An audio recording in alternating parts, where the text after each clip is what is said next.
Drafting. Yes. All right. It's probably my favorite form of gambling, drafting, quite honestly.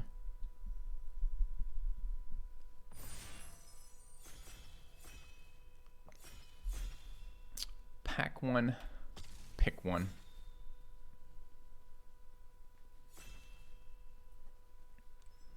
Set is a lot better than the last set. Best card in this pack is Rite of Oblivion. Do I want to invest in a Rite of Oblivion right now? Dawnhart Mentor has been medium for me. Graveyard Trespasser has been fine, but unexciting. It's not bad, it's not great. I really hate committing to double colors on pick one. But this card has been a 3/3 for 3, which is fine. It's not bad. It's not good.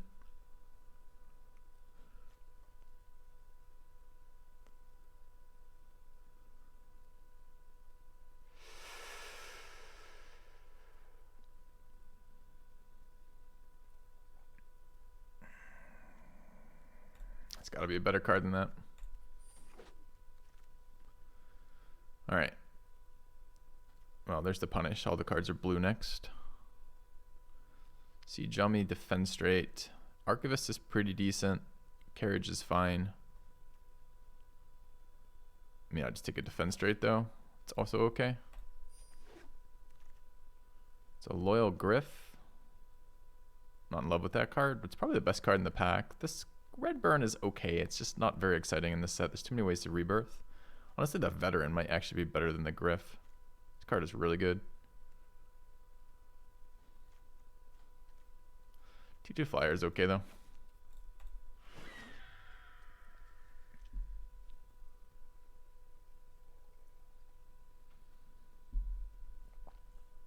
Maybe I can wheel the Veteran. It's not a super high pick yet, although I think it's getting higher. Good morning, QBE.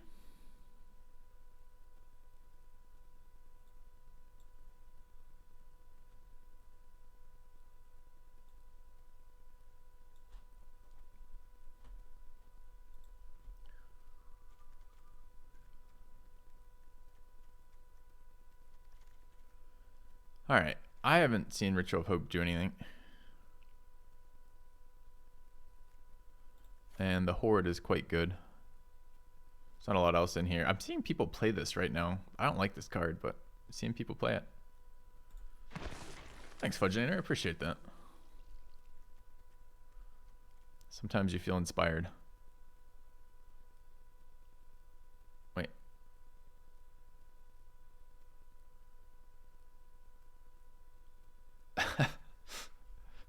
Are they supposed to be big? Ooh, that's a payoff. Yeah, I'll take a Flesh Taker. Already in white black. Feels good. +2 and lifelink would be better in red. I don't think red is supposed to have things like lifelink very often. I think the colors are... They've done an okay job, honestly, of by and large giving the colors flavors.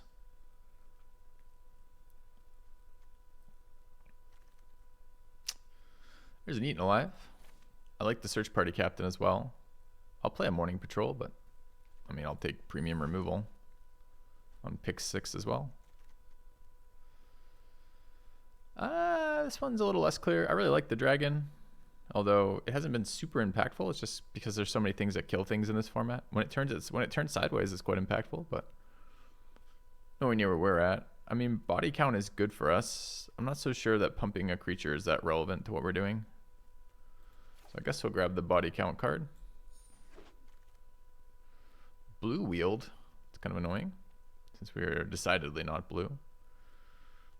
Zombie Leaving Bodies is fine. The Shady Traveler's okay. Prefer this card in decks where I get some advantage from changing night to day. I don't generally get a lot of advantages night day with white black. So I think we just grab the zombie. We may or may not play it. Crawl from the Cellar is good.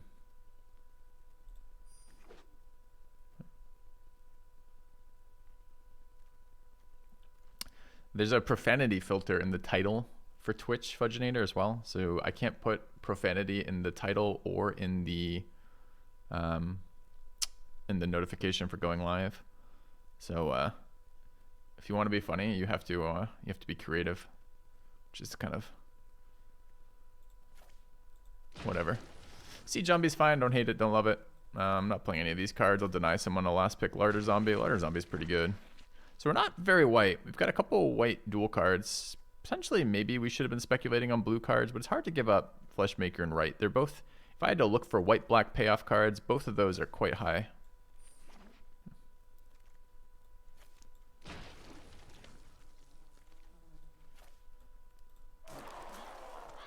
All right, blue-red scam card. I'm pretty down on the Strangler. Never been that high on the Griff. This doesn't actually leave us a lot here. Behemoth is good versus decks that can't immediately kill it. Strangler's a little bit better when I have sack synergies, and I have like 3 other sack synergies. I just am not very high on this card. Thought I had a toxic work environment, surrounded by hate. Then I watched your Wrath of the Righteous stream. My job's not that bad. Thank you, Ellen Presbyter, for the sub. I like my job by and large, but a portion of my job is unpleasant for sure. But thanks for the sub, man, the resub. All right, I like the Veteran. I think Veteran is better than all the other cards here, maybe with the exception of Interloper. Interloper is nice and aggressive, but doesn't have any counterplay options built into it. I think Veteran is better than Dauntless Avenger.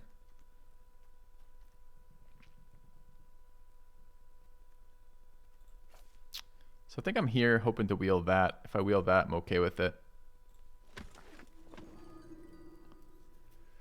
Heirloom Mirror's been kind of weak, but playable.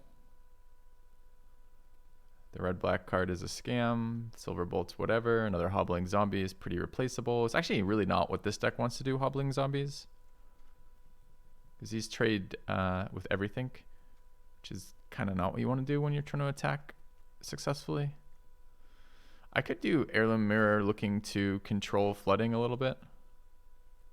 This is a much better pack. Of course, it's got all the cards I want in the same pack. Garrote, Witch, Silversmith, and another Defense Trait. I sometimes overload on removal, but by and large, I feel like removal is so fucking good.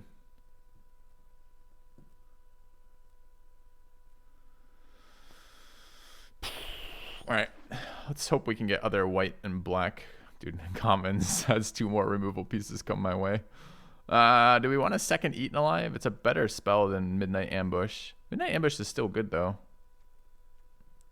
We have 2 instant speed kill things already. This is nice for flyers and doesn't require a body on the board. You can run into issues of not having enough bodies if you have a lot of sack outlets. Something I'm taking to Eaten Alive, though. Yeah. I love this zombie thing, but we're very not blue-black. Arrogant Outlaw is pretty bad. Ritual Guardian is pretty bad. So this is an easy Awakener. More red-black. A lot of blue cards. These are late Archivist. Archivist is very powerful. Organ Hoarder is very good as well. So these are very late blue cards. I mean, this is pack 2. Pack 3 to blue is pretty painful here. I'm not playing this card, though. Pretty much at all, ever. So I guess I grab like a value blue card. We got a nice blue sideboard already with the Larder Zombies. Fuck off. So this table is undervaluing blue cards, and blue is super strong. Blue white and blue black are both really good. It's weird not to see anything being taken. Do I want a second Siege Zombie? I can play a second Siege Zombie. I'm not. This card is great when you have a lot of incidental bodies, but black white doesn't seem to put a lot of incidental bodies on the board. Blue, I mean, look. Fuck. So blue is wide open. So probably got baited by the Rise into Griff into Flesh Taker. And we should really be blue here. The cards are too powerful coming by at this stage. Let's hope pack 3 gives us something nice and white. I don't like the Tomb at all. I'm way down on the Tomb. Doesn't do anything for me.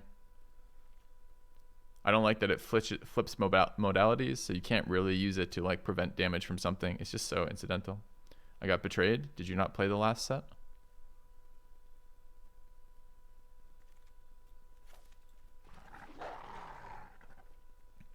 Perhaps you were one of the few people who played the last set and thought to yourself, what a great set.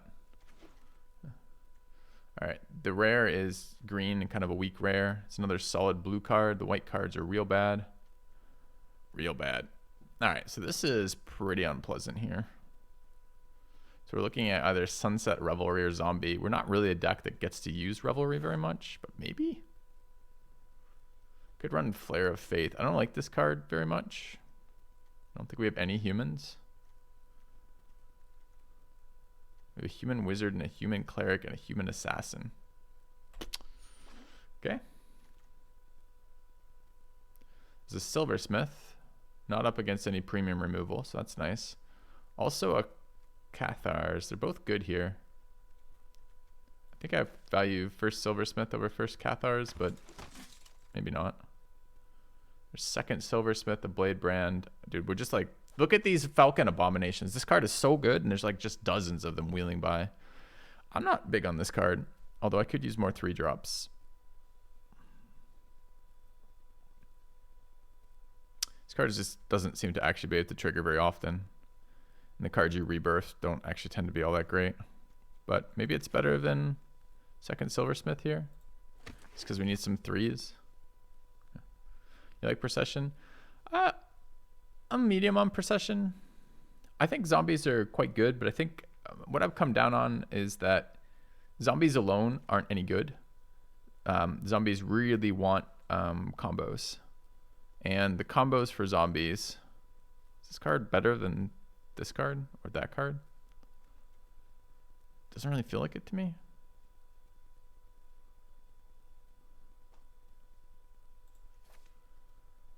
The combos that really synergize with, do I take another 2? This one's a little bit more flexible. 3-1's pretty decent power.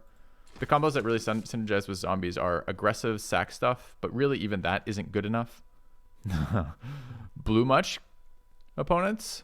So really what you end up with zombies are you really want the dog, the Dreadhound, or did we take the blue black, sack a bunch of things to get a single menace creature?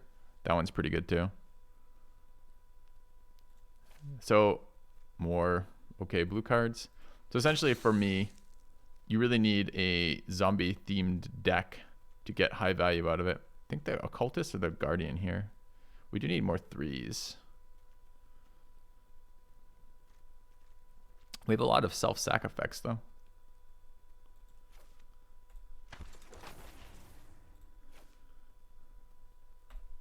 So yeah, I think the incidental zombieing is decent, but what wins with incidental zombieing is the payoff cards for it. And there are a chunk of them. Do I want second Behemoth? I do like this card. I just don't know if I'd fit a second one in this deck. Our top end's pretty low though. This might be a good top end. I don't really want a Blade Brand with this deck.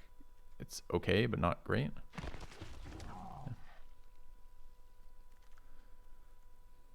Oh yeah, Siege Zombie and Larder Zombie also play well with the zombie token generation. This is why blue is so good, right? Because blue has both a lot of incidental zombie token generation. It's got the Abomination, the Counter Spell, the Unsummon, the 4-mana, put a thing on the top of the deck kind of deal. All of those things generate zombie bodies out of nowhere. And then there's a lot of zombie synergies in this format. They also have the best sacking outlets for the zombies as well. So it's... I think black-white is a little less exciting with zombies. Because mostly they just get the sack sub-theme as opposed to the sack or kill sub-theme that black-blue gets. Alright, so we are low flyer count, pretty decent removal count, although none of it is super cheap. Like maybe I should have taken the...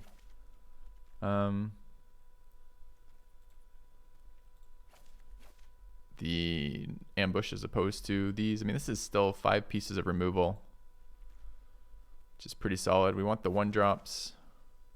I think we should have been blue-black here. I can't remember what exactly scammed us. I think the Rise first pick followed by an early, semi-early Flesh Taker. Scammed the shit out of us, basically. Do want the Griff for a flyer. I do want the Silversmith for a 4-drop. I really want the Siege Zombie, or the Diagraph Zombie, rather. Card is really good, overperforms every game I see it in. It's really annoying. I think we're going to try to... We have incidental zombies, so I think we want to run an Awakener. The card's pretty good. I think we want to run the Occultist. We have already 3 spells that happy to sack a creature. Wait, has good on-death triggers. Are you talking about just the healing? I don't know what other on death triggers white has. All right, so this is the core of this deck. We really need either 10 or 11 cards in still, which is a lot. I don't love Siege Zombie and white black, but I think it's a fine playable. I think the Strangler is okay with the number of cards we can sack. Commando's a good body. Brings us up to 4 2s. 5 2s. 5 2s and 3 1s is decent. Oh, the guy who puts cards on your counters on your guy, the 2/4. Yeah, that's okay. And then there's a 1/1 who grows. I guess there's a couple others now that you've kind of got me thinking down that line. Yep. Crawl from Cellar I think is okay here. Again, a better card with blue because there's blue flying zombies who like to get +1/+1 counters. Here we have some zombies, not a million.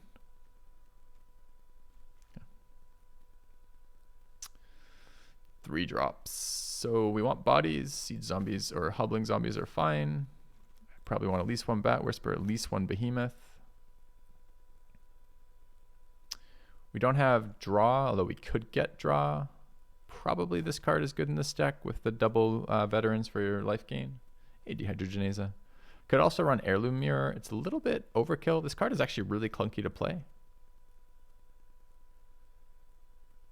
Takes 5 mana investment to get a 4/4 flyer. And you have to pay 3 life as well and activate over 3 turns. It's very, very broadcast, but it can be good. I probably should be playing this Interloper. We are trying to ping them to death, essentially. Just we don't have really good payoffs for pinging them to death.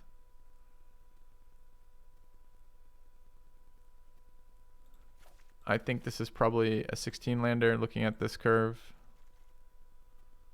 We don't have great ways to use our mana since we don't have a lot of rebirth effects, although we have some.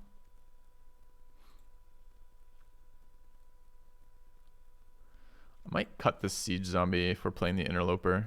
Can't have too many 2-drops. And this card does have a lot of reach, kind of, but it's also a 2/2 for 2 that basically can't attack because people always block it kind of deal.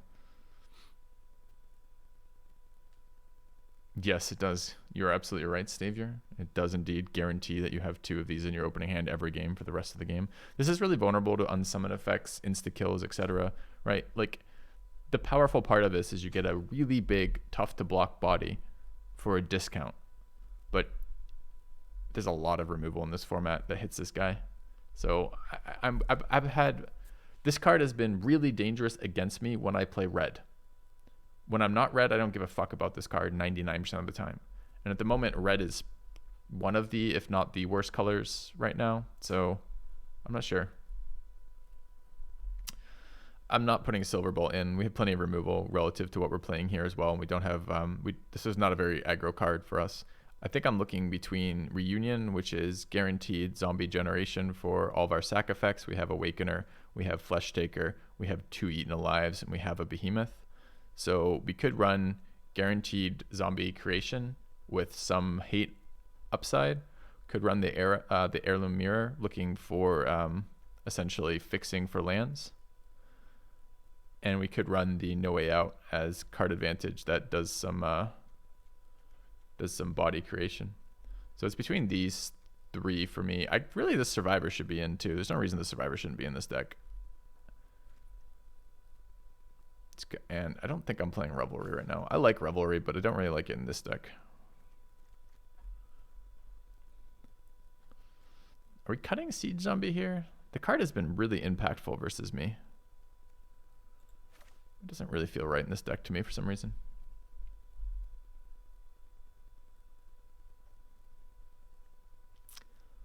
I have won games with this, but not a lot. And a lot of times it sits there with 1 to 2 counters on it, and I never used it again. I mean, this is very comparable to Blood Pact in terms of its impact.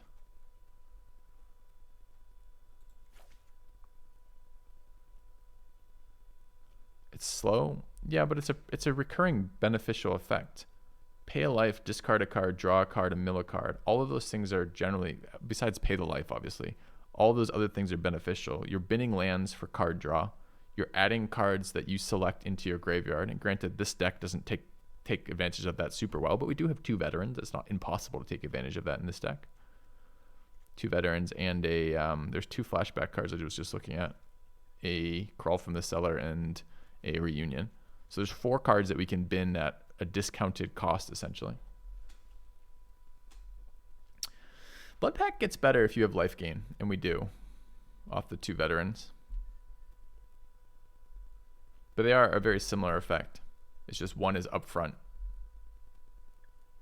and one is instant speed, unannounced, get it now kind of stuff.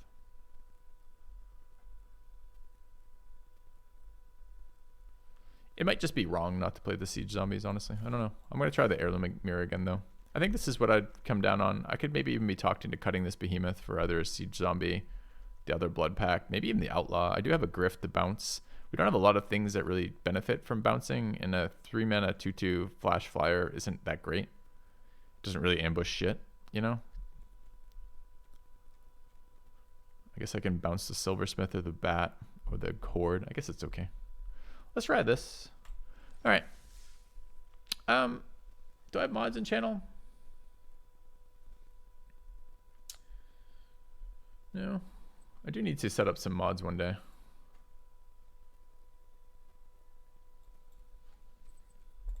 Anyway, let's see how it goes. Oh, chat, I gotta get my second cup of coffee after this match too. I would put this at about a 4-win deck. I don't think it's exceptional. I don't think we're running any rares. So I think our most powerful cards are the 2 white-black uncommons, Rise of Oblivion, or Rite of Oblivion, and Fleshtaker. Half Asleep mods. Could you set up a prediction for me, Wow? It's pretty early yet, I agree. All right, as predicted, Behemoth in our opening hand, so that feels pretty bad. How's the rest of the hand look? Okay, I guess. Missing all of our 1 and 2 drops, so exciting. Well, we've got 3 and 5 covered.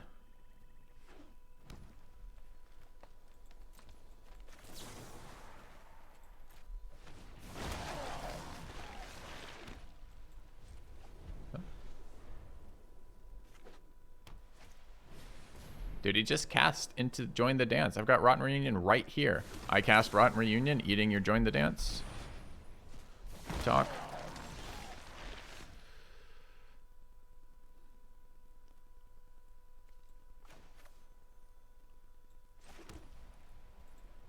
Okay.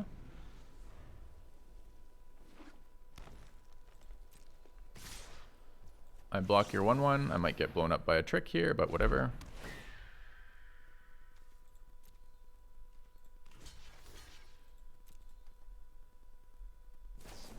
Sure. Oh, it's a persistent trick. That's a little less okay.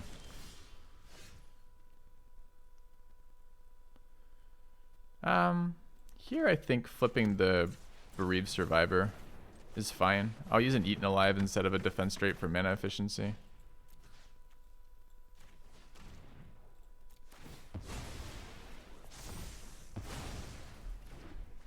Okay. Hey, Waticus. So it's 2 or less, so we can't actually rebirth the Hippogriff, unfortunately.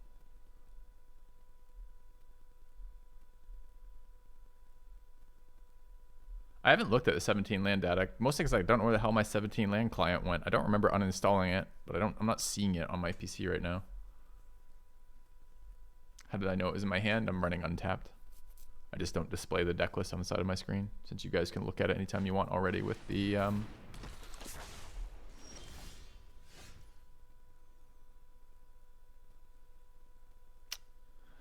Awkward. That's a big guy, a big threat.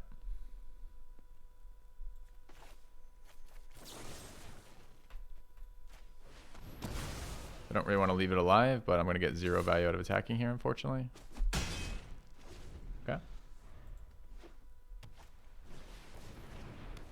Got you, Wow.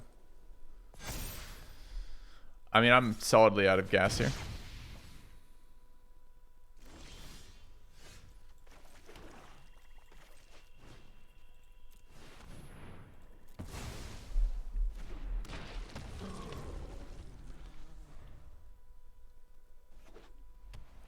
Yeah, it's maybe not that big of a threat, honestly. Of course, he's got a 1-mana answer to it. Feels kind of bad.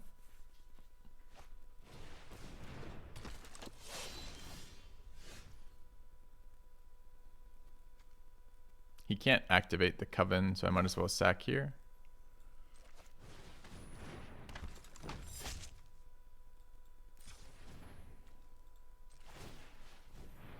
I don't have to do this quite yet either. I can wait till he casts.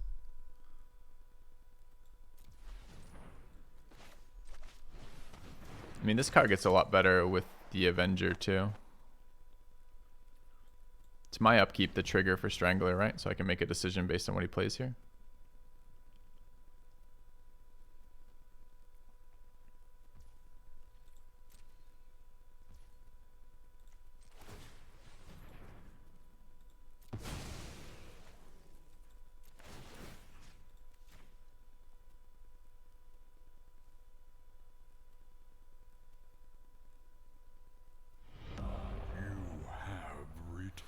Hey, Etham, thanks for 30 months.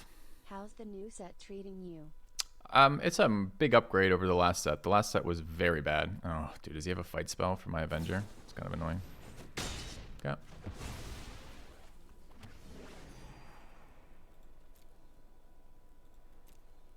Is this better than just... I mean, I guess it's a body? I can't tell if it's better than the fucking... thing or not. Better than not a random card. I guess it's slightly better than a random card.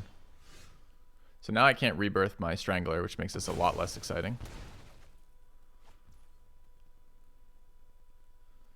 So he can have 5 power.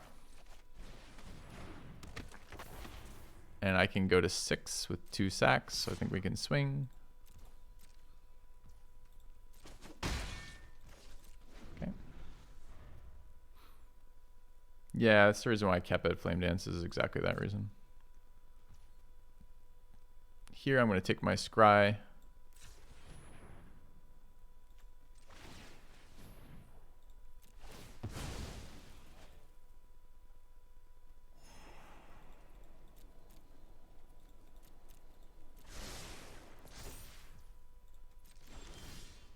Maybe I should have upkeep that. That should have been an upkeep Scry. I'd have paid 1 to have the +2/+2 on this turn. At the moment, he threatens to pump both. So that was a slight mistake there. Good morning, Joe. 2 cards in hand's a lot right here.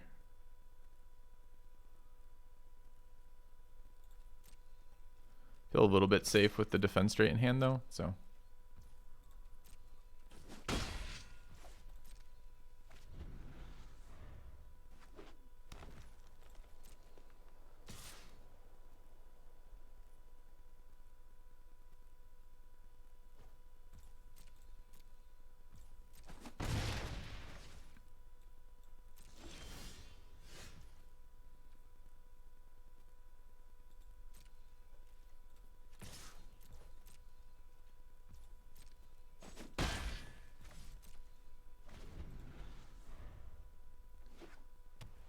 Opponent's flooding. I'm sitting on a bunch of reaction cards. Kind of a weird board. Yeah, I had a little I was a little down on this format a bit, Waticus, because okay, we're not letting that trigger on his end step, so let's just make sure we get a stop there.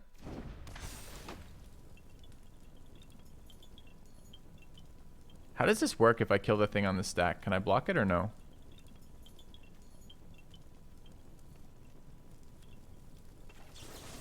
I don't know. Checks on resolve. Okay.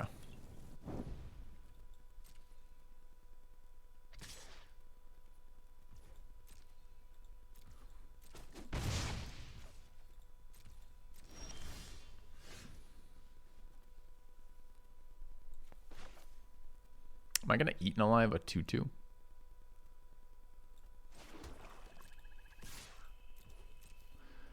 Anyways, sorry, I got distracted by actually playing the game that I'm streaming, which is, I think by and large, this format is pretty decent. I don't think, I think some of the colors are a little bit more powerful than others, but I do think you can build tricolor decks in this format. And any format that actually allows tricolor deck, it's a lot more interesting. we're just gonna recast the occultist here, right? Doesn't have to be the occultist though. It could be the 2/1.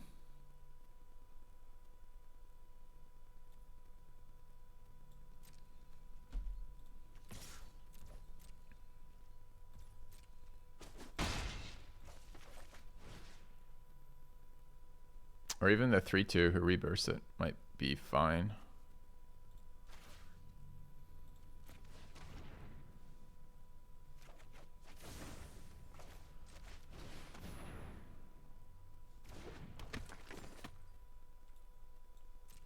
Okay.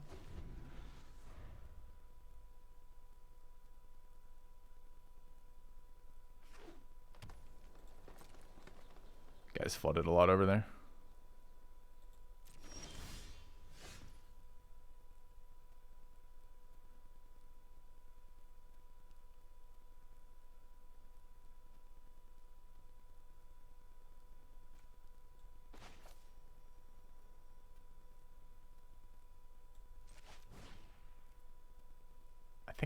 Do I want to sack?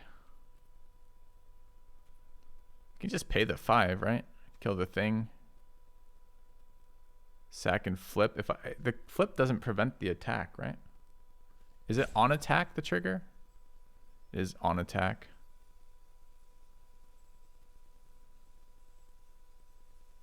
I mean, I represent a lethal attack if he doesn't block this.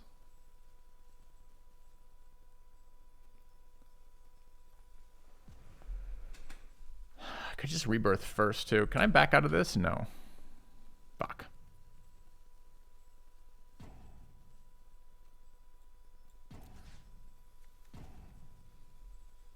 I can cancel from here. So I think I attack all, right?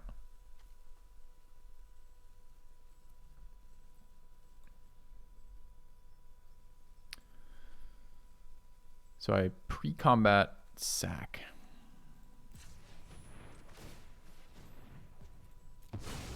Forces the conversion. If he has something, he kills the survivor here, which kind of sucks, but I still have a 4/4 swinging.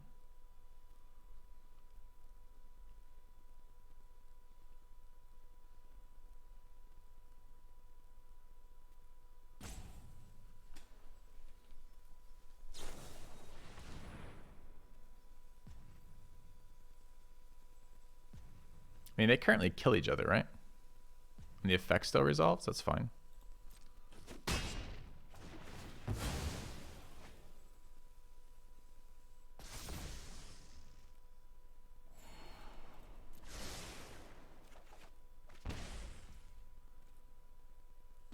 And then I drop a land, remove this fucking thing.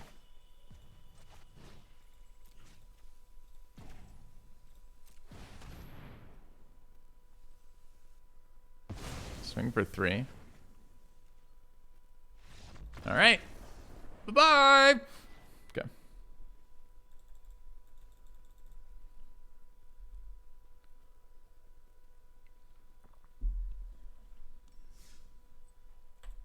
Take 1. Yeah, swing for 5.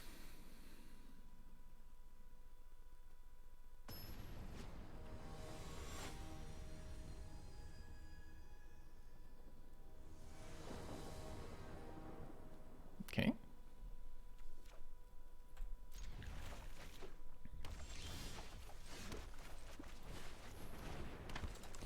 He's played a mountain.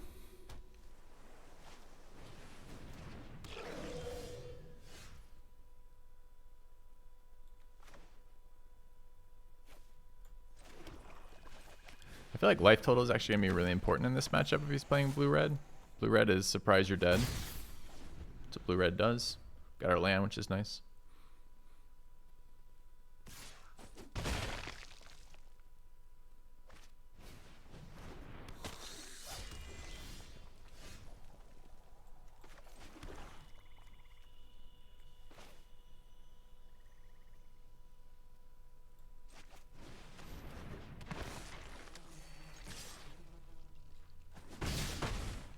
Strangler can't block. Didn't value my big defender, traded him for a scry. Who's my big defender?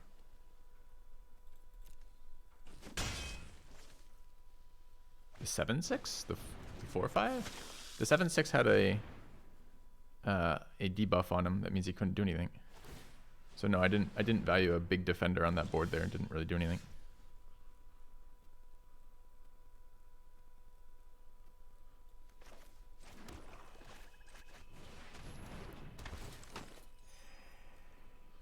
Can I even attack here?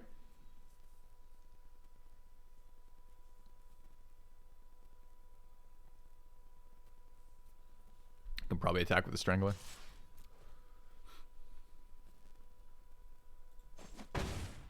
Scry's pretty big at that stage of the game too, where you're top decking. It basically is the difference between a full draw or not if you're hitting land. It's about half a card roughly. Yeah, I had the defender debuff, yep. I don't like the Strangler either, Joe. I still think it's fine. I just don't think it's good.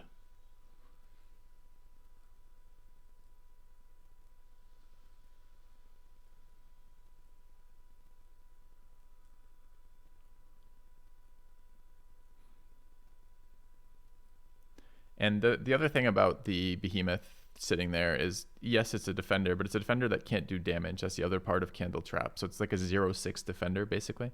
And then the last part is, if he ever got 3 creatures of different powers, he could exile it for 3 mana, and then I get 0 value out of it.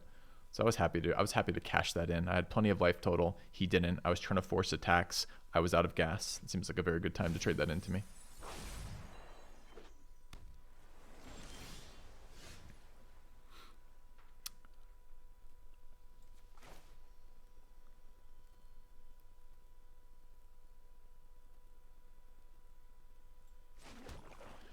All right, where do I want to pump here?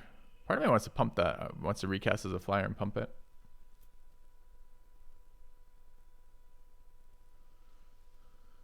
Zombie doesn't need a pump. Survivor is going to be the primary target to kill anyways. I guess it's just Silversmith plus the Strangler, and then attack Strangler again.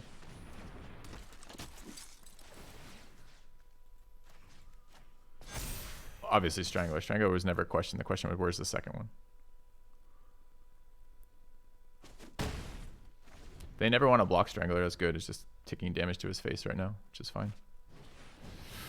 That card is scary in a red-blue deck. It's probably his build around.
Guess I can attack like that next turn.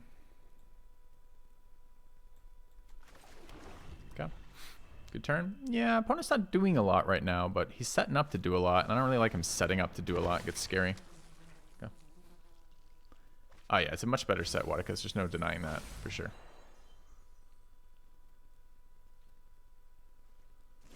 It's an interesting pass there.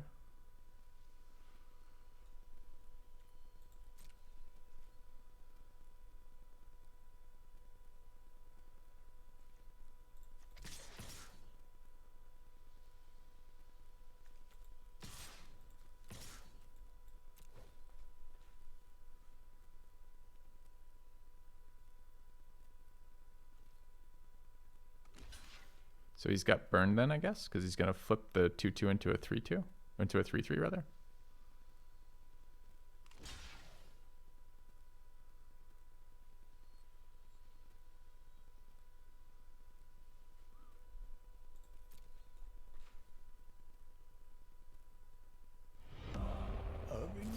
fallacies. Welcome back.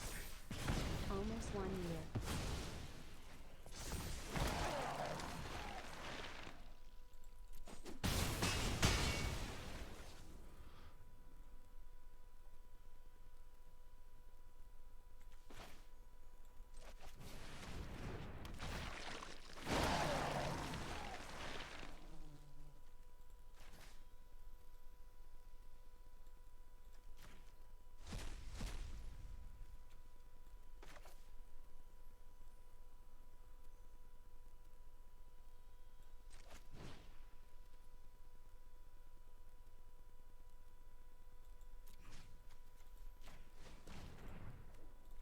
Maybe that's a little too aggressive since it's going to be 1 mana next turn as well, and those are technically attackers.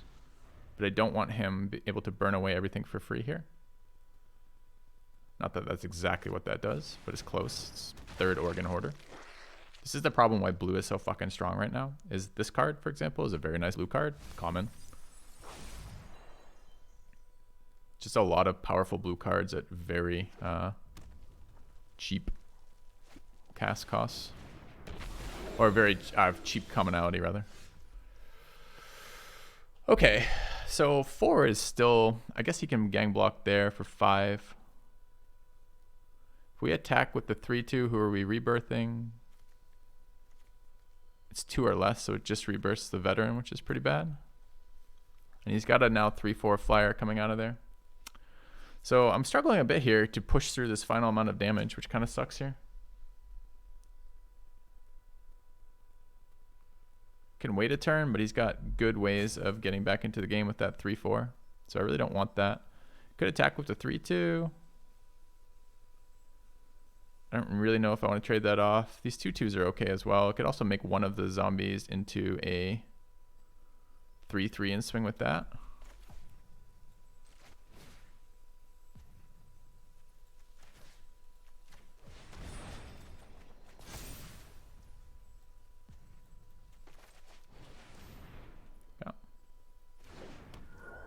No, the Horde doesn't trade any better. He just blocks 3-2 and 2-3, which puts 5 power, 5 toughness on the board, and I can only kill one of them with the Horde, so I don't get anywhere with the Horde trade. So I think I'd rather get in for either more damage or guarantee a trade off the zombie.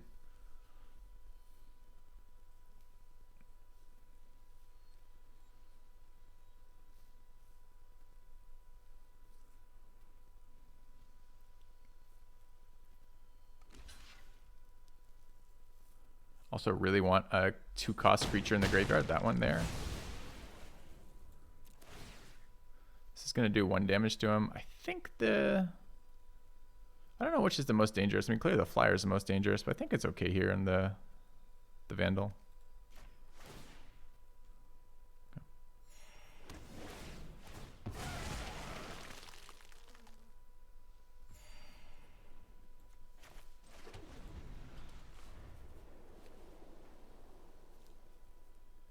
He's getting low.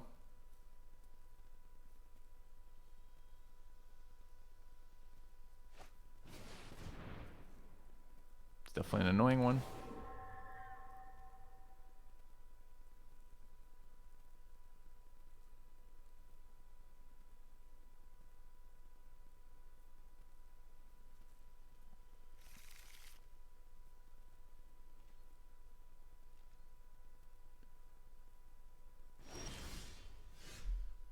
If he lets that Vandal die now, there's a reason to play the Silversmith on the Horde to make the Horde a problem. This is already a lethal attacker. I can make that a 4-5, so he has to gang block it. If he has to, well, you gang block it to get value. I think I also want to make that 4 power. So he has to block this with the flyer, right? Although he can ping the flyer with this, so he doesn't have to do that.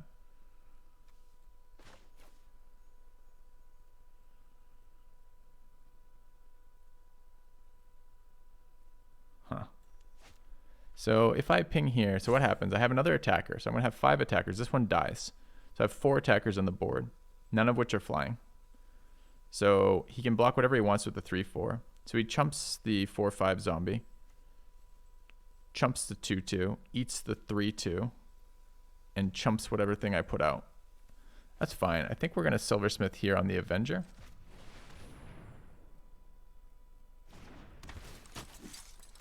And I think I play Phantom to draw the burn. I don't really care about the burn, right? Could be Horde. Horde's fine too, I guess. Depends what his last spell is. If it's like a fucking unsummon, it's super annoying.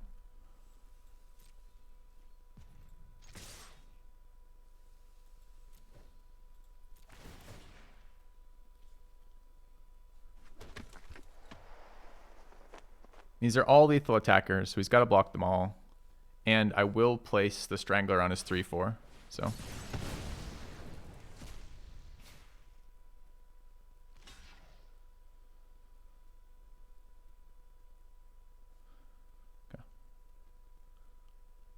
He needs, I think he has to trade off here, right? I think he has to trade off. No, this kills him. So this is a mistake. Well, it might not kill him if he has some answer on his turn.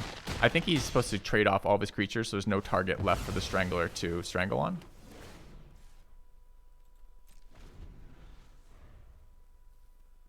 Because he needs a way to get rid of his own creature here. He may have forgotten about the 1 damage on there. Okay. So I think that was a punt. Because I think he just trades off fully, and then he just casts some spells to block my creatures and buys more turn. So he wouldn't have had to suicide block, right? He can trade it. I made a 4/3, which was maybe even a mistake. Like that's why it was complicated where to put those 1/1 counters, right? So maybe he just trades off his 3/4 flyer with my 4/3. So, but anyways, those are 2 really high ranked opponents. That was a level. That was rank 30 followed by a rank 32 by 45, right? So, top 50 opponents back to back. I like this format much more than the last. Oh shit, I haven't got coffee yet. Is there still time to cancel? Cancel! Abort! Abort! All right, quick abort. Quick abort, chat. All right, I'm back in a minute.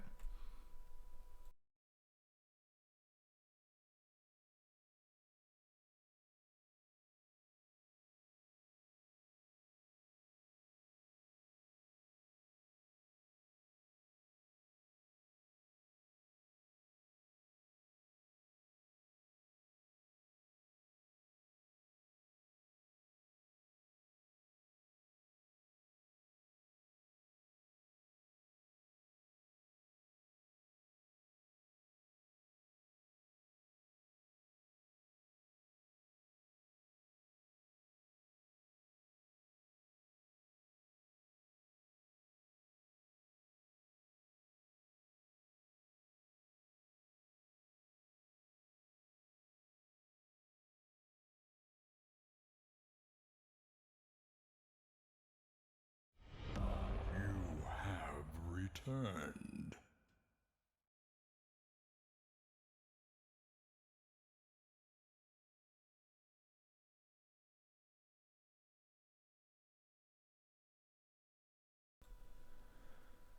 All right.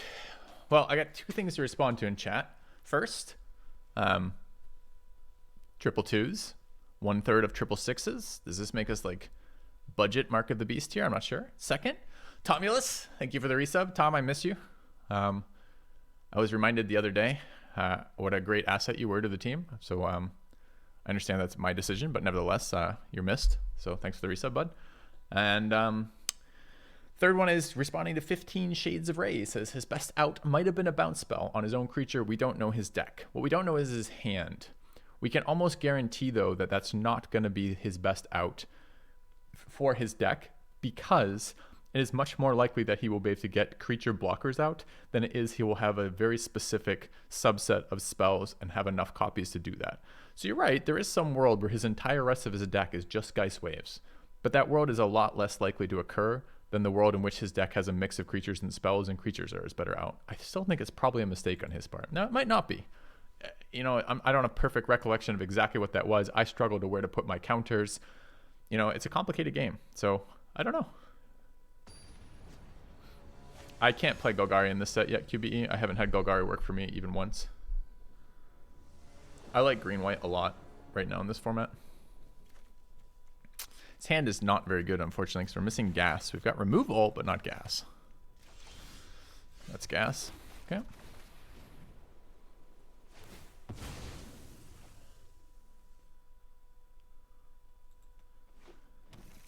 So even if I were opponent, like, I don't know. Like, we don't know his hand, so it could have been he had a bounce spell in his hand. That would have certainly been that. Get in there, veteran! Get in there. Nice. But I think it's much more likely that a creature was his better out. I think he just forgot about the drain off the Strangler until it was already in play. Drunk and Danish. Hey man, thanks for 35 months. How are you enjoying this set? How am I enjoying the set? Much more than I was the last set, for sure. All right, this hand is actually really easy, right? It's 2 to rebuy, so we just eaten alive the veteran, killing this. Save Rise. This is a powerful card. Lets him pull lands off the top. So I'm happy to exile it.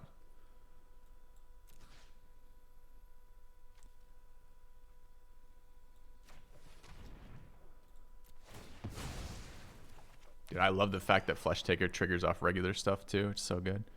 Do I want this? Does this card fucking matter? I guess it's a flyer that we can play and then buff it with Silversmith in a minute. I guess it's okay.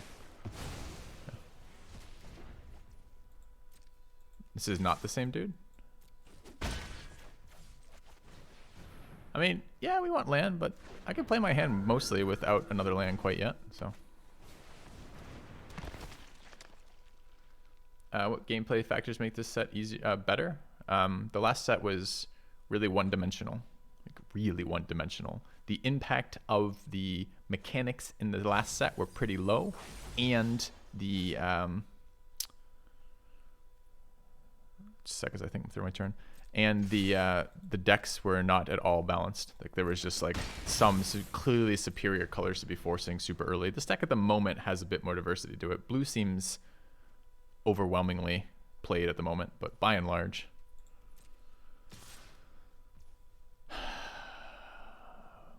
This is just an attack, so he doesn't want to block.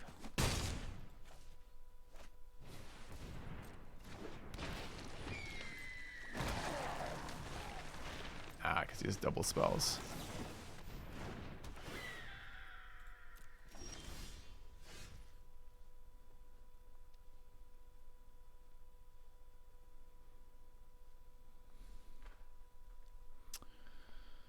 So I'm kind of on the. It's not a zombie. I mean, I got 2 really good plays here. I guess I can pump Griff, go in air. That's fine, and just not attack with the Flesh Taker for a round.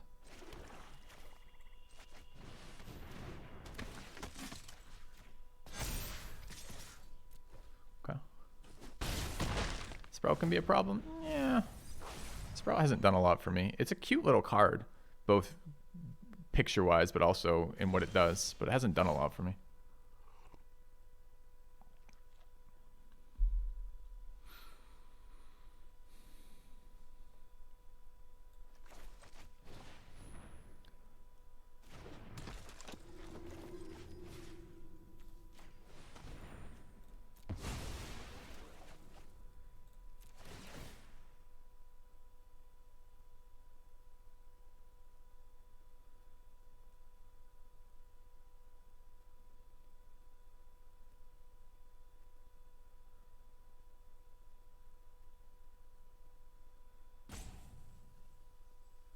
Opponent's life total is ticking out right now, so feels like pressure, pressure, pressure. And he's clearly got something with 4 mana open here. Don't know what it is yet. Might be an unsummon, honestly.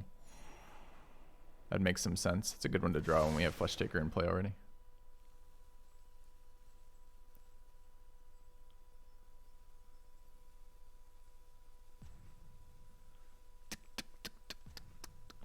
These little veterans are way better than they look.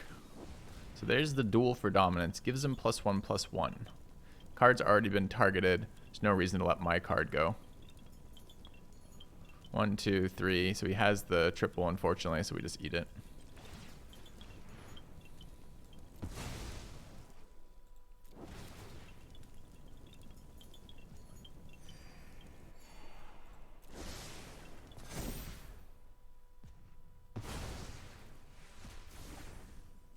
I'm willing to trade Flesh Taker for all of his guys.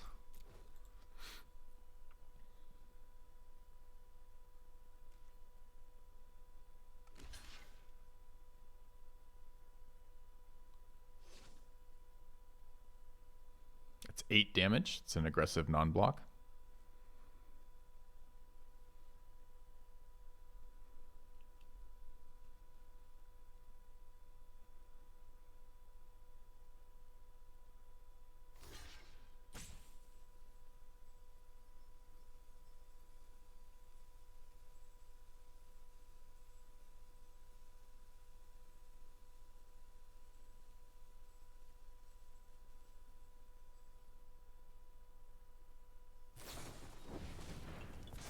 God, values that sprout pretty highly, huh?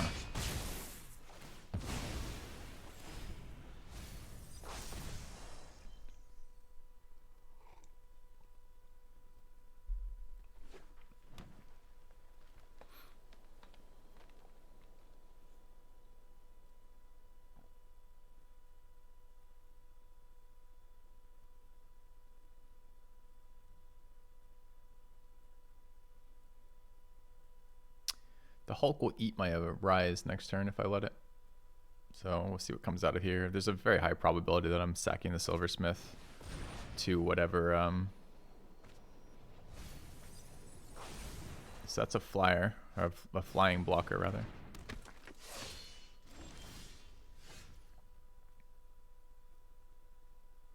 So we know he's going to have a creature that can block flyers next turn, and I don't have an answer to that immediately. So I think I am killing the 3/3 with the Silversmith and swinging Phantom. And then if I draw land, I can recast Silversmith, or he's a 2/4. It's going to be fucking annoying to get through. We have plenty of other removal there, but I can't leave this. Really what I'd like to do is kill the spider, but he just eats this for free, so I don't think I can. So nothing else in there that really matters right now. So let's go ahead and rise the Hulk rather.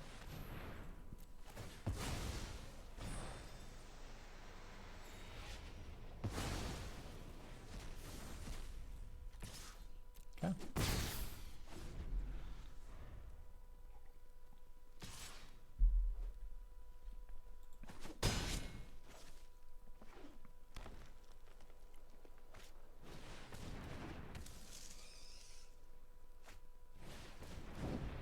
Is it a set format or global ranking in the bottom left?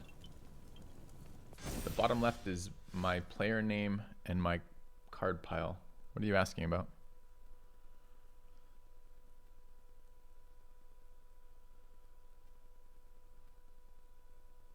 Oh, that's my ranking. I see.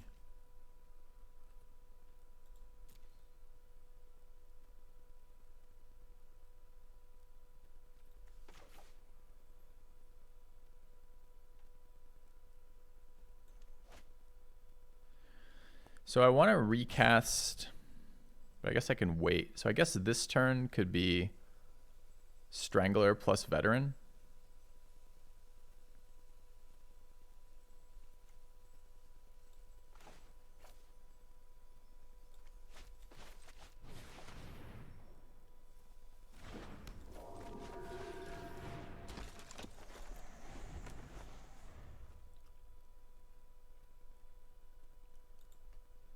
And then next turn I can rebirth the thing. Possibly there's a couple ways we can play this next turn.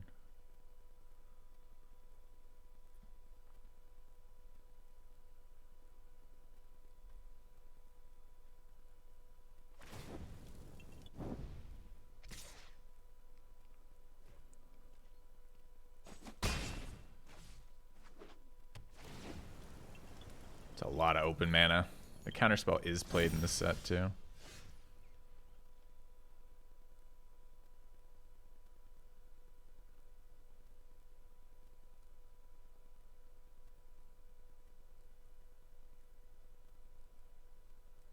So I attack here, he blocks or doesn't block, it's all equally the same to me, right?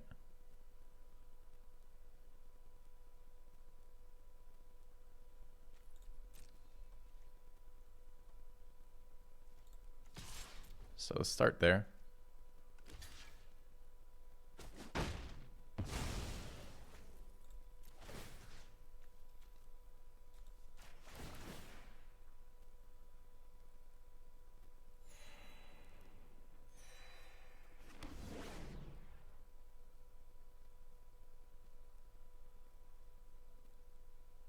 can get another flyer here. This is a lethal flyer in a couple turns. I don't know if I have the time for it.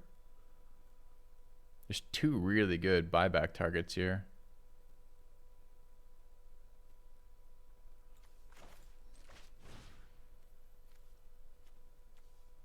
I mean, I can pump both my creatures again, right?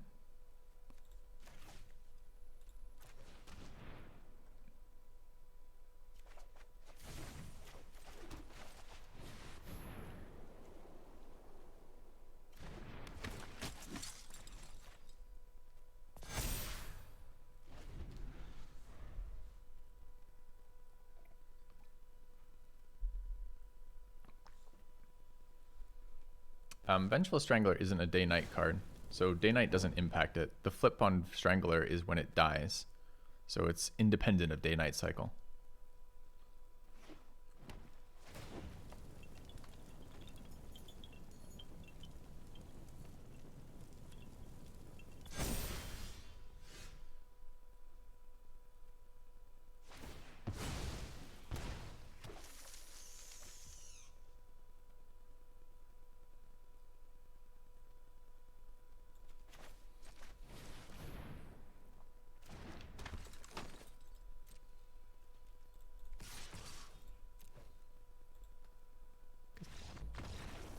Okay.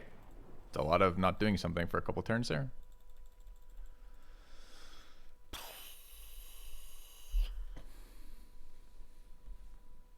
Yeah, the keyword you're looking for when you're wondering about day-night cycle stuff is daybound and nightbound is the keyword. I don't think I have any daybound, nightbound cards in this draft. As I said, white-black doesn't really care about, white in particular doesn't really care about it. It's black, green, red, and a little bit of blue, mostly. All right. Oh, I should put this up on the board, shouldn't I? All right. What are we at? This is uncommons.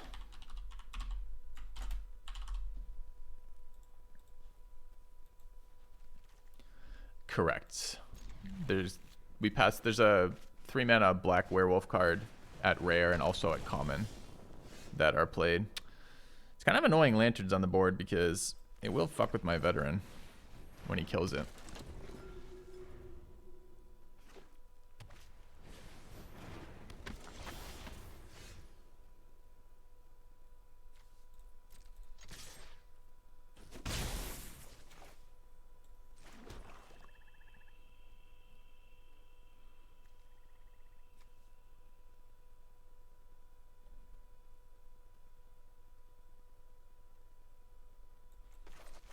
I'm not sure which one I actually want to do here.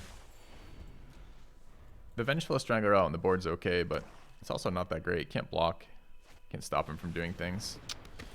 Fucking hate it when my opponent plays out 3 colored mana sources and plays a 2-drop and a 3-drop while running out all 3 of his colors. So it feels like cheating every time I see it.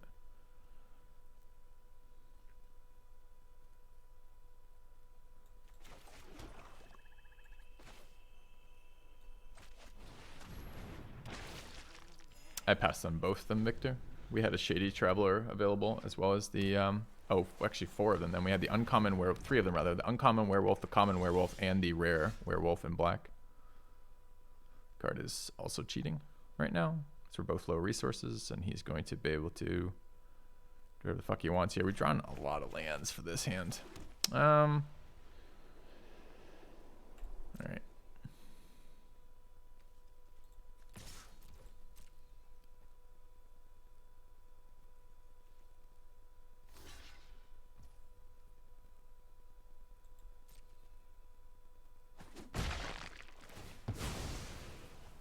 So every one of his creatures thus far has had Disturb, which is pretty annoying.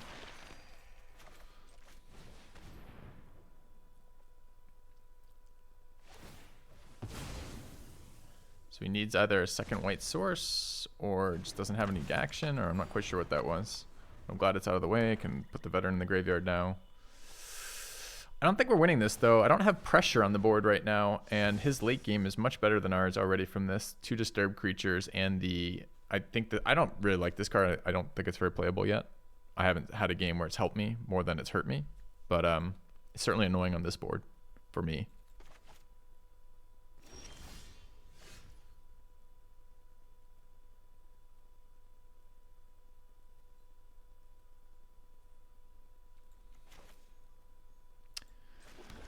So that's interesting. I think I'm just going to eat and alive this with the zombie so I don't have to deal with this flip side.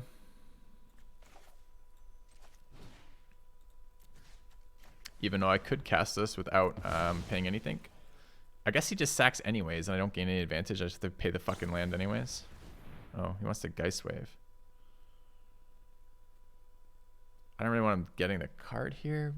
Actually, that's probably wrong.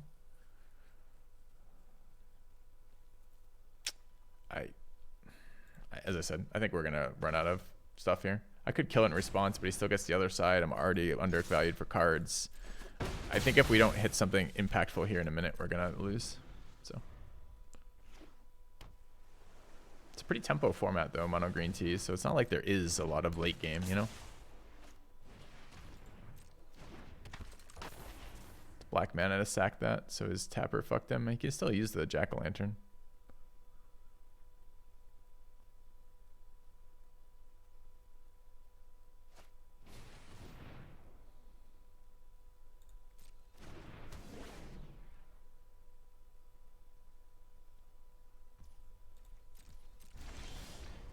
It's a good one when we're stalled like this. So it's unless I pay 3, right? So let's start with this.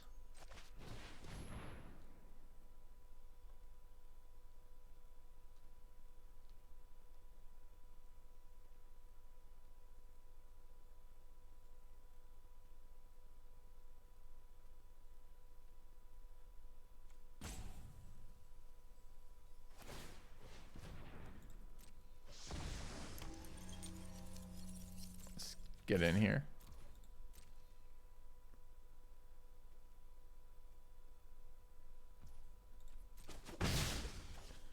Let's discard a card. Okay. Zombie's pretty good here.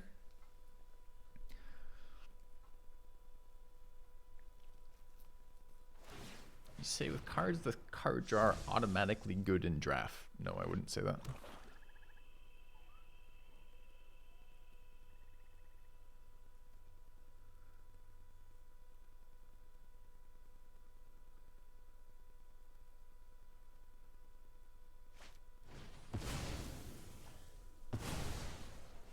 Exiled my 1/1 flyer. What a bitch.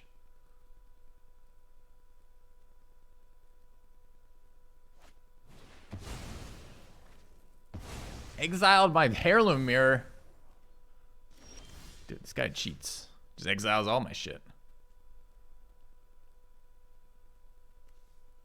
He's only got 2 mana up.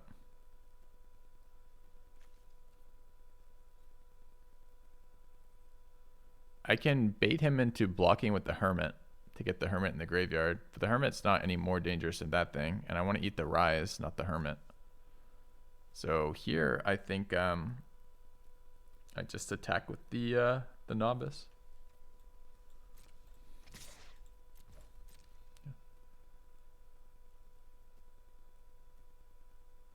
I'm not going to play the Reunion because the Reunion can be countered by the Hermit. I'm going to play the Horde, which gives me a body, 2 more bodies, and can't be countered by the Hermit. So we're going to eat his Rise, and we're going to eat his Locked in this, no, his Overwhelmed Archivist. Okay. One of my lights is dying, apparently. So if my green screen starts acting up in a second, which it already is, you can see the corners because the lighting's dying. I'm gonna have to handle that in a second. All right, so this is a 2/2. He's out of gas. What is this on? It's currently, I can't tell which side it's on. Transformed from, what is it? It's Chilling Chronicle. So it's the Tappa thing. Okay. Yeah, the light just died. And then just blew up. Okay.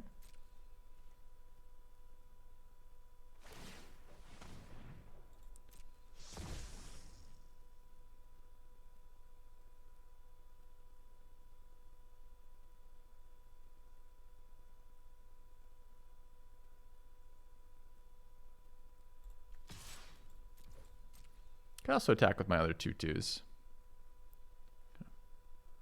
Yeah, it's one of those lights too that I feel like it doesn't it leak a bunch of fucking like toxic gases when it dies. Anyway. Ooh, happy about that.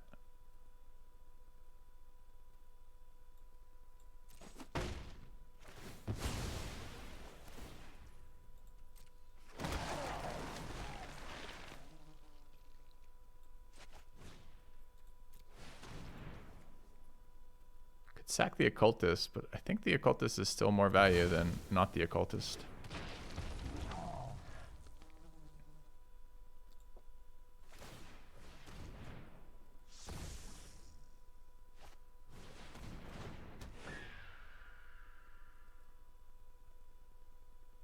So presumably he sacks the hermit. He might consider sacking the 2/2 zombie token that's not doing a lot for him here.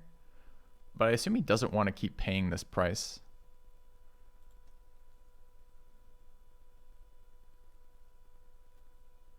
Fuzzy robot. I think I have a light bulb replacement down here somewhere. I just don't know where the fuck it is.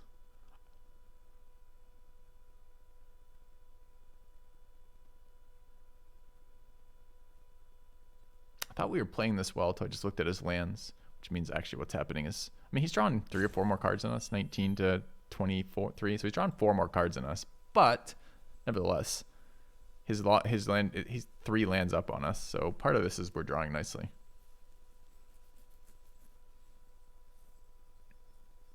I really wasn't expecting his 2/2 to block my 2/1. I was expecting him just to take 2 there.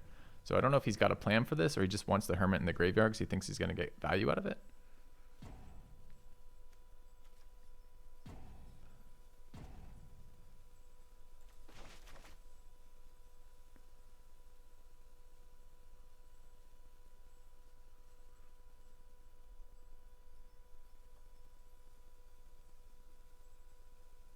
Yes. My Horde. Horde is, this card is another one of these really overpowered commons. There's a lot of, overpowered is nothing the right word. There's a lot of very strong commons in this set. I wish they were a bit more evenly distributed between the colors. Blue and black seem to have got the bulk of them.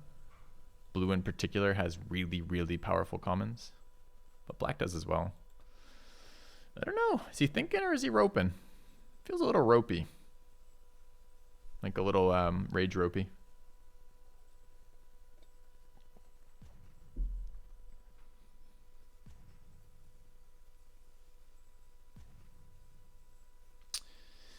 Yeah. But what I'm really interested in exploring, okay, the dual color stuff is fine. It's fun. Yeah, it looks a little rage ropey to me, doesn't it? Seem to be zen today. Yeah. Thanks. I feel good today. I don't know. I had some okay red-green decks occasionally. So what I want to explore, Izzet. I want to explore tricolored decks. I want to explore Selesnya a little bit. I think Selesnya has been doing much better than I'm expecting.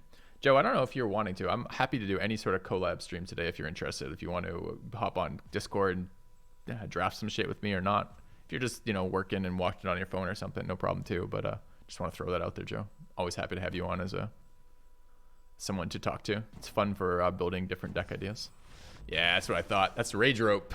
We just rage roped them out. I mean, that's 3 people in the top 50 we beaten this morning on this account. So on this draft. So all right, now let me go see that there's. I'm gonna turn off power to that lamp and otherwise see what the hell happened to why one of these lights just died in the middle of the stream. So give me 2 seconds, chat. Back in a minute. To 105 out of that.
All right, I'm back. Don't know where the light bulbs are at the moment, so I'll have to dig those out after the stream. At the moment, I've got like one light on, one light off. It's really kind of weird. But to respond to the other question, I'm dealing with a bit of burnout right now for streaming. So it's been nice to see this new set. It's content in the sense that it's something I'm enjoying playing on stream. It also has a decent viewer base, being Magic, and the game mechanics are kind of fun right now. So it's kind of nice to not have that floating over my head. Says the mood. Yeah, kind of. This is how I normally, when I'm down here gaming or on the PC in general without streaming, this is normally how I run it, one light on, one light off. Although I run the one that's burnt out right now on normally, but it's just a bit weird. So anyway, Wiz Cup. When's the Wiz Cup? What time? I play a tournament, Joe.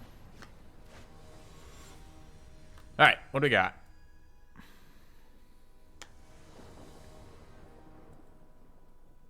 Going first. No white mana source. It's a decent hand, though. Well, it's only a decent hand if we get a white mana source. Really, the Lunarch Veteran turns this whole hand on. Activates right. Activates Eaten Alive. Yeah. Still pretty good. Do we just bin the Bat Whisperer? This is decent value here. We could also bin the Hobbling Zombie.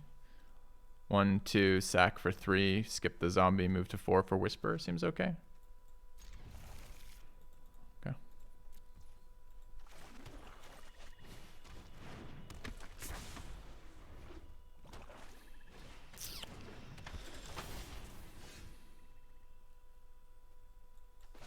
Not attacking here. I don't want the trade.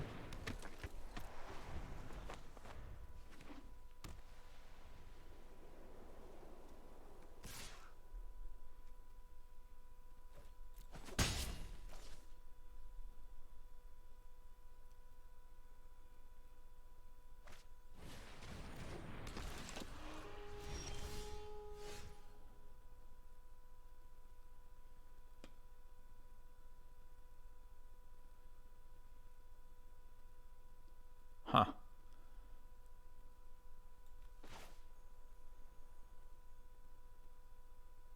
So we just attack Strangler here is the plan, right?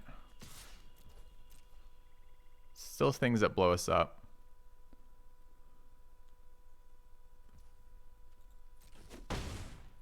Okay.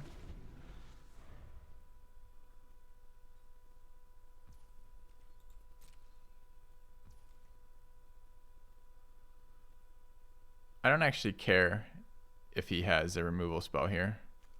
So I'm going to eat the Strangler. Strangler's going here until he gets a 3rd mana source.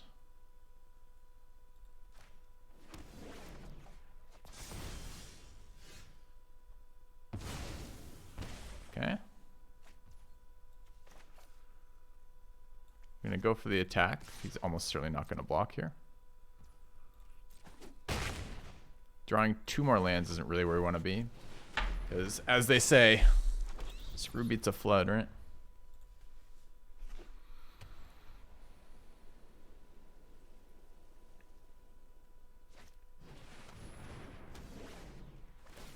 Alright, but he doesn't have mana to protect it, so we're just going to blow it the fuck up. I guess I could wait to see if he wants to block.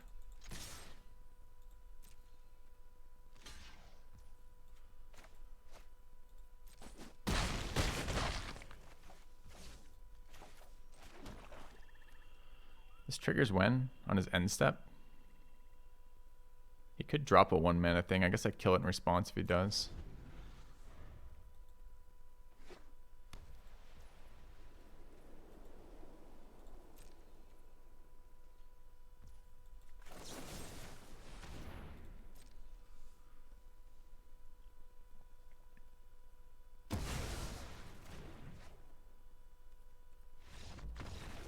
Bye-bye!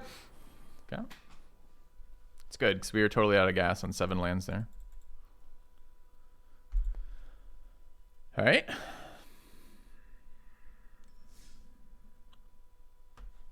$76 sneaking in there. Top 100.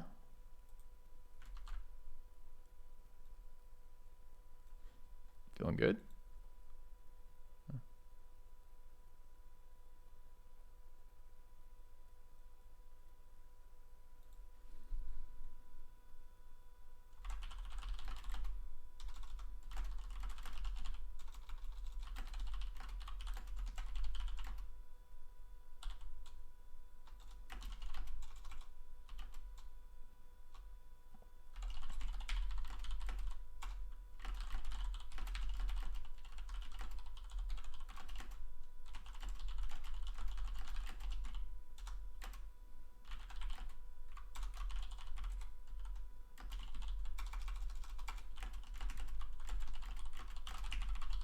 Sorry, chat. I have to deal with something real quick.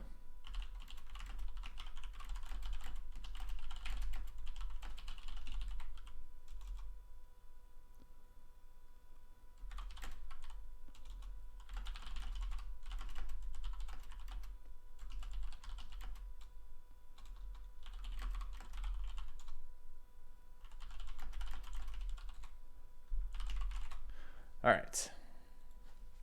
So what are we doing? We're looking at this. I was going to post the 70s top 100 in there. I mean, we climbed like 1,000 billion ranks this morning, which has been great. All right.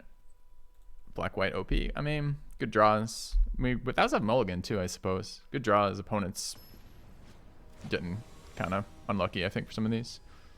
Dude, 70. We're in number 76 fighting number 74. We must take 74 from him. That is correct, Sayonara. You have an amazing ear.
This is a trick with that block. I don't think it matters because I still would rather draw 2 cards than anything else.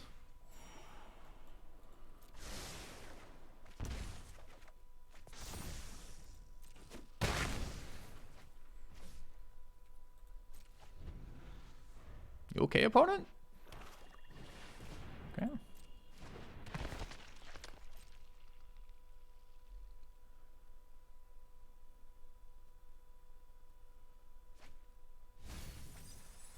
Dude, that must have been a pretty high value card.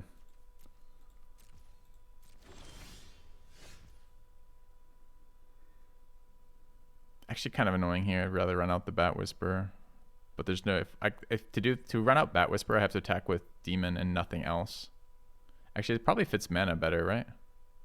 Mana, Bat Whisperer, eat the 1/1 token next turn, have a 4/2 attacker.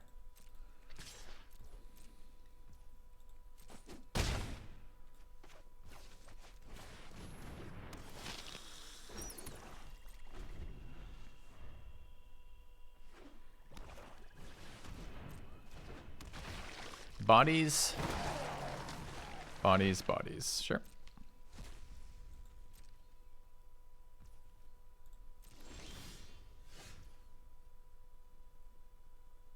I think he's going to gang block the Awakener. I guess it's possible. Here we can attack with all, right? If he blocks... There's only 5 power. I don't think he can risk double blocking the Flesh Taker because I can double eat and then kill both his things and still get in for 4.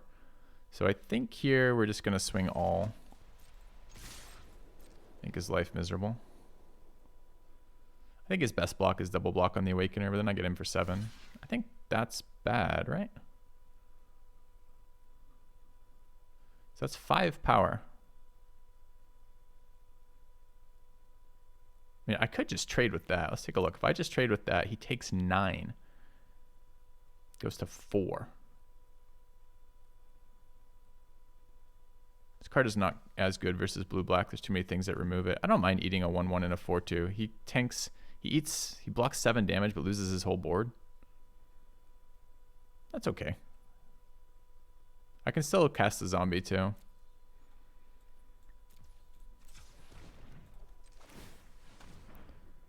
It's 7, no, it's 6 power. Okay, 6 power and 6/6. Oh, it's 3 though. For some reason I read that as 5. I guess I'm okay just trading then. I lied. Fuck. For some reason I was thinking that added to 5. I think it was adding to a 5/6. That's still fine. That's still fine. Okay. Definitely some consideration there though. I could cast double siege zombies here too, which is maybe a little bit more annoying than just a single behemoth here. It's too easily dealt with by this color. I think we're gonna run out double zombies instead. Okay. All right.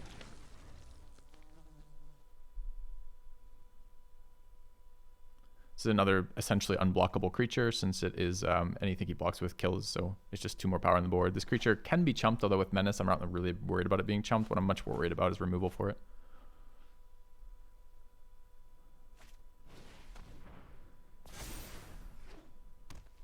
4/5 is actually kind of annoying here.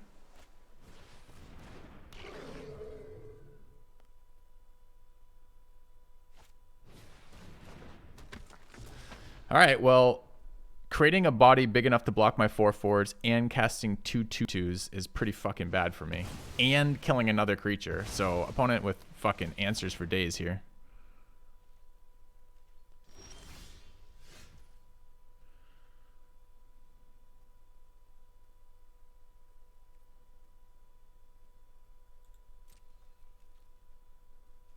No taps is really interesting.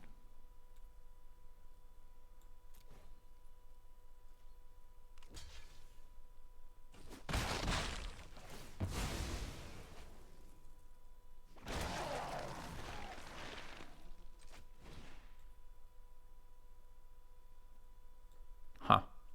Is the veteran worth? If I already played mana this turn? I can't cancel. I can't cancel. Okay. I have not played mana this turn, so I could just cast the behemoth as 7. It's actually more power on the board than running out with the veteran first.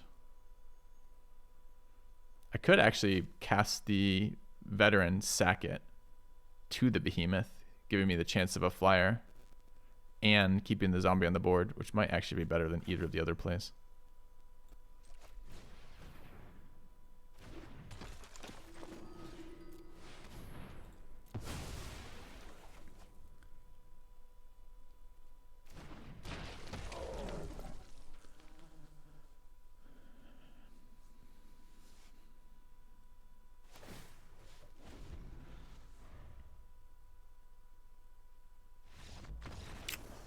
Nice. All right. That's right. The 70s are mine. I claim the 70s. What are we right now? 5? 6. Okay. Top 50. All right. All right. Why doesn't it have my name on here? Like, come on. Come on. Magic is a spectator sport at this point, right? Shouldn't my name be on the same, like, next to that? I guess I can look in profile later, but when we inevitably lose a game, it's going to be lower than that. I don't like the implication that it would be clickbait. Wouldn't it just be a accurate title that people might be attracted to, Dehydrogeneza, if I was like top 50 mythic streamer, crushes opposition with white-black commons deck? Can you rank blue-black, white-black, and white-blue in my opinion? No. I think all 3 of them are competitive, and I think it's going to depend on the card quality of what you've drafted for it. Yeah, exactly. It's not bait because I said mythic drafts. That's accurate. This hand kind of sucks. All right. Got a lot better. Yeah. No, mods do not. I don't want mods changing my title. Dehydrogeneza.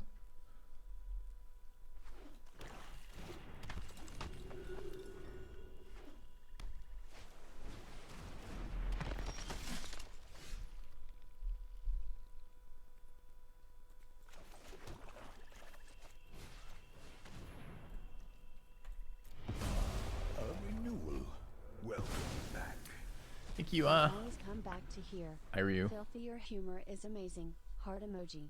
Thank you very much, man. I appreciate that. So here, oh, I'm really glad. I was expecting him just to double spell Zombie Reunion or whatever it is and lose both my creature things out of my graveyard, which would have pissed me off immensely.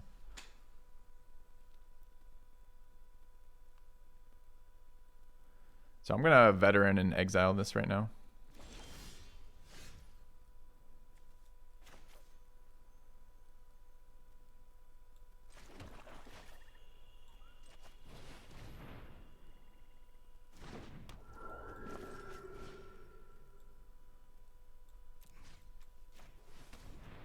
Haven't really made any progress doing damage to him right now, but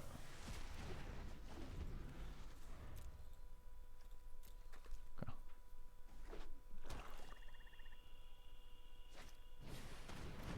So this guy has a lot of graveyard value, which is fine. We don't mind dealing with a lot of graveyard value.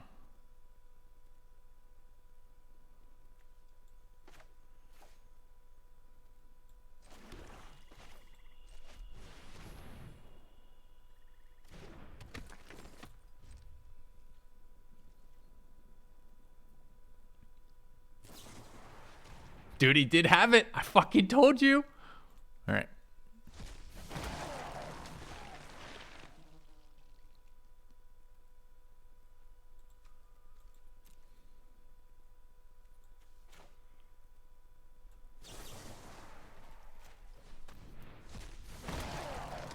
I Rotten Reunion, you're Rotten Reunion. I play zombie guy.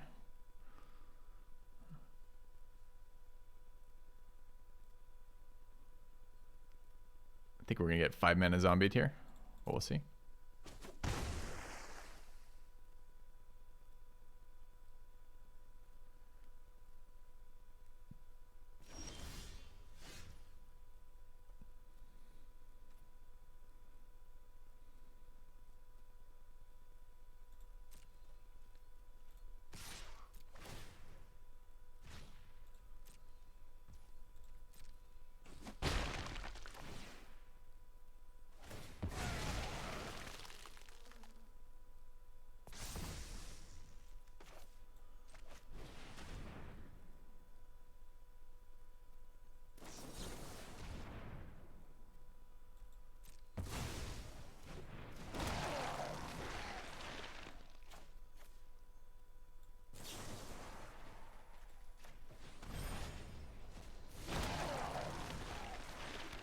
Okay.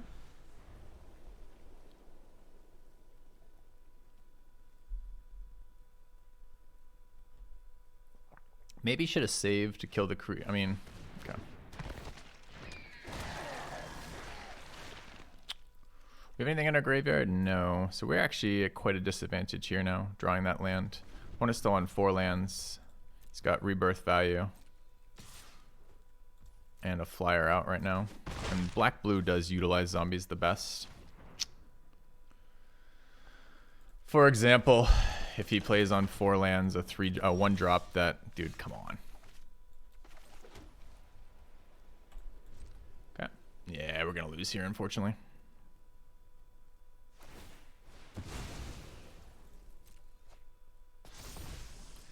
Mirror would be very good here, so I guess his counter paid off.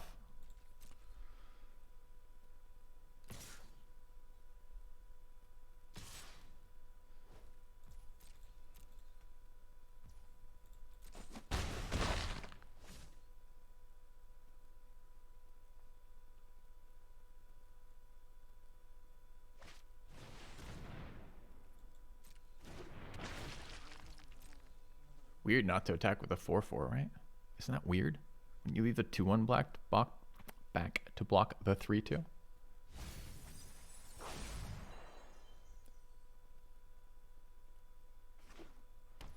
Dude, a white mana source as well. It's always bad when your opponent's way the fuck ahead of you, playing like 1,000 cards a turn, drawing a million things, and then he suddenly is like, I choose to play another color as well.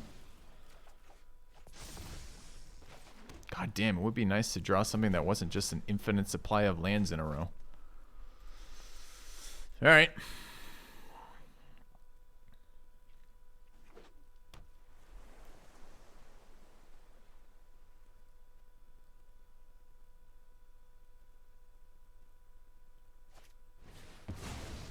there's the card. So the card that he has for his white splash that he picked up allows him to remove all of my creatures at 0 cost. It doesn't seem good. I probably should have blocked the 3/2 there. Actually a little tilting. Can't rebirth anything. There's just nothing in my graveyard, so it's kind of irrelevant here.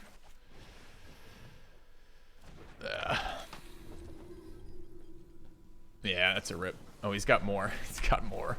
All right, opponent, you got me. You outplayed me, battered me down. Wait, just kidding. I drew lands. Good job.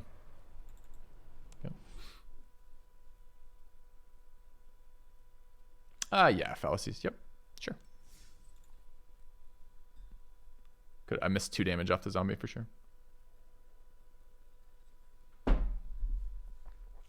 All right. 6-1 feels bad.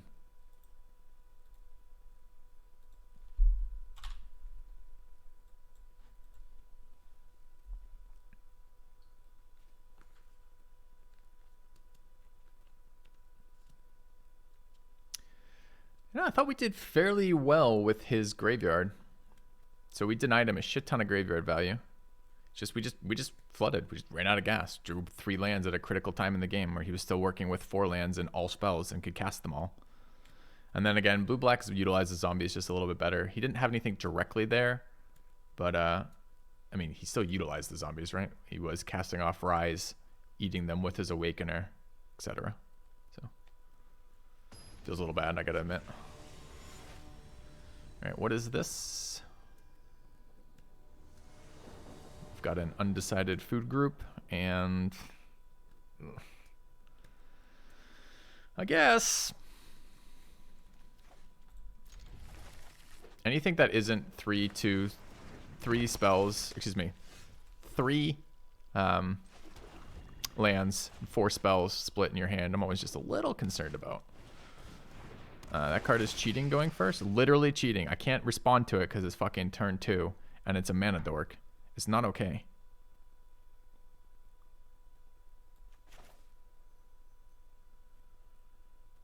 It's not okay at all, chat.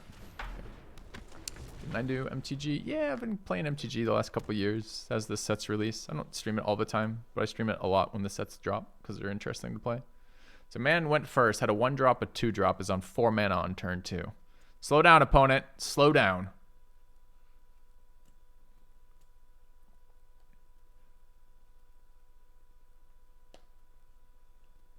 I mean, I guess I could have tried to set up the ambush with Commando, but I think this is better. This sets up for the Eaten Alive play.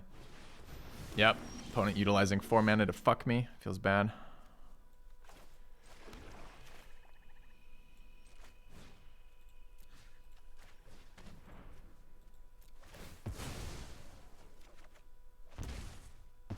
Got another land secured. Excellent. Okay. Do I own any paper magic? God, I think I have maybe less than 100 cards sitting around. I played for I was up in Oshkosh, Wisconsin a couple years ago for I was there for 2 years, and while I was there I was going to a local shop. It was in walking distance of my apartment, and I could go and play draft nights, which was fun. So I don't collect the cards, but I would occasionally sell them after playing. Clunky hand again. 4 mana. Can't utilize any of it. So I am either sacking my 2/1.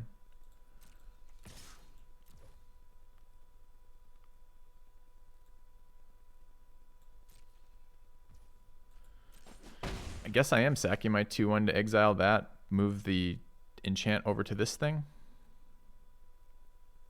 So what else am I going to fucking do? It's another dead hand.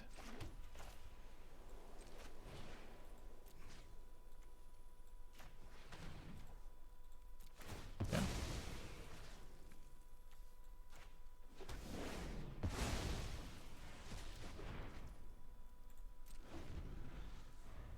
He's like a double spell, I guess.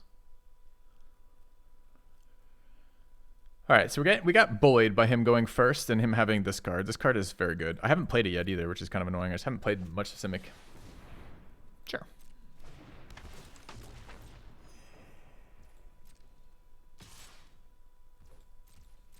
Okay.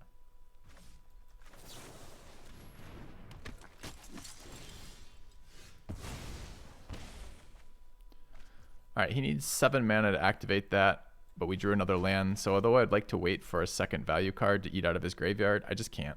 I can't do that with no turn at all.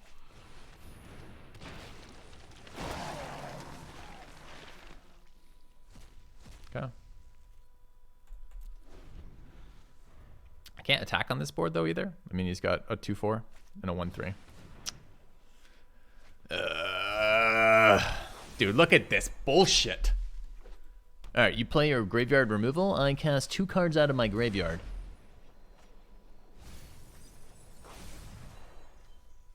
And my card hits both times. So he just cast a card twice. Out of hand, out of graveyard. It generated 1 good graveyard card and 2 excellent main hand cards. Meanwhile, we're up to 7 lands on curve over here. So fucking frustrating. This is 2 in a row we're going to flood out and lose this. I can't attack. So we're about to get fucking destroyed by Huntmaster.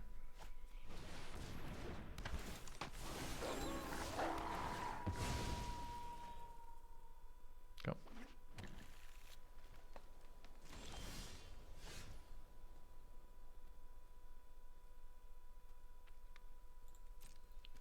Guy's at 20 as well right now, chat. 20 is not an okay number for me. You block the wolf 100% of the time here. Why wouldn't you? What are you going to do? You care if he turns his, does that?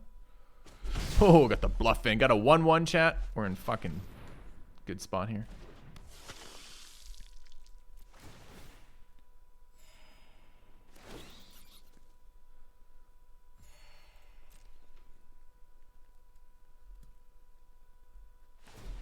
Oh, he's also scrying or surveilling. Nice. Frustrating. I'm not going to be able to beat this. I don't have any pressure on him. He's got a sick fucking bomb sitting in play over there.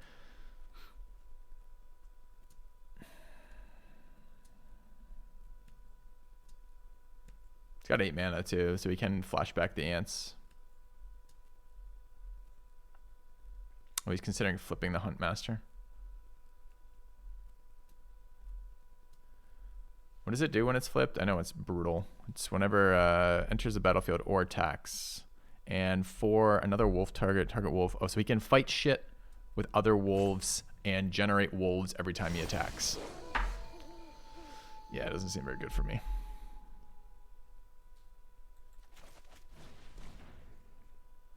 Well, it's cheating if he gets to resolve it. I have no answer to it, and then life carries on like that.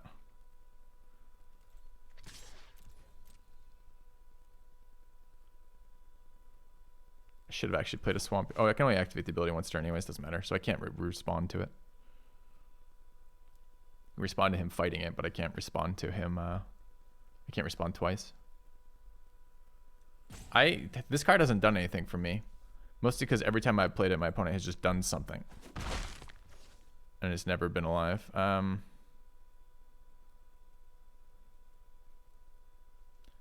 mean, sacking a 2/2 zombie token for a draw seems fine. He's gonna kill my whole fucking board with these wolves, right? I guess I can wait. There's no benefit particularly doing it right now. He has 8 mana, so we can just fight it twice anyways.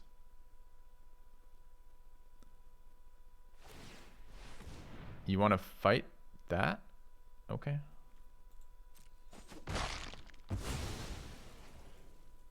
Anything else?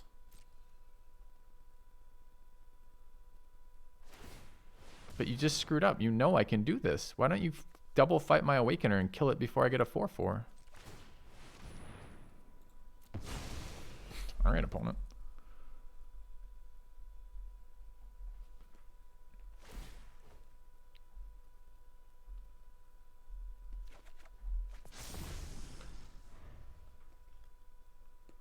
I think I needed my reunion like last turn.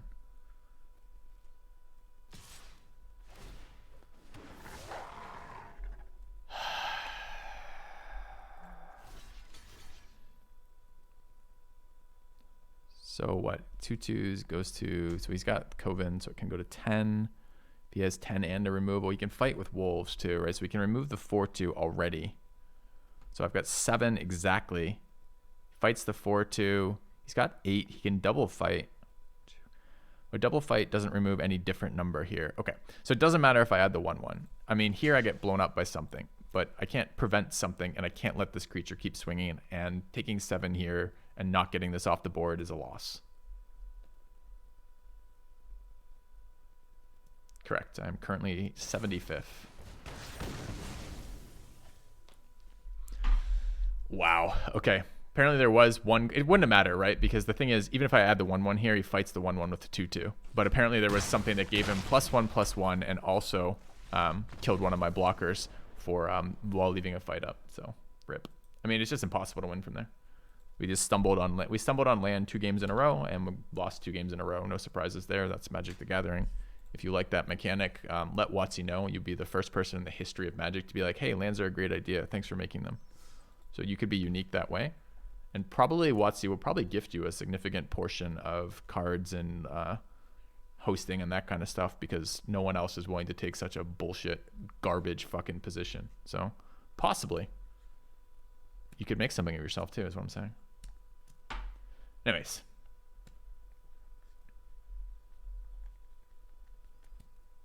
Did you just tell me I'm too smart and then type 2 with 1 O? Thanks, buddy. Thanks. All right. Mana like Hearthstone. I think there's a lot of different solutions that different card games have played for resource systems. We don't have to take any one. I understand lands are part of their game and they need to make things backwards compatible, but they need to start printing things. So they need to start printing changes that make this less of a problem, and they're not going to. So it remains a recurring source of frustration for me. So this is not a very good hand. Again, we're on 4 lands. We run the risk of flooding. We have a 1-drop into a 2-drop, and our removal synergizes with our 1-drop. So we're going to keep this, but we're very much at the mercy of the draw here.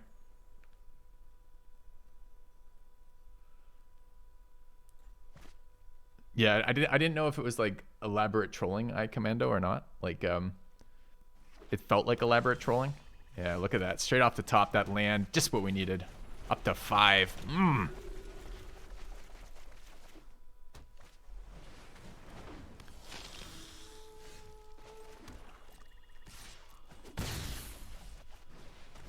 Blue-black again. Do I run 17 lands? This is a 16 land deck right now.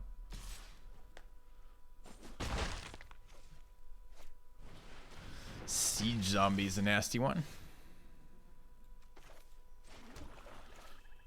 We just drew another land, by the way.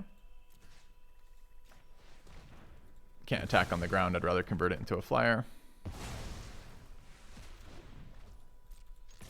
It's the only thing I can do with my mana anyways. And now we are officially up to 6 lands and out of gas.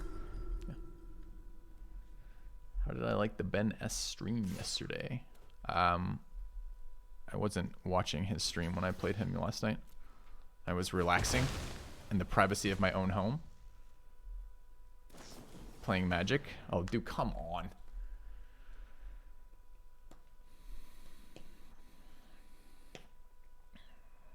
And then suddenly, as I am, you just steal my planes? What a prick.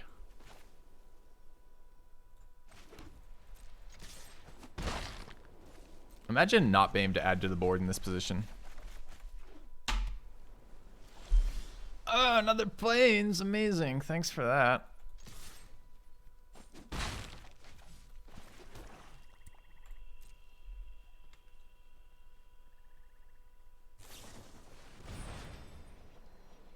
Yeah, we're up to 7.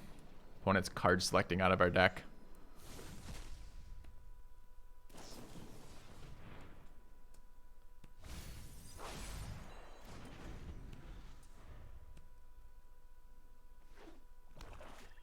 Imagine being able to apply some pressure here in this game. Wouldn't that have been exciting? I would have been fucking excited.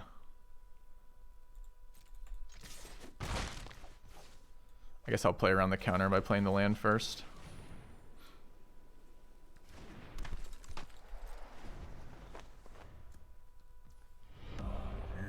Thank you, Usurpator, for the 25 months. Opponent's plenty Gandalf right now.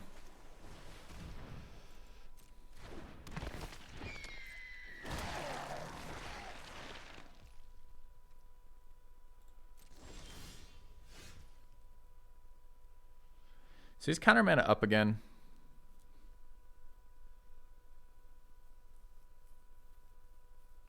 If I pay this at 5, I can't double spell.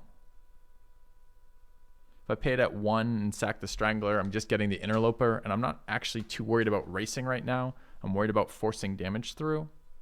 So I think I just attack both. If he wants to trade Abomination for Interloper, I'm not thrilled about it, but I can probably live with it.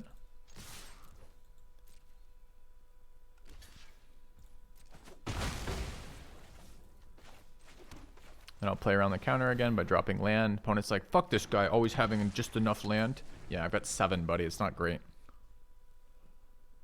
He's left 3 mana open each turn, and each turn there's been a pause when I cast the spell, and then he hasn't done anything. So I assume that's pretty clearly telegraphed counter.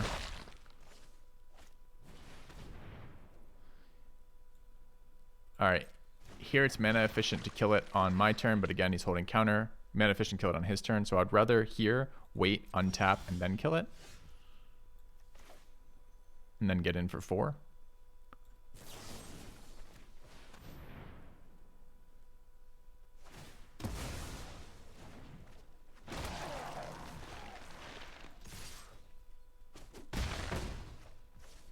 Call it a day.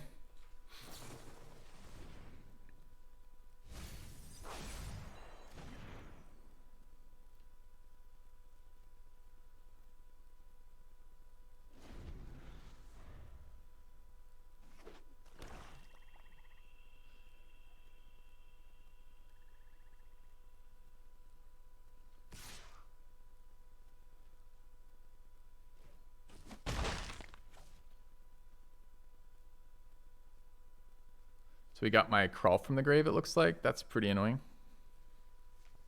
I will get it back when he casts the first half of it, if this is called Crawl from the Grave. This is sack as well. Could be my Behemoth. It is Crawl from the Cellar. Okay, he's still holding counter mana up. That creature can't block me. So...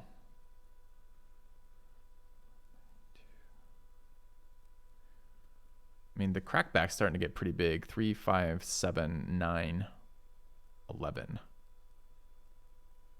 I'm at 2 right now. If I let him resolve a counter spell, I die. I don't really want to die.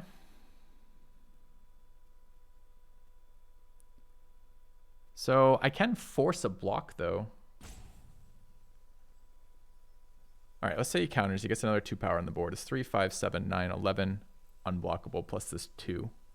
He can counter this. He can counter this. No value. Okay, so we just swing both here.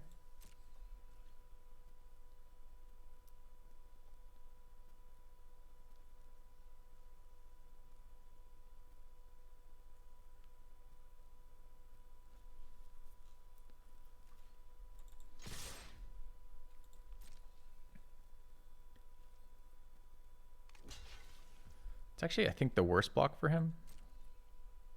I still have lethal on the board, right? And I think it's just a no cast here, right? Because I can pay this, but I don't think paying this now does anything. So I think it's just a no cast.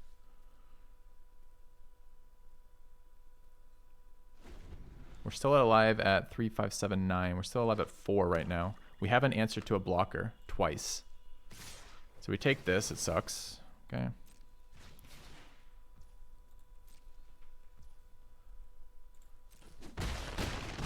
So probably maybe he's like sacks these of when it's on the stack kind of deal, or I'm not quite sure yet.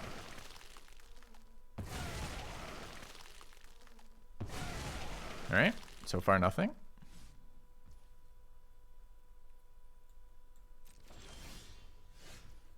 This is actually a really good draw for us because now I can resolve the Horde. This is 2 damage. I'm at 4. It's pretty low. So let's try to lethal him here. Let's play the land first.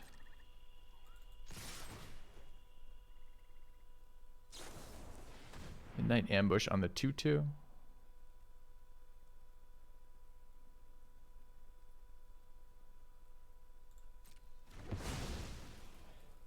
Okay. And here, what I would actually like to do, so let's take a look. So I have 4, 8. We're playing around 4. So I can cast a 4-mana spell. Could cast Crawl here. And if he counters, he gets the creature. The creature's lethal, but I can kill the creature.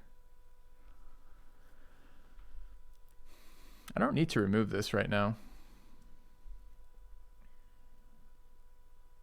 I think I just pass.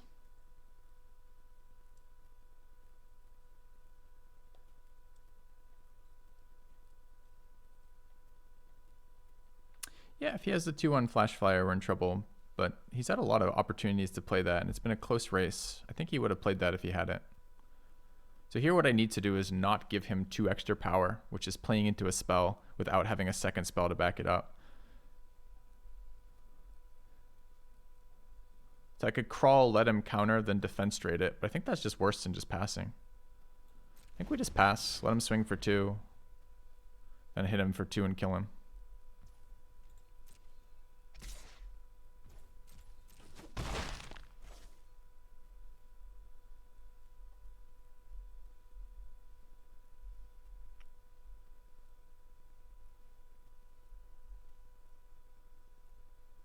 Yeah, he's broadcast the counter for like 40 turns, so I think he also has it. Exile is actually really bad here. He left counter mana open too. This is super bad for me. So if I respond by defense trading my own guy, he dies though, right? Because he can't counter the defense trade, so he just dies here. This is fine. So I respond by defense trading my own guy. He throws the counter, I pay it, I put the thing on the interloper. He didn't pay a sack effect here, so his creature's on the board, and he can't get rid of it, and he takes 1 of my upkeep.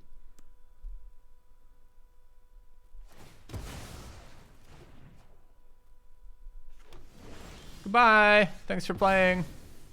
Come on, chat, that was kind of a cool game, right? I thought that was a big brain game. Big game, big brain game, right? That was a fun one. I'm pretty pleased about that one, actually. All right, how does this fucking clip thing work? All right. Clip. Does it work? I don't know. It didn't work for me. Yeah. All right. I wish he had showed us the counter. It would have made the entire sequence better, because possibly we psyched ourselves out and played around something that didn't exist the entire game. But if you remember, he held up 3 mana with 1 blue for the entire rest of the game and lost from his decision choices. So, I mean, what else is it going to be there? So, anyways. Thank you, Grubark. I thought that was a fun one. Okay. So we get there with this deck and went 7. 2 really shitty land screws. I'm glad we got it, or floods rather. Glad we got to 7. I mean, the deck is common, common, common, common, double common, common, 1 uncommon. This card was not good for us, by the way. This card was not good for us either. Uncommon, common, uncommon, also not good for us. Common, common, uncommon, quite good. This might have been the MVP of this deck, honestly. Although I don't normally love this card, I think it shines most in black-white sack. This card's great. This card's great, both at uncommon as well, and then everything else is common. So 0. I know Strangler MVP is pretty rare though. I think that card is a medium card. It just happened to be MVP all the games we played. Anyways, pretty pleased with that to get 7 out of that. Yeah. All right. So I guess we're drafting again. But it is 11 a.m. and I have leftover pizza, so I think we might be. I want to be able to commentate the draft, so I guess I should draft, then build the deck. I should draft, go get pizza, then build the deck. I guess is how we should do that. So let's draft now. Okay. All right. Telegraph so hard? Yeah, he did. Telegraph pretty hard. And it's funny because the 2/2 from the counterspell would have killed us. And actually, his top deck removal there was really bad for us too. Because if he killed our 2/1 there, like with his removal, like if he had played any ground creature, we would have just killed him because we would have defense traded it and killed him because he would have had no blockers. So I guess defense trade being flexible there was good for us. All right, so what is this? I like Rem and I'm willing to play Rem. It does kind of feel like the Blade Stitch Scab is just better though. I mean, just for diversity, maybe we play it. I'm not super fussed about like what my mythic rating score is. I know it's good for viewership, but past that, I don't really care. I like playing with the cards. I don't know if Sacred Fire is ever going to wheel though, which is kind of annoying. Actually, I know Sacred Fire won't wheel. This card has been good for me. It's just not particularly, it's not like game-changingly strong. This card's fine. This card's quite good. This card is good if it ever gets to attack, but at 5 mana, it rarely gets to attack. There's no black cards or blue cards in this pack, so maybe a little bit of a reward for not grabbing the zombie.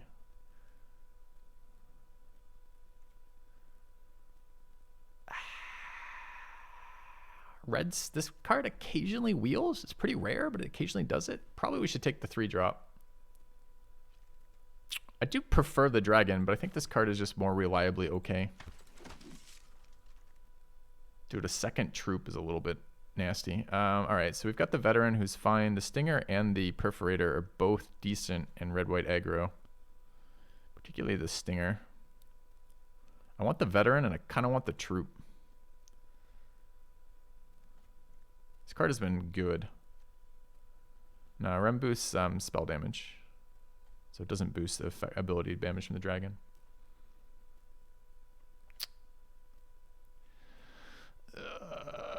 I guess this is the problem with Rem. I have to pick red cards to go with it. Like, I don't really want to play red cards with Rem. I kind of want the Contortionist troop. Okay, white seems pretty open too, though. I think we play Farmhand here, and we try to do a Coven Matters kind of deck. I like Farmhand more than I like Griff. Griff has underperformed for me. There's too many 2/1 creatures that come off the backside of Disturb for this card to be super good. We don't have a lot of ETBs either. I think I take Farmhand over anything else here.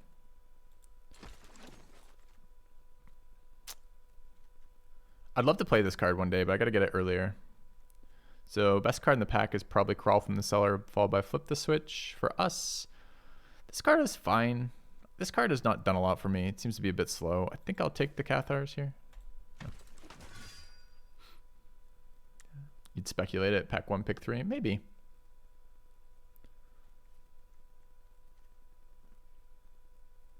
Maybe.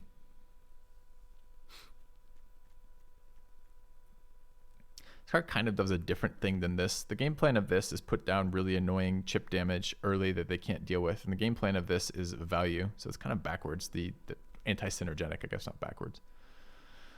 These cards are all very bad. This card is reasonable but not exciting. I could just randomly speculate black, but this card is also only medium excitement. This card has been very bad for me. I say that. It's just not great in this format. This deck, I can bring the 2-mana 2/2, I guess. Don't like Hoarder, though. Or Harrier, rather. Don't think it's very good. Red-green duel. This late seems better than anything else I could pick up. This card is only really good in the blue-red archetype. So I think it's that. It's also the rare. Grab the rare draft. Stuffed Bear. A dog isn't unblockable, unfortunately. Dog makes one creature unable to block, which is quite a different thing. This card's been fine. 3-mana 2/3 with upside is okay here, especially this late. It's that or the Bolt, right? Honestly, we've been kind of scammed into red right now. Since we've seen no red removal and no white removal, we've just taken a bunch of basically weaker commons in the last common draft we had. Scammed by this guy. Now, I like this card fine, but I don't know. Maybe we should have been willing to give it up. I mean, what would we have given it up to? The double Contortionist troops might have been enough to push us into green. There have been green cards coming through. They haven't been exciting, but they've been okay.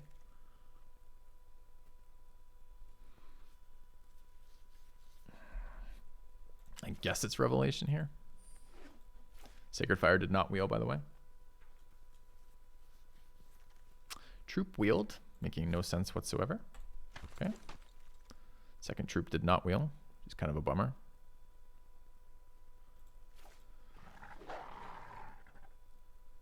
Are we possibly green, red, white? What was the card we took instead of this one? We could have had the red dragon, right? Okay.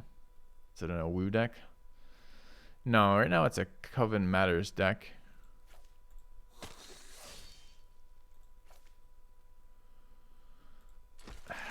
I mean, the late green cards are interesting. So that's a very powerful black card, but not for us, since we're obviously not black.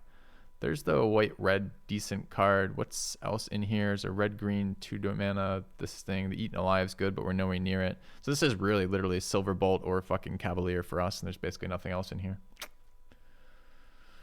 I mean, we could try red-green and splash this, but our white cards are actually decent, and I'd rather play this card than that card. So, just got to figure out our mana base, figure out what colors we're in. Would have been nice to have the double troop, but I think this was the one that wheeled, right? The first one that we passed.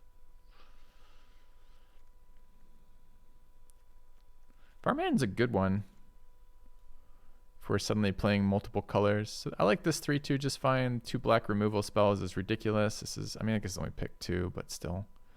We have no removal yet right now. So we're building a deck that doesn't work at the moment. I just try not to play black-blue every single draft because I'll burn out on it. It will make me bored with the set if I'm always forced into that. It's not even like, whereas like last set, I feel like you forced a color combination. This set, it's just like there's so many good commons of that color. That's a white-green fixing for our deck here. And the cost isn't even that high. There's good black cards in this pack, but the red-green, this card is not great. It's just whatever. Seems good. Okay. So this is fixing and a decent 2-drop. And I like Mentor. Depends how green we are. If we are now splashing white, which we might be, I don't mind just playing the Mentor. This card is good on a stalled board. It's not great otherwise. It's okay. All right, bad. These cards are nowhere near where we're at. There's a Duel for Dominance. And I don't actually like Duel for Dominance, but it's up against Dread Knight, which isn't super good, but it's okay. And nothing else, and we don't have any removal yet. So grab that. Mentor is good. I guess I'm kind of provoking you guys by saying I haven't seen this card be very well, so you guys feel like responding with turn, but we can talk about this card in a minute if you like. It's okay. It's not good. All right. I can tell you when it's good and when it's not good. Maybe that's a better way to look at it. It is a better way to look at it. So I like this card. This card has overperformed for me. It's double green, which is a bit painful in our deck, and we don't have a second removal spell yet, but our removal is bad anyways. Like this is bad removal anyways. Maybe it's better with the Coven Matter stuff. Maybe we just have to have some. You have to have interaction in this set to some degree. Where are our colors? This card is surprisingly better than it should be, right? Artifact card with a mana ability or a basic land. I think I'm going to grab it over these. This card has been seeing a bit more play, but I still don't like it. This card's fine.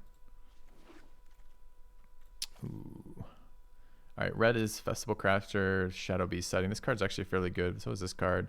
Gears, I mean, this is actually painful for us because the white cards are good and the green cards are fine. I think I want the defend. It's just a really nasty trick. Might. We're a Coven Matters deck. There's also a removal, and we're pretty light on removal. We don't have any answers to cheap flyers. The Admirer is okay, and the white-green decks don't mind a wide board.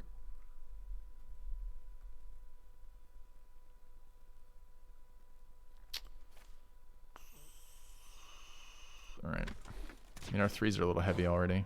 Guess want to add another color. It's a 2-drop. We don't have a lot. I kind of like this 2-drop. Builds wide.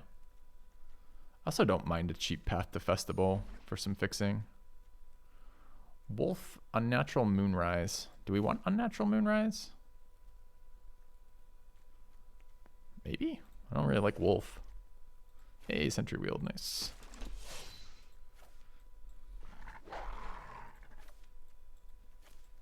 All right, pack 3, reward me. How about a nice red, green, or white rare? Blue, you say? How about a red, green, or white uncommon? All right, so Punished. Take a 5-drop Hauler. This is going to be our pack 3, pick 1 Hauler. Maybe it's Flare of Faith.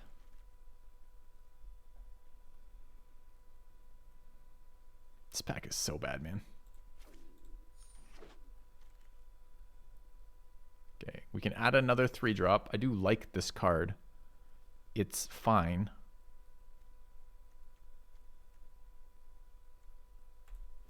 But we don't really need another 3-drop. We certainly don't need another medium 3-drop. Is that a 2-drop? That card's pretty good. All right, what about the rest of these? White Candle Trap for quasi removal. Might wheel, probably won't. Green and red are no good. Let's grab the Outlander. The Outland Liberator. Ooh. Another 3-drop? I think I will. Over removal? I mean, we have to play this card, right? It's just too good not to play.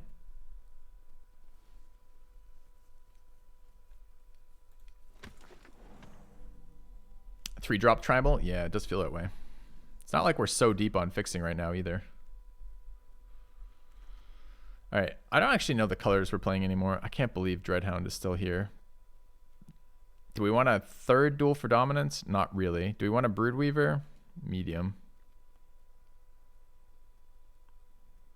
Yeah, I don't have red removal right now. I have no damage-based removal right now. I don't think I can run 3 of these, though. They require you be ahead on the board. I don't like Weaver. Hasn't done anything for me. I haven't found the stall board position to work for you in this set unless you have big overrun effects. Another defend Village Watch, which I'm fine with. I do like hasted attackers. We maybe can overrun with that. We have a couple others. There's also the Silversmith, which has been quite good for me. I don't really want second defend. I think this is Silversmith. It's another 4-drop. Could be the Watch. This card has just done good things for me. That's a nice one to pick up all of a sudden. All right, we did want flashback. We're missing the green value cards, which are the Ant, the flashback, and the Shadow Beast sightings, which kind of sucks. This card doesn't do anything for me particularly. Might have the old ways, maybe be okay. It's a combat trick that we draw off of. I think I'm just going to take Join the Dance. Clear Shot's really nice this late. Pick 8. Dude, no one's picking Flesh Taker. Pick 8? Jesus, all right. Yep, we did pass some sightings. I think we take the Hauler over the next Sentry. Sentry's been good for me, though. How are our 2-drops? Kind of overloaded. Let's grab the Hauler.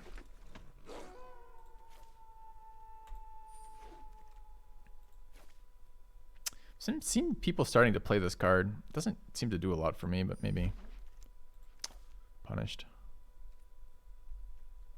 Does that count as a mana ability? Probably not. All right. Fuck knows. So we got the Duel for Dominance back anyways. All right. I have no idea how we're going to build this deck, but it's going to be something a little different, which would be nice. Possible to drop red. It is quite possible to drop red. The problem is the Courier, the Sunrise Cavaliers are probably good enough that we'll play red for them. We might drop red the rest of it. We might end up just splashing the 3 red cards. I mean, if you look, I guess only one of our duels is red. We can run a mountain, maybe run the lands. Okay, this is the pile of cards. I'm going to leave the pile of cards up on the screen for you guys as I go reheat some pizza. And then I'll bring pizza back down, kill the mic, and well, kill the webcam, and we'll build the deck. There's a couple ways we could bring this, honestly. We do have some good cards here. That card is good. This card is quite good. That card is good for pretty much every deck. We can talk about this card too when we have a second. That card's always going in. That card's always going in. We're probably playing those uncommons. I'm trying to get it so all the cards on the screen so you guys can look at it while I'm gone. We're probably playing this card. This card is good when Coven matters to you. Or if you're in a stall situation where you have something that you can attack with and you get a ton of mana. But by and large, a 3-mana 0/4 that creates a 1/1 is kind of medium for the rest of it, right? So you need to be activating this regularly. And there's not a lot of situations that I feel like arise often where this +3/+3 and trample is that relevant to the way the games pan out in this format. So this card has done okay for me, but not overperformed in any way. So what do we need to do? I just need to like drag 2 more cards down. What are we very likely to be playing here? One of the fixing, we've got Rejuvenator. Okay. All right, I'm gonna go grab pizza. Sorry, I'd love to leave the comments up there. I guess we're always gonna play that, and we're always gonna play that, and probably that. Does that get all the uncommons on? One more fixing. Fuck. All right, one more card we're probably always playing. That guy. Okay. I'll be back in a second. Can I bring you guys pizza? I can describe in detail the pizza eating while chewing into the mic for some ASMR while simultaneously streaming my foot slowly going through mud, if you'd like. But you'd have to sign up for the Instagram first if we're going to do that. Or not the Instagram, excuse me, the OnlyFans. Anyways, back in a second, guys. See you shortly.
All right, chat, I'm kind of back. Munching on some pizza, so I'm going to keep the mic mostly muted until we get towards the end of the additions.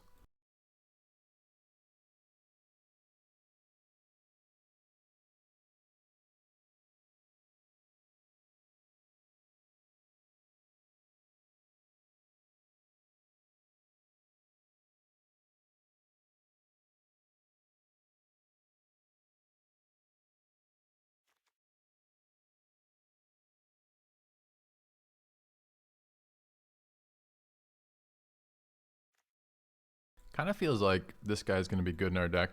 Our removal is 4 instant speed fight spells.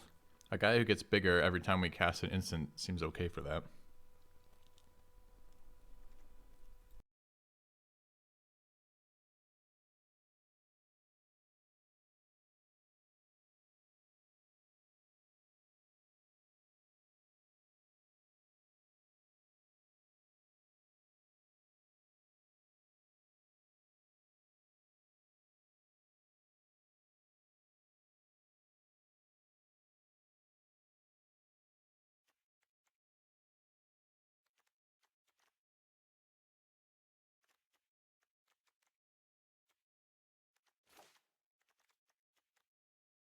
And some 2-drops as well. Fuck. Our 3s are so busy. We have so many good 3s.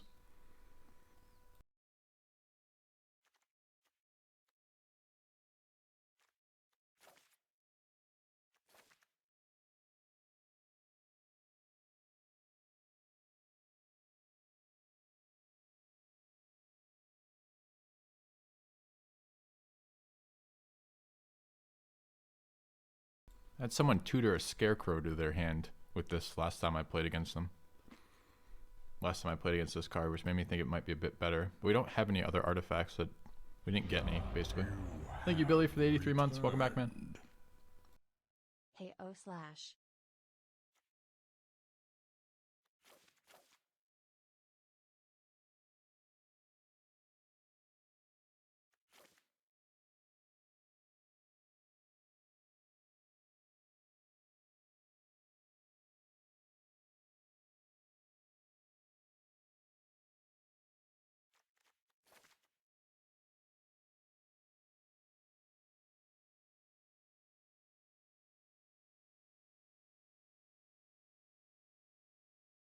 I think we're gonna be able to utilize lands. Like we have 1 flashback spell off Join the Dance, 1 mana sink in the Mentor, 1 mana sink in Augur of Autumn. I'm not sure we're gonna be able to utilize lands well. Do we want to run? We could run Rejuvenator. The problem with Rejuvenator is a really big anti-tempo card, and our game plan really seems to be we don't have many high-powered late-game creatures, so part of our game plan is really going to be just hitting them with early stuff. I'm not sure we want to take the turns off to cast Rejuvenator. It's not like we utilize our mana super well. So I'm not sure about Rejuvenator. Still thinking about it.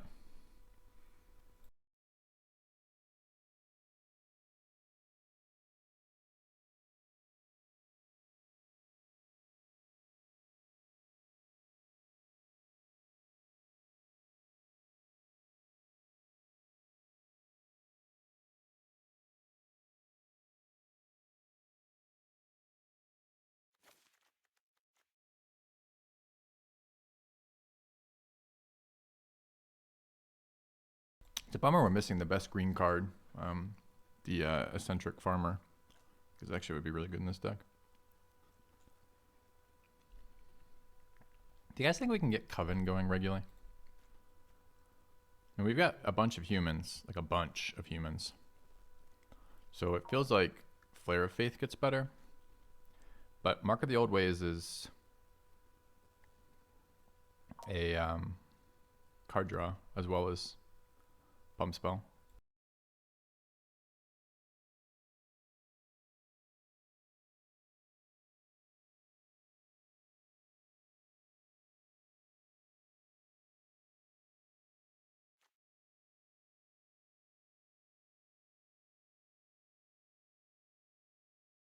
So we're like 3 cards out from here, and I don't think we can cut lands in this deck. Our curve's low, but we need multiple sources. I have 2 Duel of Dominuses in there already, Just no love for the third one right now. Feels like too many, but it might end up as our last cards. I kind of want to defend the Celestis in there.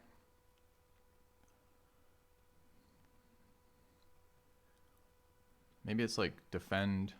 We could run Path to the Festival. It's just not a very exciting card. It seems like it's been worse to me than most of the other fixing I've seen available in the past. Could run double defend. It's a very expensive spell. Not quite sure how we win this game. It does feel like Birded Mire might be good for us too.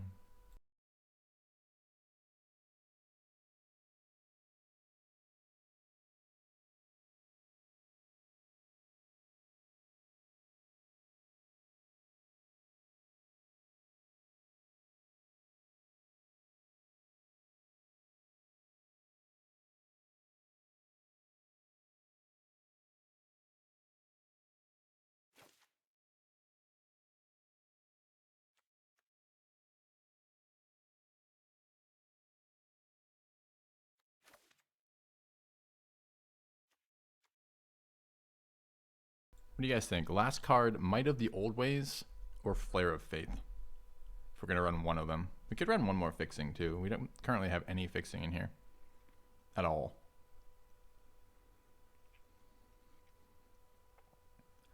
Pretty unexcited about our fixing though. So it's either Moonsilver Key or Path for fixing.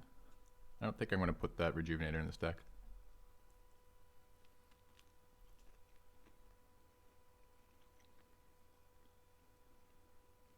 And we do want red too, so we want a pretty...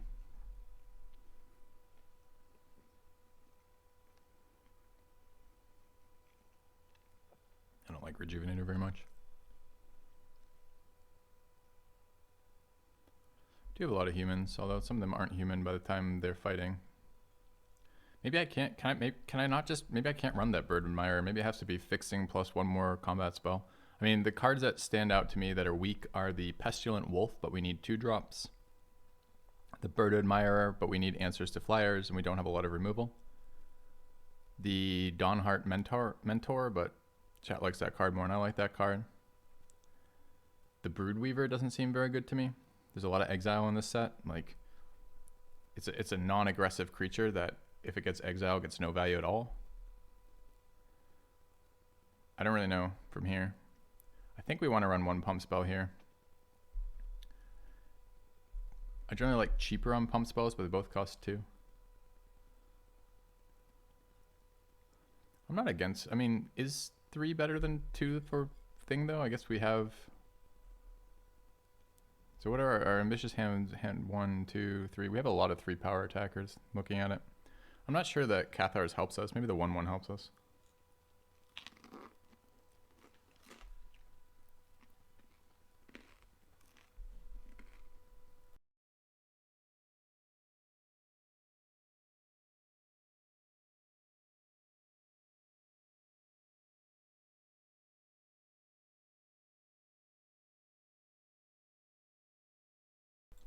All right, chat.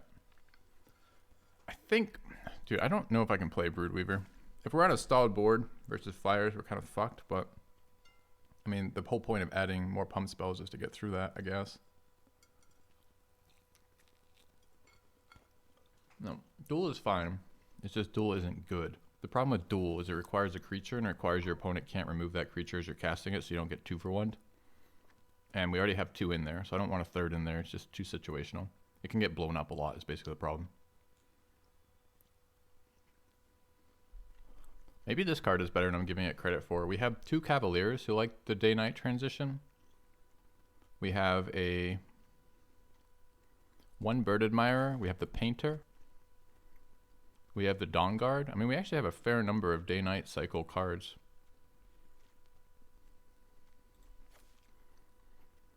Maybe I can run this instead of a pump spell.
And just how often do you guys imagine that we're actually going to be able to cast anything that isn't a creature on 3?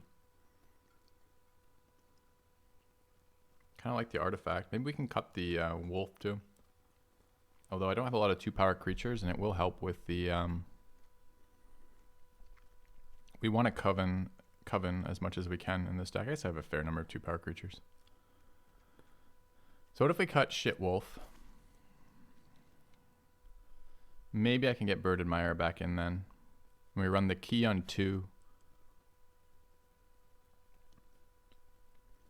The Birded Mire. I don't think you're wrong, Care Bear. It's just the Wolf's one of the weaker cards, and our struggle right now is we have a lot of good cards to put in here, and I need some form of fixing. So it's either key, shitty 4-drop, or Path.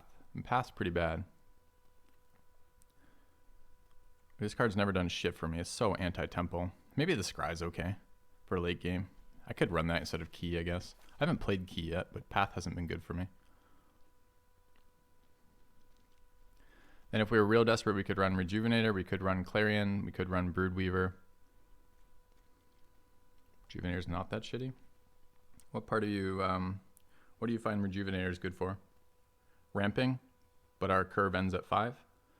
Casting expensive cards from your graveyard, but we only have 2 of those. Healing is okay, but healing is part of the race mechanic. And if we're racing, the 2/4 doesn't really add to that.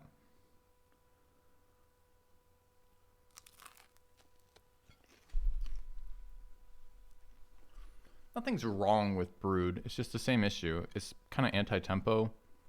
Maybe we get some value out of it, but a lot of exile effect in here.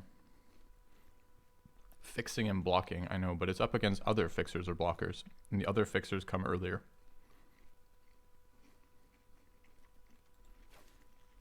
Let's try this. I'm not so sure about the mana base. We want it to be primary green. This is currently 7 green, 6 red, 6 white, which is pretty reasonable. I think we go down 1 red and up 1 green. So now it's 8, 6, 5. Seems okay. Let's run this. Hey, Skags. I do like these color combinations. They haven't performed super well for me, and I don't think this deck is going to go very well. But let's get our first game. Then I'm going to go get more pizza, and then we'll be back to a normal webcam.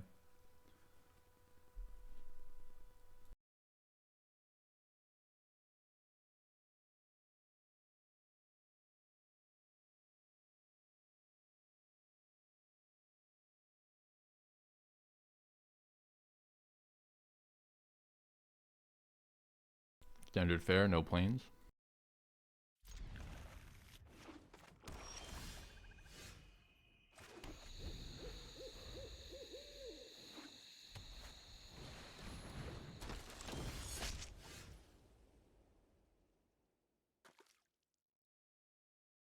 Well, we managed to get all of our mountains, so that's good, I guess.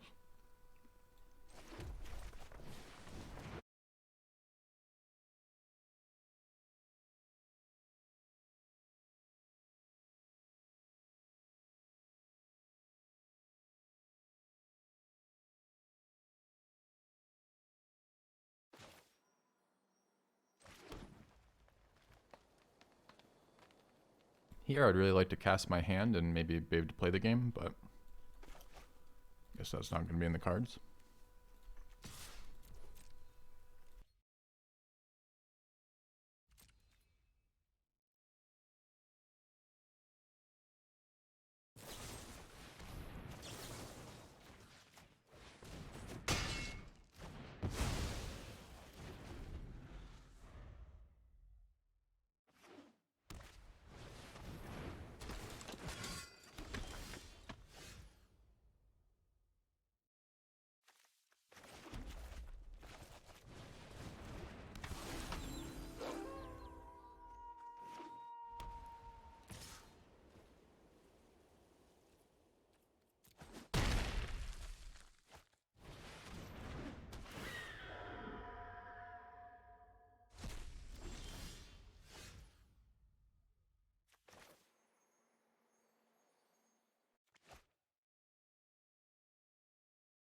Opponent goes first, goes 2, 3, 4, 5. As we're struggling. Always a fucking punish, isn't it? I hate this card so much. Why doesn't it come in? Why does it come into play tapped?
Not even sure that was the best round of the two we could have played. Oh, he's got a flash creature at the end too. It's pretty bad news.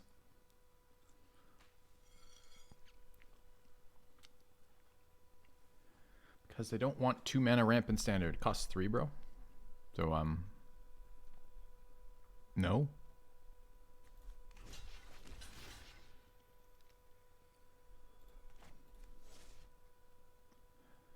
It's kind of a bummer. I do want the lifelink off this. It's going to be actually super important. So I guess we're chumping here.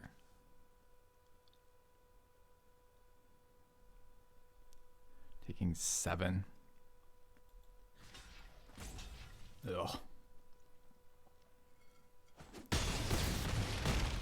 That's not true. 2 mana ramp you could cast on 2. If it enters untapped, you still can't cast it on 2. So you're still not ramping for that turn. So that's not right. Fucking 4/4, huh?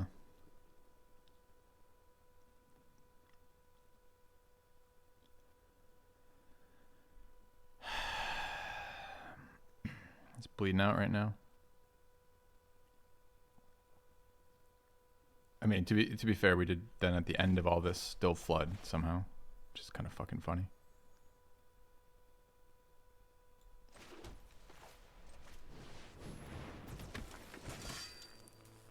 Could force the day-night transition.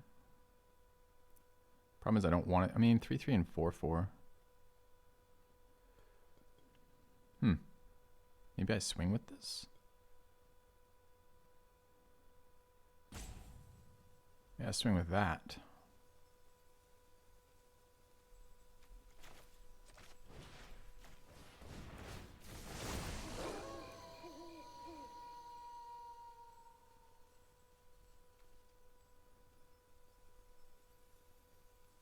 He's gonna trade it, right? Always. Can't make it 3. I have to make one of these 4.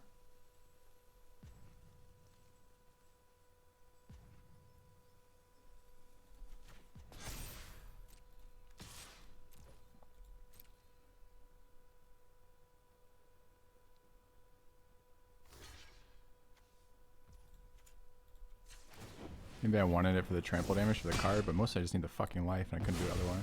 Okay.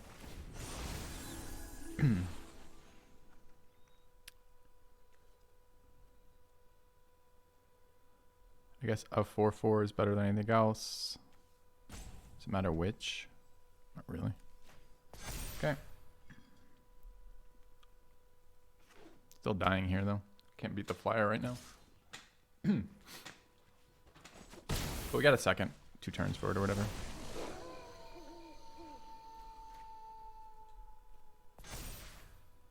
Fucking game, man. God damn. So are we in? We're in Nightfall and this forces night.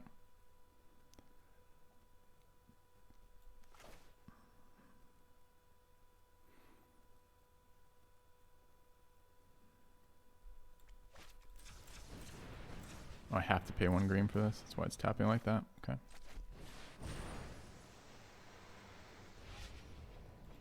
Tokens transform. That's a good one. We'll leave that on top. So I've got blockers and attackers. Does it matter which? I guess I'm going to try to get in for damage and a card.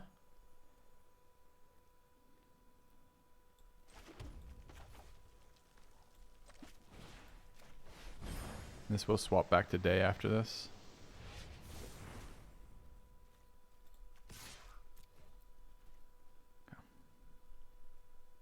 Okay.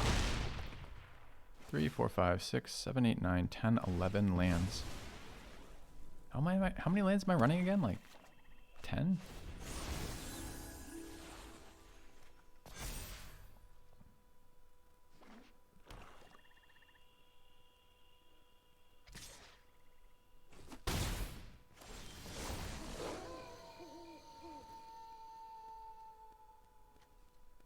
This is technically lethal.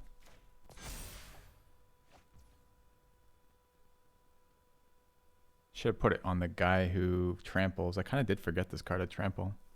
Well, all right, so let's think about this. If he has instant speed removal, I can't kill the 3/4, right? It's just how that works. So our goal is to kill him. So killing the blocker is better than anything else. And we are on what? We're a knight, so there's some bad shit that happens to us, but we're dead, right? So we don't have a choice about this. So he's always going to block the 6/6 if we placed it wrong. This could have been 6, would have been 9, but 9 doesn't kill him and this doesn't trample. So my way of winning here is clearing the 3/3 and then going face. And I don't have any other outs, right?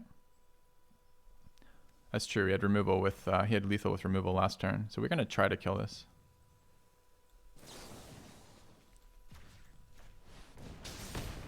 And then we're going to try to kill him here. Didn't think we were going to get there. All right. I'm going to go heat up the last of my pizza, and then we'll get our next game. I'd say that was quite the game.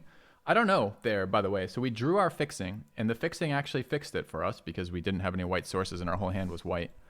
I think the fixing would have been better in this game as the Moon Key, because I could have resolved it earlier and got the planes that turn. There was a turn where we cast the stupid fixing as a tap land, and that turn instead we could have just sacked the key, grabbed the planes, used the planes to cast the farmhand because it didn't come into play tapped. So I don't know. I'm still struggling. Like the Scry was not useless. We got rid of the second troll planes behind it. I definitely think either of these are better than the Rejuvenator for pure fixing when I'm not ramping. So I kind of want to play this Moonsilver Key instead. We could just rotate back and forth and try it. This card is better if you have a couple of those Scarecrows in your deck or a couple of the other fixing, the uncommon artifact that costs 2 to fix, so you can at least do it for something else. See, the thing is, this is still a little bit of utility later, where this is a dead draw later. So I don't really know is the answer. We only have that one white 2-drop, so the bulk of the time, not even sure. All right, I'll be right back. See you in a sec, chat. At least it's an interesting deck, right? At least it's not fucking blue black, do the same thing again. Back in a minute.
All right. So what do we have? Rejuvenator would have been sick in that game. I don't think so. Would have been one turn later before we cast it. I don't know about the key. Yeah. All right. Good luck, us. I'm down to my final piece and a half of pizza, which is pretty disastrous. But, you know, I did take my vitamins, so I assume that makes it health food. If you take vitamins with pizza, I believe it converts it directly to a win. Pretty certain. Pineapple on pizza. I'm literally eating Hawaiian pizza right now, Care Bear, which is pineapple and ham. So fuck yeah. Pineapple on pizza, of course.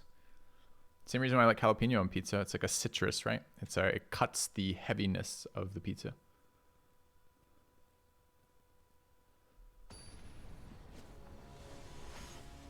It's that acid flavor is what I'm getting at.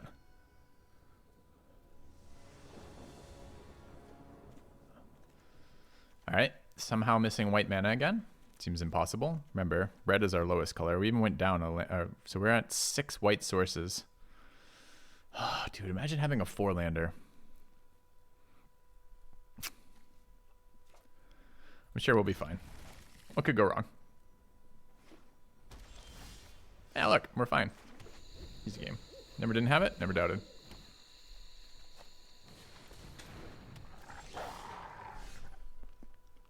Alright, there's plenty of land. Thank you, game. I'm content with the amount of land I have right now.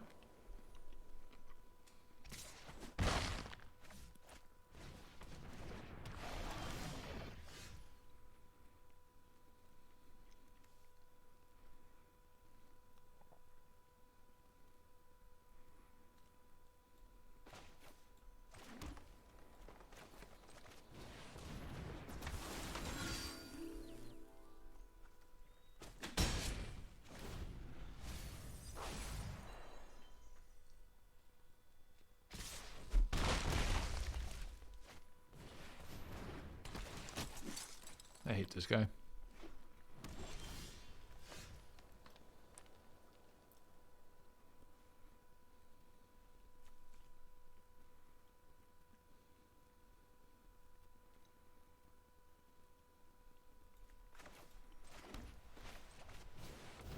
There's like no other plays, right? Because we're fucking flooded as shit right now.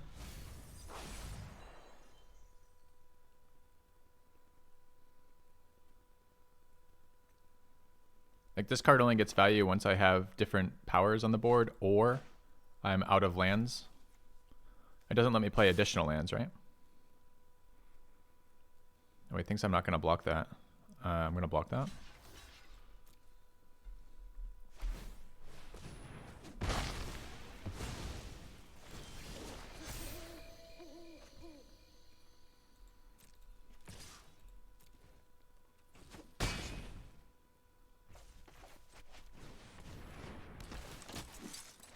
And then I'll convert it back to night.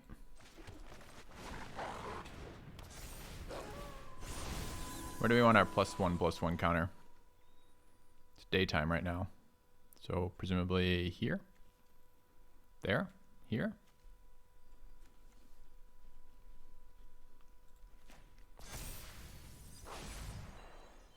I mean, either way, if he converts it back to night, it doesn't work for us. But I can cast another one anyway, so.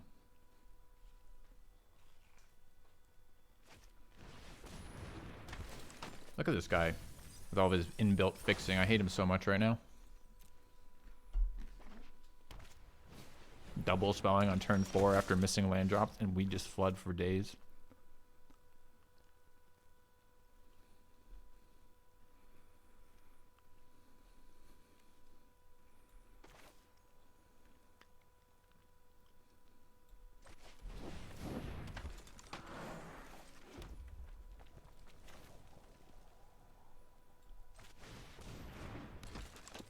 More land.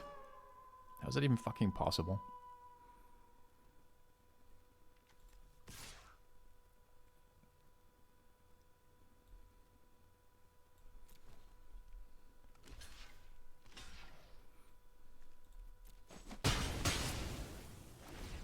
Although I'm trading down, I think there's some value. Maybe there wasn't because of the fucking Hulk. I was thinking there was some value in actually slowing down the amount of creatures on the board, because I have to attack through on the ground anyways. I mean, look at it. He's on 4 lands. 3, 6, 9, 10. I hate him so much right now.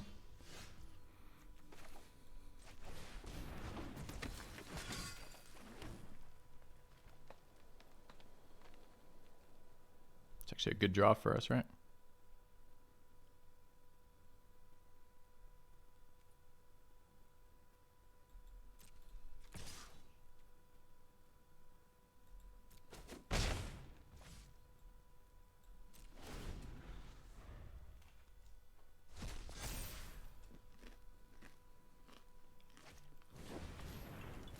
Dude, he's still fixing land. I hate him so much. I mean, this is the way to do it. He probably has like 10 lands in his deck entirely, and every card fixes.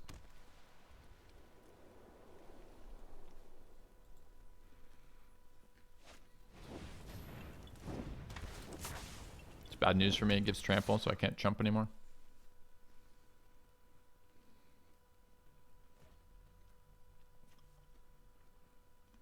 I think I just block it with a Cavalier.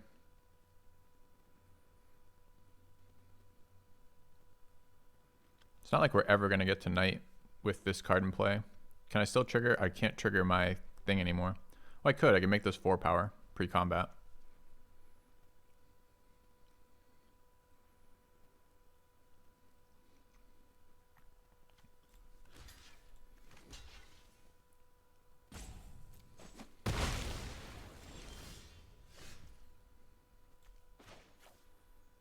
I know I lose Coven, guys. I just mentioned that on stream. Yep.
Yeah, Augur's the only reason why we're in this right now.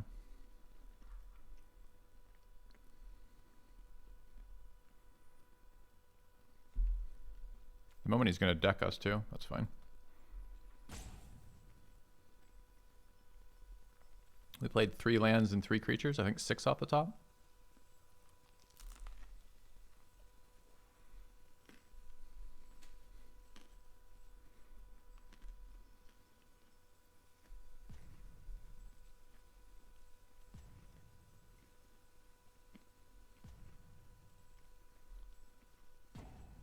Might be 7, I'm not entirely certain.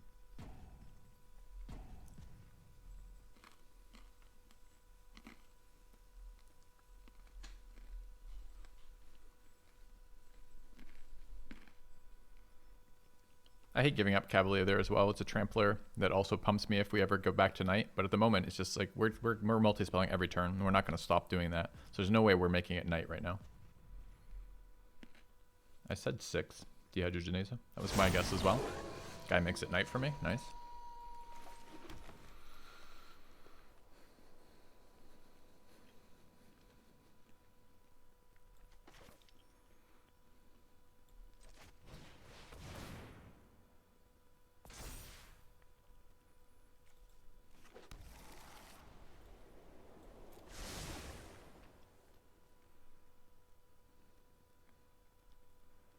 How's a 5/6 fair on his board? Pretty good, right? I can make it a 7/8 too. Is that better than developing another creature? He's gonna chump. He could convert and block, gain 3 life. But I can trade this for the Hulk. What if I don't? 3, 5, 6. You can put 6 in front of it. I'm not sure this creature does anything on this board either. I think we want to cast... It's too bad because I would actually really like the clear shot. So I don't really want to cast another spell right now. Could wait and leave it too and just evolve anyways. Okay, let's go to combat. See what he wants to tap. He's going to tap the Stalwart, right?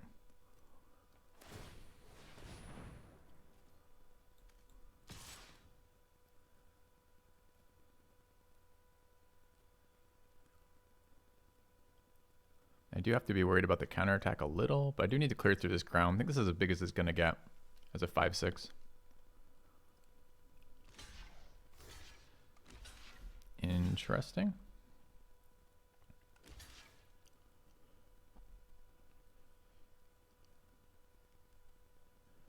So we could do 3 to this thing. Could kill 2 of these. The cards I'm scared of. I'm actually more scared about this than anything else. I could just kill this. What if we just killed these 2? That looks pretty good to me. Oh, I don't have 6 damage. I have 5 damage. So I guess it would be these 2. Like that, huh? Alright. Gains him 3 life, which sucks for sure.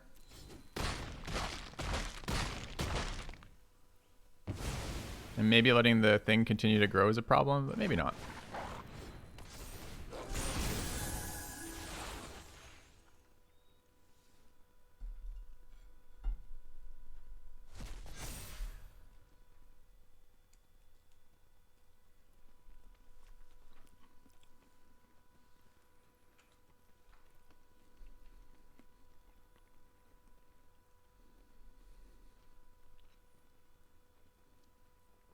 I think he's going to flip it back to night for me. That'd be pretty great.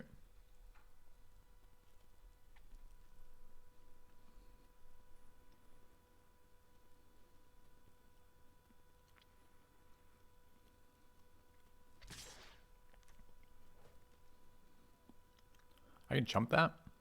Doesn't really feel like my 1/4 is doing a lot.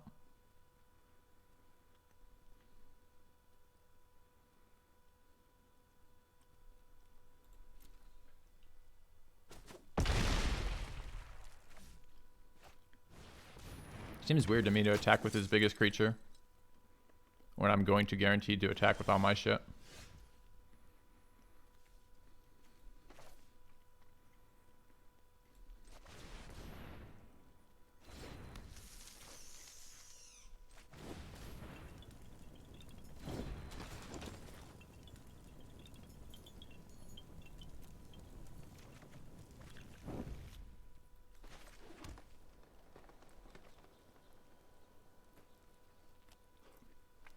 He's got to be so fucking pissed right now.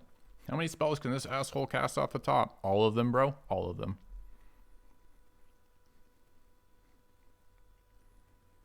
This gives +1/+1 too, right?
I'm most pleased about full mana saturation.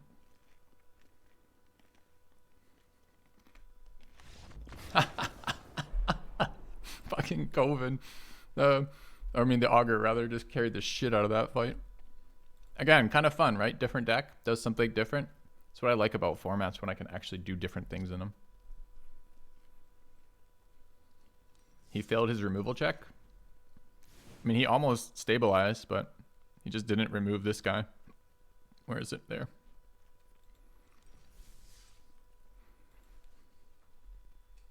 That was a joyous game.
All right, pizza accomplished.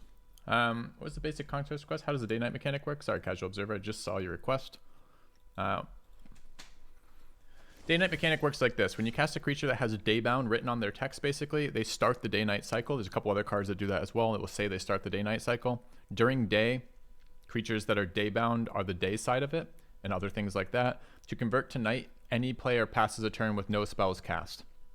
To convert back to day, the active player casts 2 spells on their turn and then goes back, and it switches between day and night. If there's any other questions about that, please let me know. I'm happy to elaborate.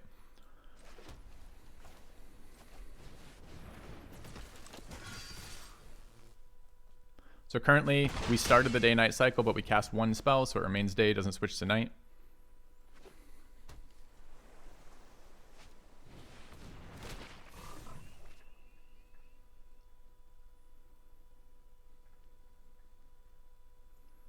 Two plus to switch back to day. 2+.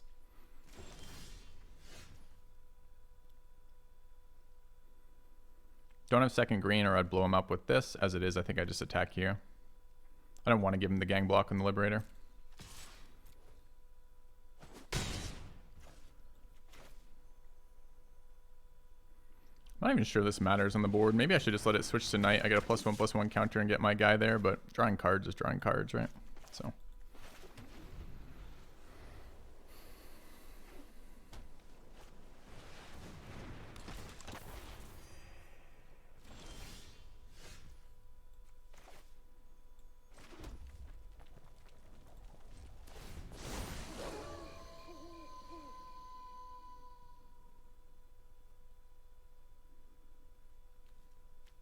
Let's make this a 4/4 so I can attack with it if he doesn't double spell. He's going to have tricky. It's going to be tricky for him to double spell on just 4 lands. So because we didn't cast any spells on our turn, it converts to, he's on 5 lands. All right, let's see what the fuck this card does again. 3/4. Okay.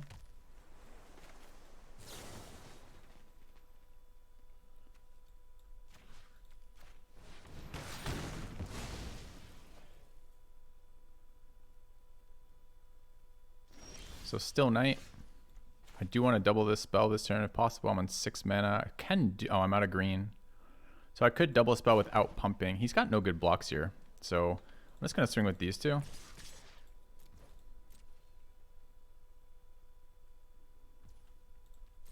And I'm going to run out 2 spells to make it day to get another +1/+1 counter.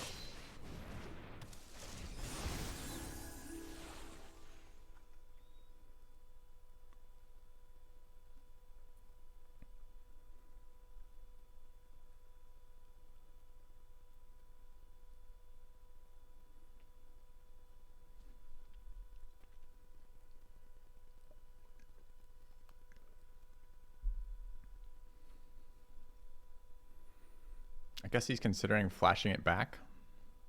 No, it doesn't do it for that's a sorcery too. I guess he has some interaction with Sentry potentially here, which is fine.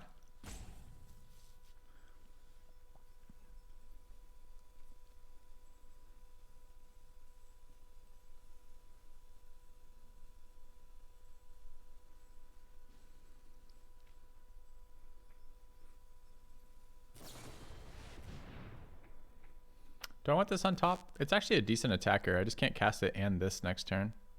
It's a decent attacker because he can't block it with creatures of this power, and he's at 8.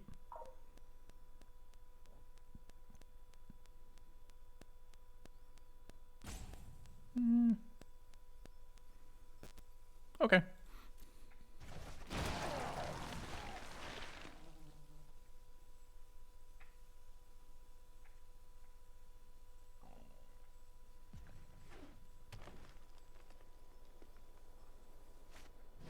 He was able to double spell. It's kind of annoying.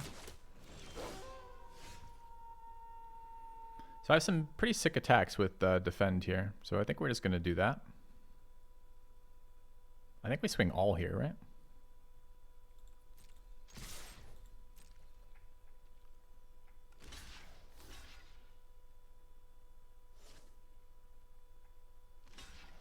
Didn't block the trampler.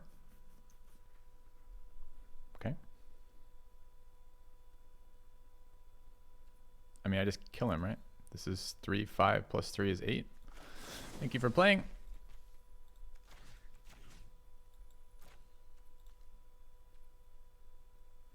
Sure.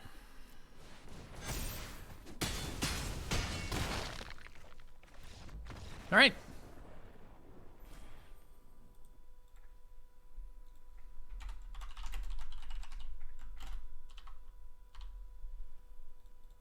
The 3-color white, red, green is Naya, right? I'm not always sure that I remember.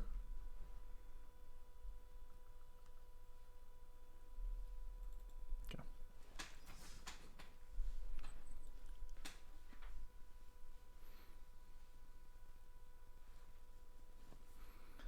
All right, what do we got?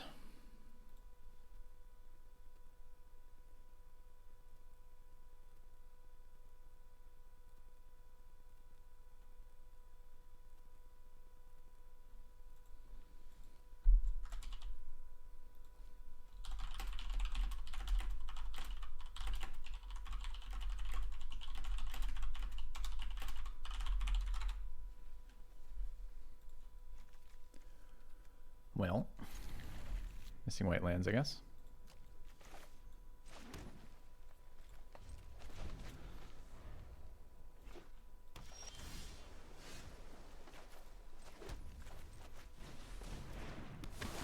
You ever start a game with white mana? No.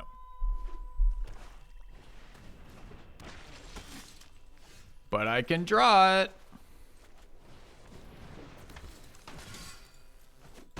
Okay.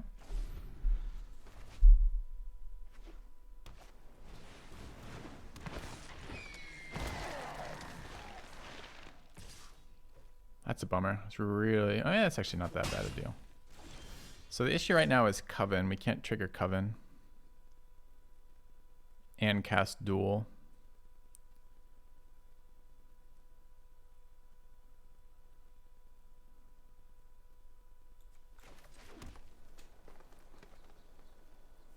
I guess I run this out as a 3/3. Just taking a lot of damage for that is all. And actually, it's not even that great, right?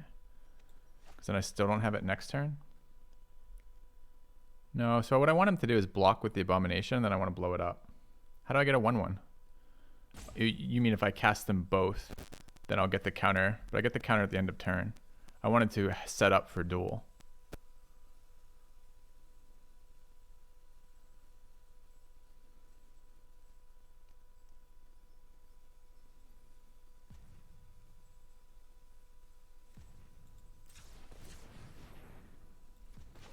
This might be all right. Oh, no, no, no.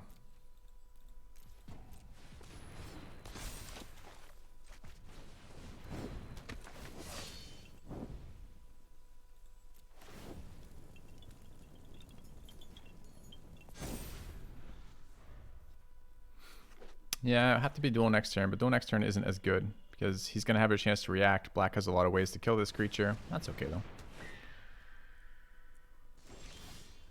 Think he ever blocks with both?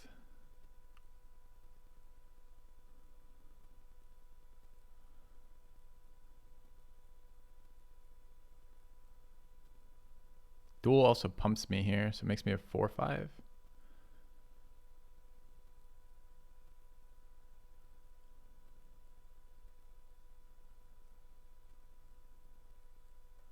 and nothing else survives the duel.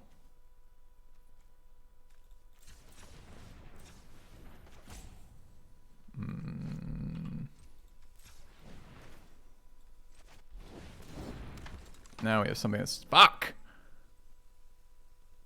I could just wait. I mean, I can also...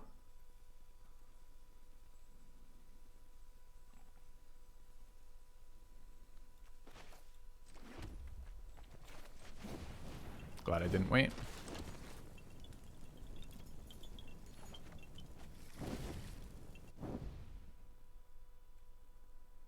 This is only blockable by his flyers. Can just wait a minute on that. Where do we want this counter to go?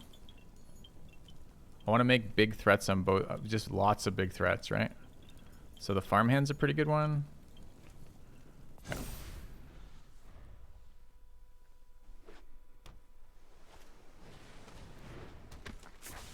This is annoying. Another flyer. So we definitely want this scab off the table, and we can deal with that scab, so we probably will here.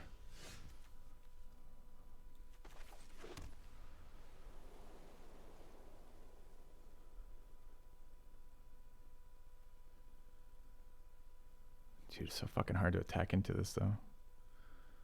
So I want this as a 1-drop. I can't even do that if I attack here. The only things that can block this are his flyers. I can make this unblockable by just dueling the scab. Maybe that's better than attacking with the stalwart. He hasn't had an answer for that yet. Just there's a lot of flying going on. So if this costs me 3 and that's 2 is 5. 1, 2, 3, 4, 5, 6. We want to get that off the top. I could flip farmhand then fight. That also clears something, but it doesn't let me cast the party captain. Maybe that's fine.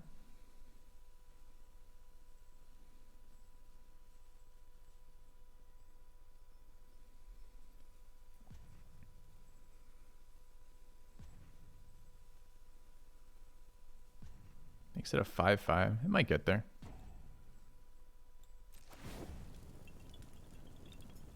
Let's swing twice here. Just to throw off the blocks a bit.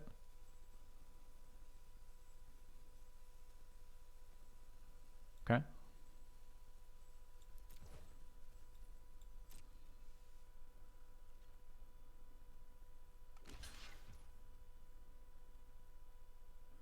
Fine with that.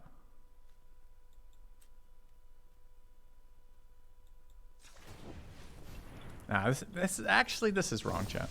This is wrong. Because the problem is I wanted that mountain off the top, and I can't do that this way.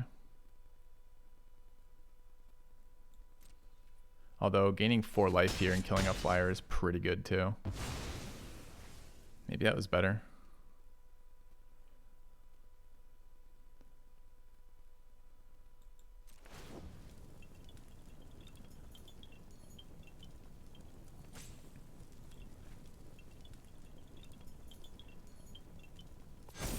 I don't know about that. There's a lot of fucking lines we could take there. Like a lot.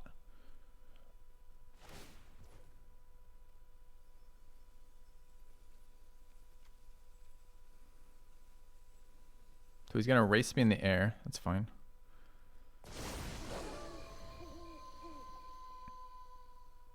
I guess that's kind of nice. We get the night-day transition off there.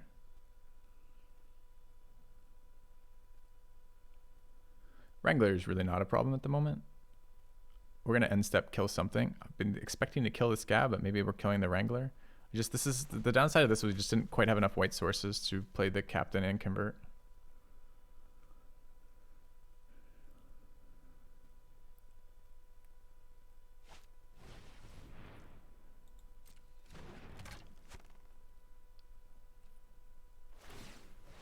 Does it let him do that? A spell. It's not a spell. Okay. I guess I could have sacked to kill it in response, but it does the same fucking thing. Steel yourself. The Dead Cat Bounce gifting me 10 subs. Thank you very much.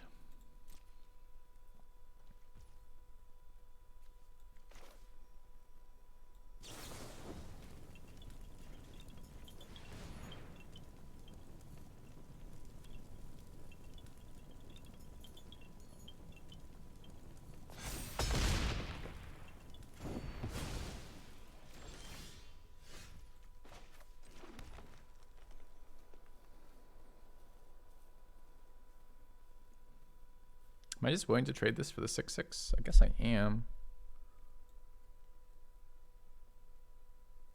For both of his birds.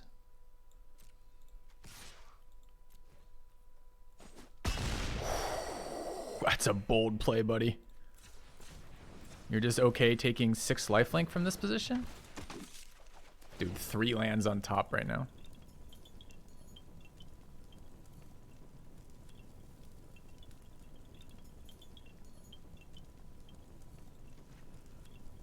Okay.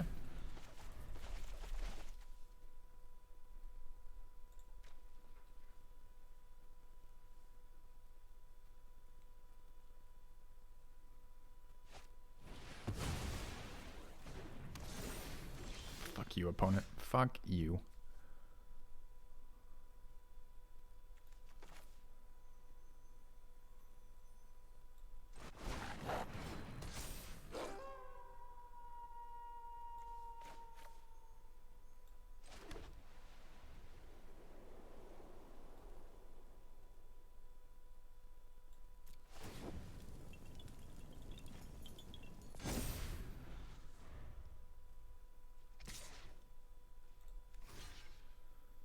I can attempt to race it. This is a really big attacker and it's vigilant. We could wait a turn. You could just take the damage, but we're gonna have answers in a minute. That's not a fight spell, it's just a kill spell too. I think this is a no blocks moment. How many lands left in the deck? 5.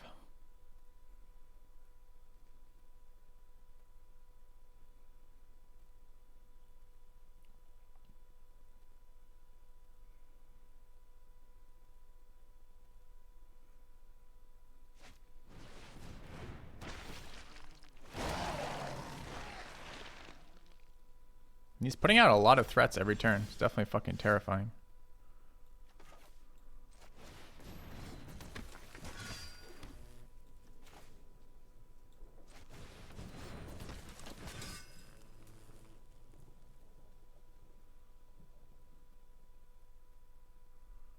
So it's nighttime. It's going to switch today. We're going to get double counters here.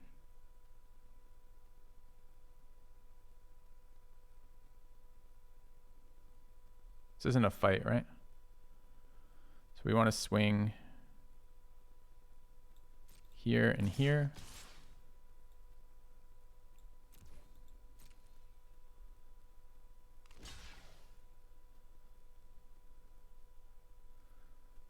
Oh, I miscounted. That's still 5 power. That's not a fucking zombie. Shit. Oh no, but 5's okay. So this goes to, no, 3 and 2 is 5. No, it's not okay. So that's kind of a bummer actually. So that's a fucking mistake on my part. I was thinking these were double abominations, and if I killed that, I just shrunk 2 power. Is that a problem? I mean, it's clearly a problem. Is it okay? I mean, I can kill one of those to get them both. I wasn't really planning on doing that. I was planning on killing this. I guess I have to now. Kind of sucks. So I use this one to kill one of this, like that one or something. Get in for 8.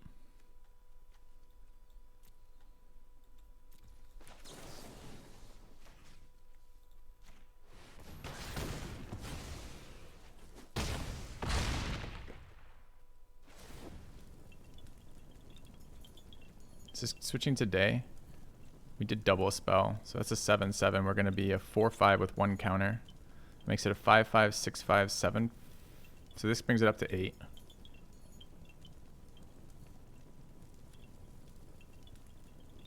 think we just chumped that with something.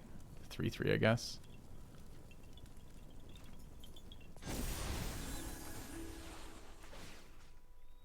I did target that creature. Is it already targeted? Yeah. Okay, 4/4, 5/6. There, I guess, right? Okay. The lifelink is still very important to kill, for sure. The question is, how am I going to do it? Like, this card protects all the rest of my cards from spell-based damage, but we'll see.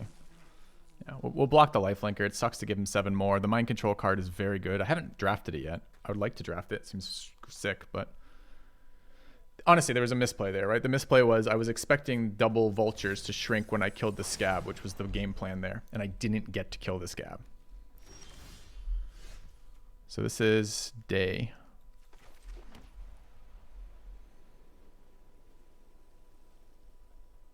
It seems like a good one, right?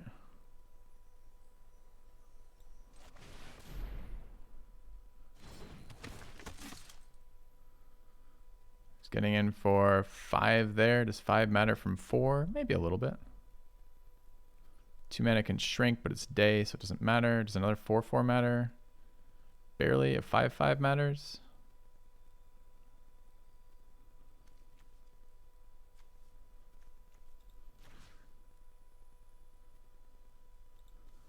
I think we're doing that. If we just attack all right now, what happens? Should have done that before I start fucking putting counters on. So he gains 7, goes to 14, eats that. Blocks. He's fucking fine, so we want to kill him in the air here if we possibly can.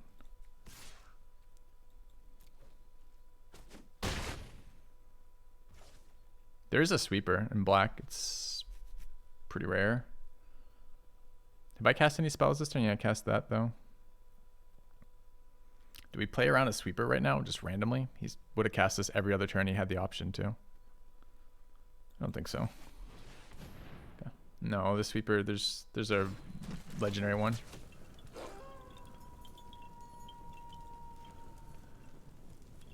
Meat Hook Massacre. He can currently cast it for 4 up to 5. Maybe I should be pumping the Cavaliers. I don't know. We have such a weird board. It's like there's a million fucking decisions to make with the tokens and the attacks every turn. So I have no idea if I'm playing well or poorly. Could be either, honestly.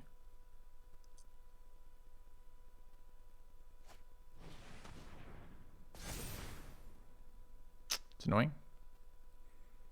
Can tap down my flyer now.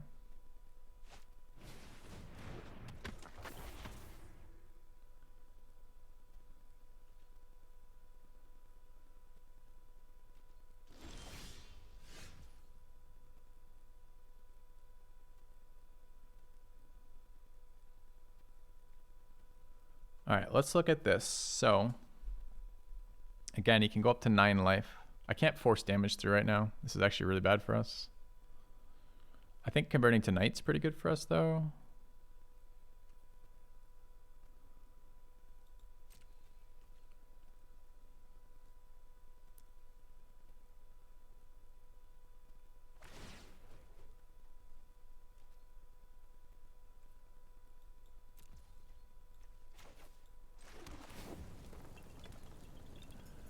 All right, we want 1 there.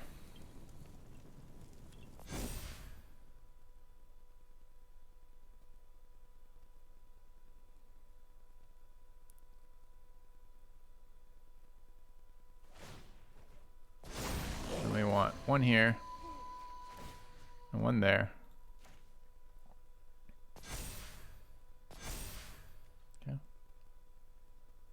Yeah, we're gonna lose to Trader fucking Farmhand for sure. I don't know what we're going to lose. It's tough to tell right now. The board is good, but this is a very bad one for us since we have low interaction in this deck. And when we get our interaction, we can't use it. Like, we can't pull it off the top like we can everything else. So that's one of the cards we want to see for next turn. I could shuffle with the hope of getting something. I mean, we've got 1 more fight spell in there. We do get Scries off this too. Do I win if I attack all? Currently, he's got 5 blockers and 9 life. Plus spells in hand, which he didn't cast blockers for, so presumably his instant speed interaction. He can also tap a couple creatures here. Seems unlikely.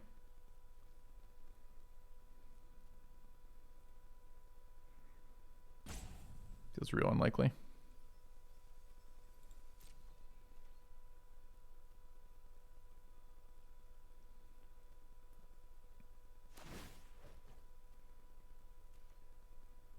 That is deliberate. So he wants me to attack with the 9/9.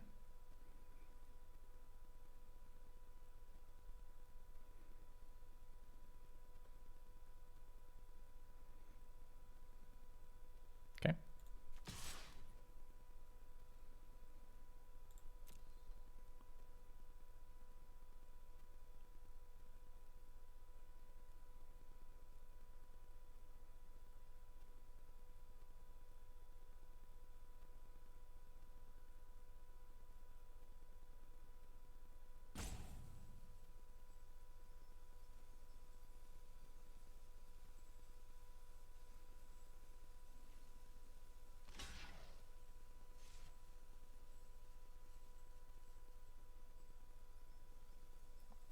So what is he wanting to do? He's wanting to cast his 7 mana draw spell?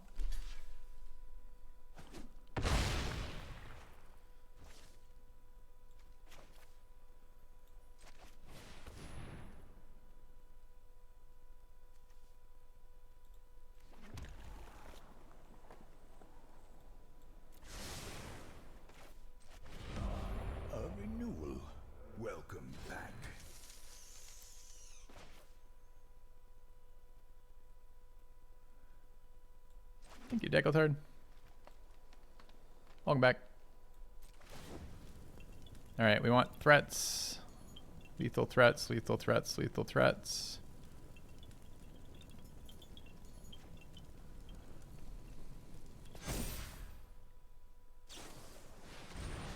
I don't know what he's looking for. I'm sure it's bad news for me. I think we swapped it today. We double spelled, so it should go to day here.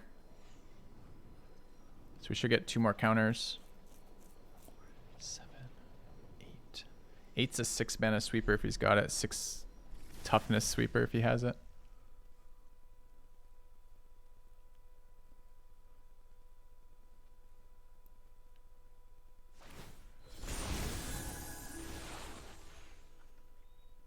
Happy with the 7-8. I think we want this one to go to 7-7.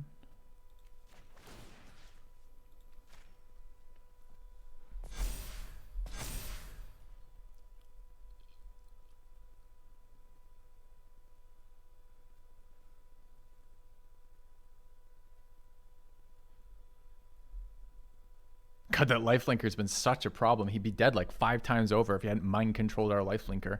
Gains 7 life off of it and threatens to gain 7 life on every other attack. It's so annoying.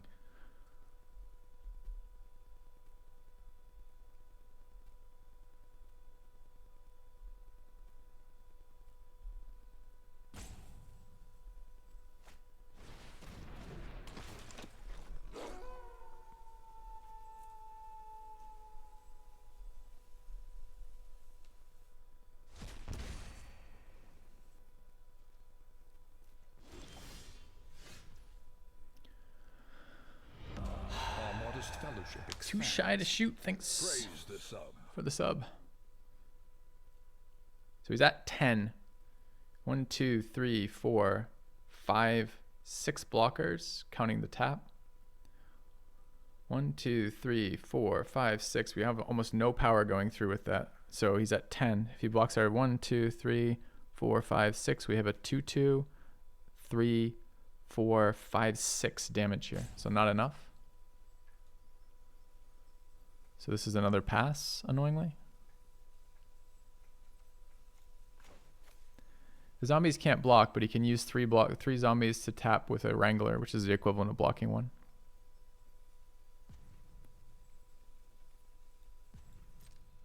Flyer. What does flyer question mark have to do with the world we live in?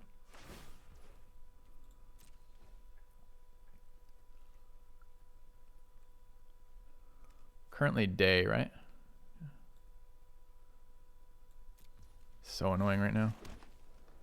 Maybe it should... Oh, I don't know why I didn't want the 7-8 to attack. I guess I should have attacked with the 7-8, huh? Just the 7-8, though. Slight mistake there.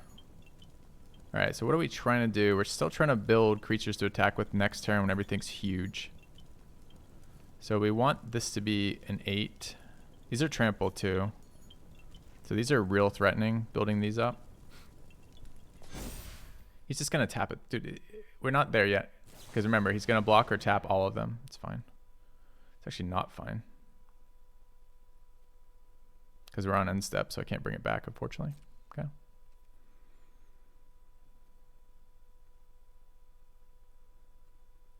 Swapping tonight. We're already swapping tonight. Yeah, I think we're going to decline that. He's so fucking annoying right now with this lifelinker. If it just wasn't the lifelinker, the game would be over. We'd have won. Should have attacked there.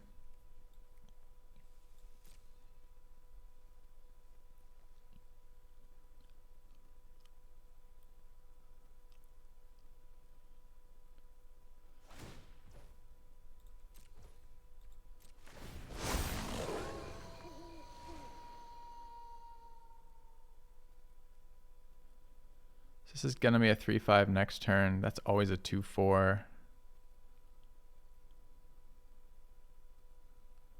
Guess we make that a 4-5. Okay. We're very close, but we just aren't there yet. Could have, I guess, anyway.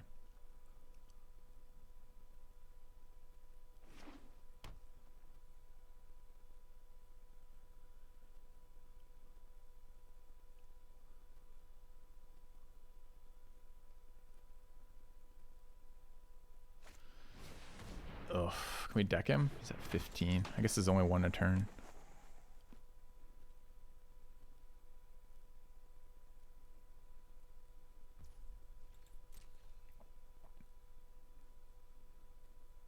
He's definitely incentivized to trade in zombies for card draw right now,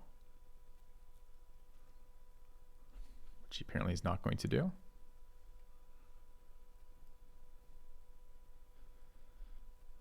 I mean, crackback's probably lethal, right? This is 3, 6, 9, 12, 15. Yeah, crackback's definitely lethal. I'm not going to mill myself. Got plenty of turns for that. Question is, do I want to cast this right now? I think I want to wait to see where he blocks first.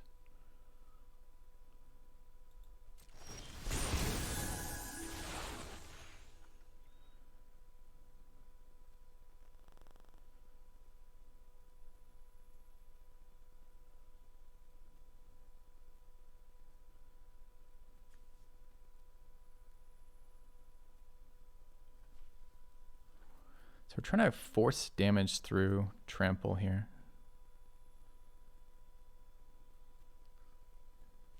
I think it hurts a bit losing our last Cavalier.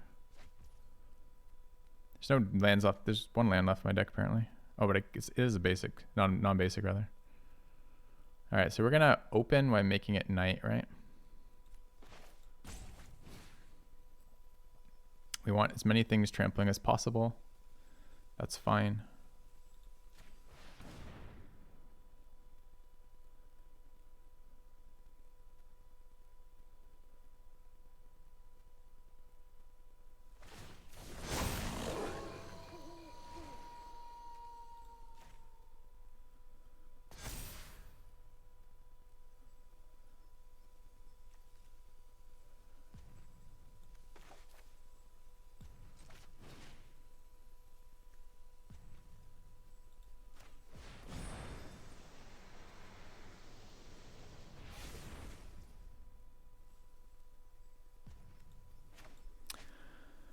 All right, let's see what he lets us tap. What lets us attack with? Not our flyer, clearly.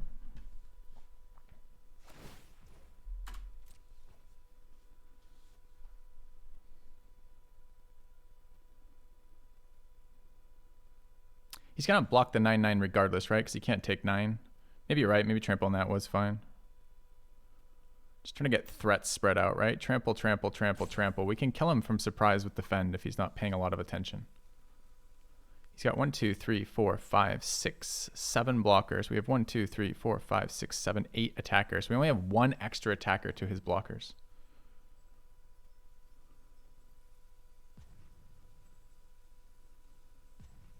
And he gains 7, so he's at 10. I don't think we can kill him from here. I think we have to attack here, but I don't think we can kill him.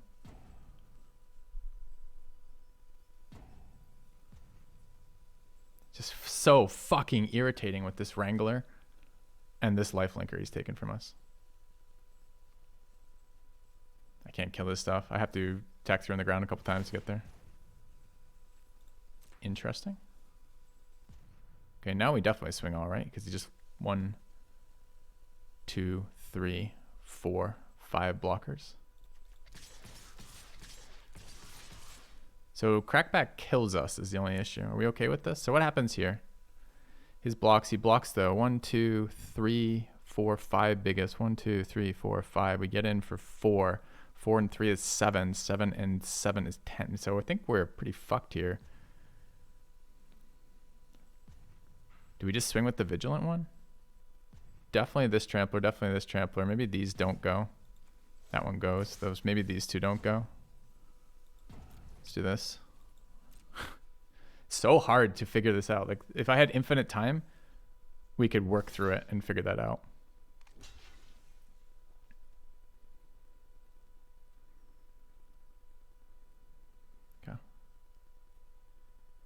perfectly blocks all. You get a 3+ trampler. At the moment, he's got lifelink, dude. So he gains 7 minimum.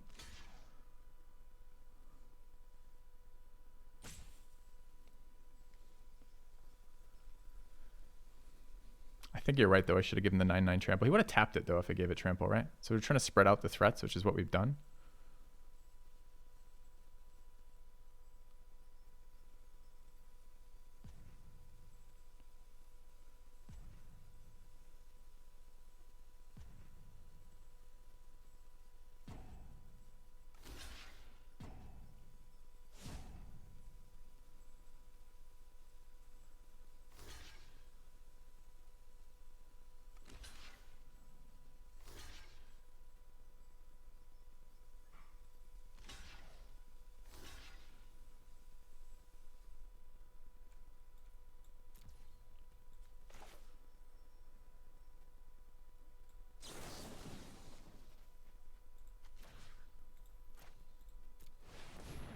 Now, if he also has -11 on 2 mana, we're pretty fucking pissed about it.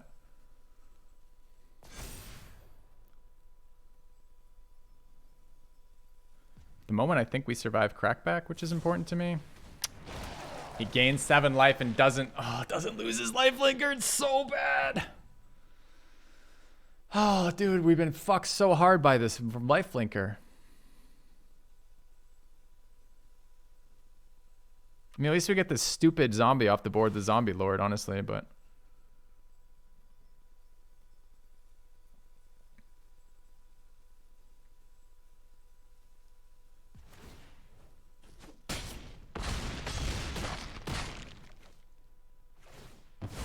I mean, look at this shit.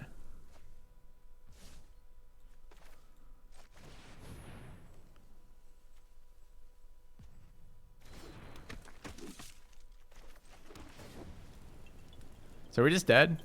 Because I wouldn't have ever traded that 2/3 off. So this is 8, 10. I think we might just be dead here. Hold on a minute. 7, 10. No, we're actually still alive.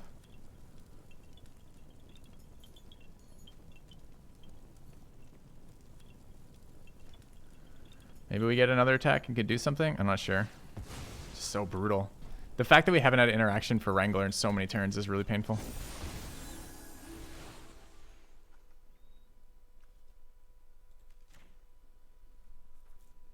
Oh, it puts it to the bottom. Don't want that. 6 cards.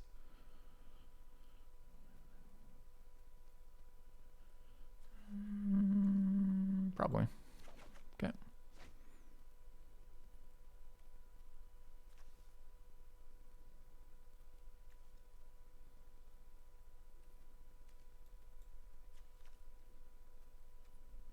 Do I need the mana? What is our last card? Our last card is Sunrise Cavalier. It's fine. Okay. Yes, having interaction would have been great for the series of plays where he's gaining 21 life off my lifelinker that I put 3 counters on, switched to a lifelinker for him, and attacked him with. It's pretty annoying right now. I don't know we're going to win this one. Like, he had 1 card left in hand and 2 mana.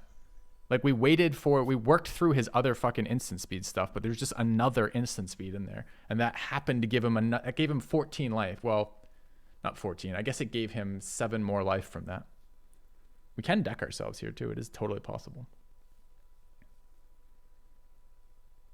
I don't think he should have blocked with that Siege Zombie. Or the Zombie Lord, because the zombies are scary right now. He's got a lot of them. Tap out's good for us.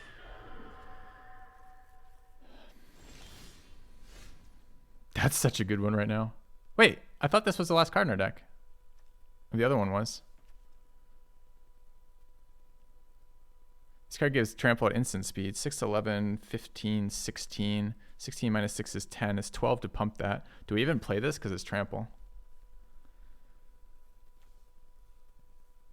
6, 9, 14, 15, 16. Minus 3 is 13. Double pumps is 12. This card has haste and tramples, and it's another attacker. I don't think it matters. I mean, we got to attack through the 7/7, right? That's the thing. So I think we cast this, because this gives us a shit ton more attackers. Because now everything has trample. 4, 5, 6, 7, 11, 12. We can already double pump. So now we go to combat. See what he does here.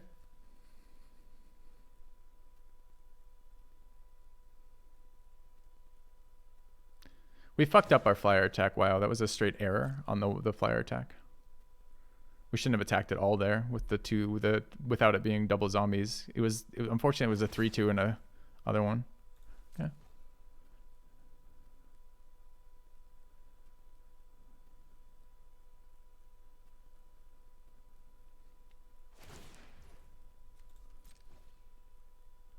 I mean, he's only got 2 blockers, so I attack all here, right?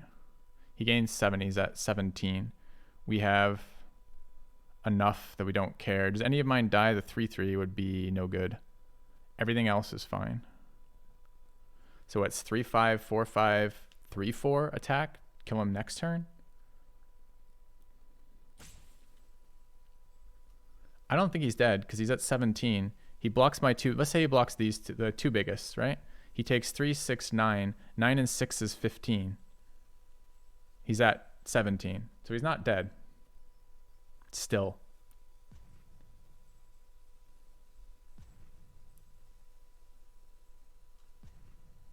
Dude, I can. Please, chat. Do the math. If you're going to make me do it, it's not the team. It's a single target. So we have to kill the lifelinker so we can't swing out with that. So we have to, everything we attack has to be willing to double pump. So what I mean is I lose whatever 3-3 I attack with there.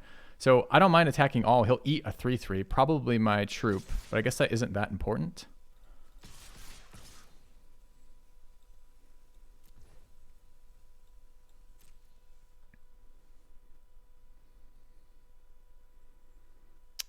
I can't do 18. Watch. Dude, I mean, if you... It's...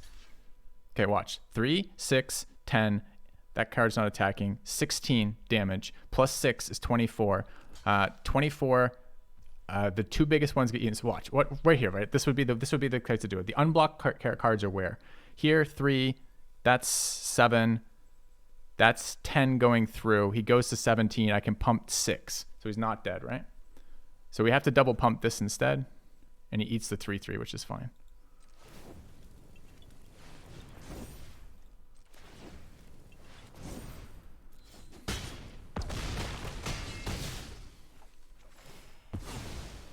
See what I mean? Like, chat's like giving me all these fine advice, all this fine advice for things that don't exist in the game. Filthy, have you considered doing the things? Yep, consider the things. Consider starting by adding. Does it matter where this goes? No, it doesn't. Yeah, it's a super complicated board. Super complicated board. And if I had infinite time, maybe we could have found ways through this before, but he's got a tap down effect that he can use also to alpha me from a empty board state. So he can tap my attackers, then tap the rest of his creatures to tap my shit. So I keep having to attack. But how we get through, he has an unknown number of removal spells in his hand every single time. Because it's blue-black, there's going to be a million instants. So it's like, you have no assurances for what you're doing. And we're fighting, we the longer we play, the more card advantage we tend to accrue with having the Augur in play. But there is a finite amount of deck. So it's definitely, I don't know. I don't know a better way to work through this. I'm sure there are. And perhaps this is where, like, the fact that I variety stream and don't play Magic only, perhaps this is where it hurts me, where something very complicated shows up. But fuck, it's a lot of work, man.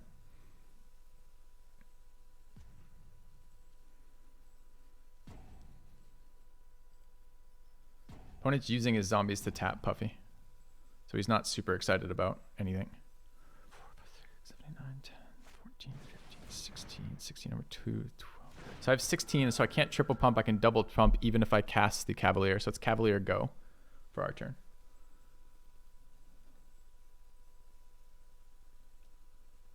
That fucking life linker gave him 21 life this game, chat.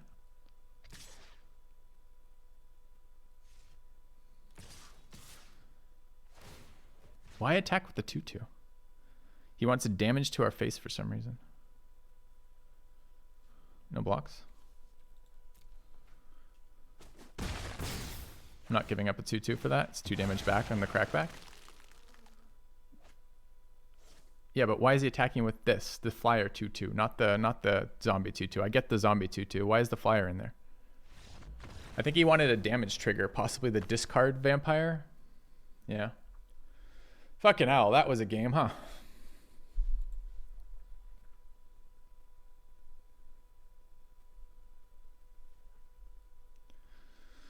I am sure if you go back and analyze that, I'm sure there are turns we could have done better. The one, the quickest one that sticks out is we almost fucked up our flyer, right? Like we cost ourselves one of our very limited removal spells to protect the flyer from fucking up the fact it wasn't 2 abominations. Now that's just a punt.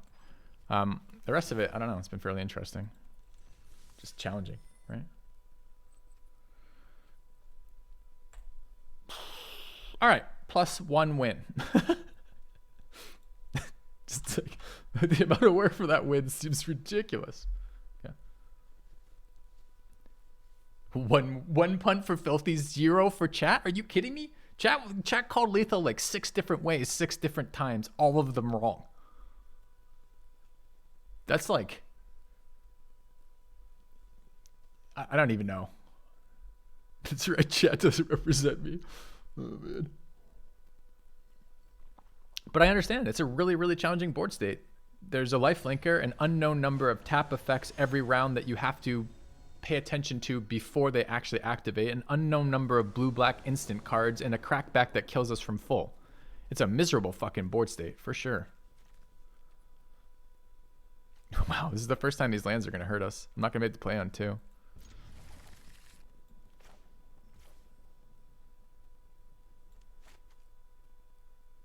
I just need a green source deployed now in case I top deck untap land.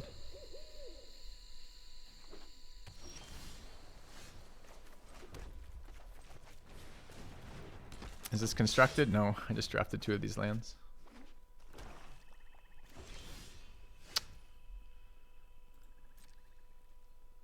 Would have been really nice to haste that out and attack, huh?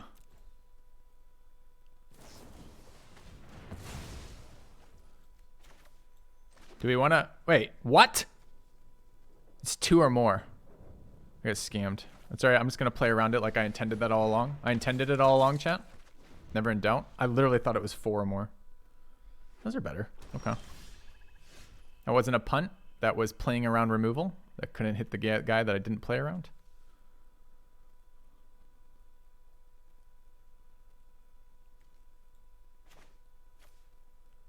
One of my card draws all. There's an island and 2 swamps up, so there is counter magic here. There's also the little ambusher. One's at common, one's at uncommon. Do I play around either of them? I guess I resolve the spell first, then make a decision. What do we care more about? I guess we care more about the troop than the cavalier. So let's run out the cavalier. See if this gets countered. If it gets countered, then we can attack. If it doesn't get countered, we just attack with the cavalier to play around the fucking flash flyer.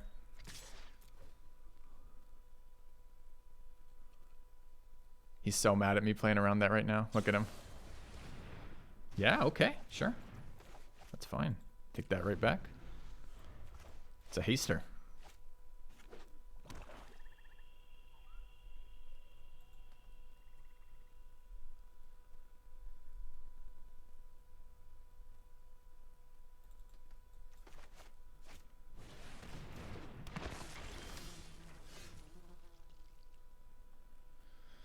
Five is... I mean, I can technically double spell.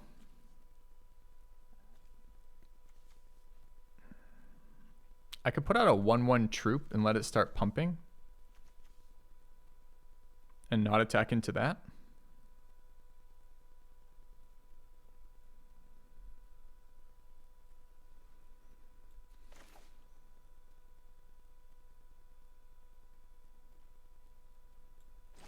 I mean, that puts 5/5 on the board. I could just cast a 4/4. But it does feel like all my eggs in one basket. I don't know.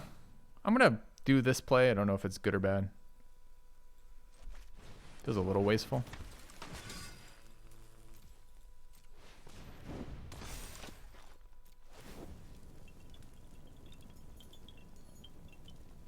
I can put out a different powered creature. I might as well pump up the captain right now.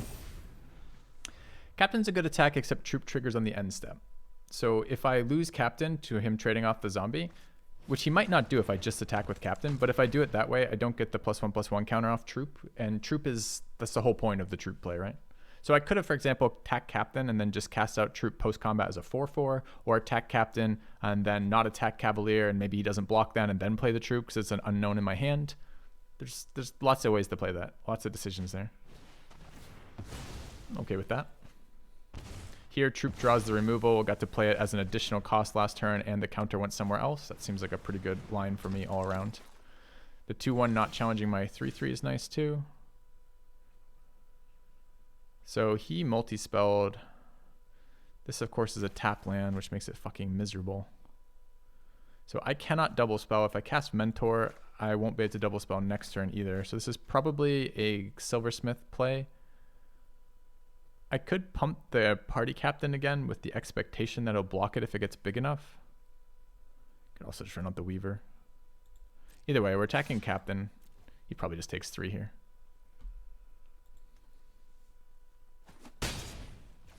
Alright, in which case I'm probably going to do this. It's another attacker. Another one I don't really care about. We'll see. Just how do I push damage if he doesn't want to interact with the zombie? 1 card left in his hand, 3 mana open, doesn't mean anything. This is a 3/3, it can be gang blocked because he's got 4 power. I could make it a 4/4 now and then attack. I did get my extra land, which is a little trolly because now I'd like to double spell. I think I am going to play out the Silversmith still.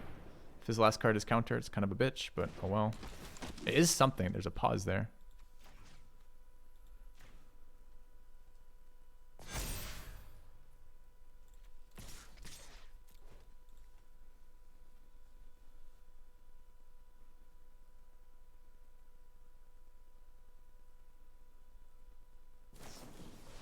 Did have that little 2/1. I wonder if it's been there the entire time or not. So he gets to block for free with the Death Toucher as his last card after double spelling on 3 on the 6. What a guy. What a guy. It's a nice final card there, buddy. Pretty fucking annoyed about it. Okay.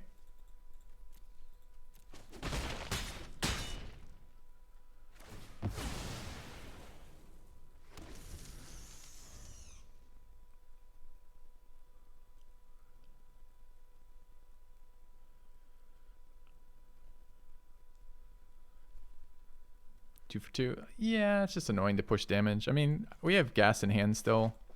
And he is top decking, so we're probably still ahead here, but the zombie's not dead. I'm going to double spell this turn anyways.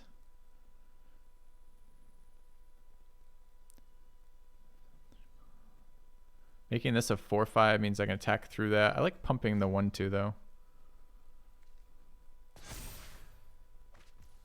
Birded Mire actually pretty good here too. Better than the Festival.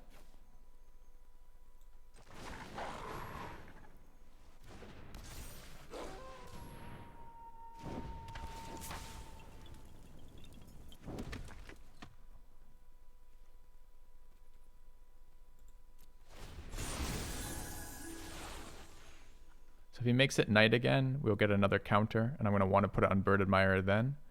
If he doesn't make it night again, I want to be able to attack with the Silversmith, so I think that's fine.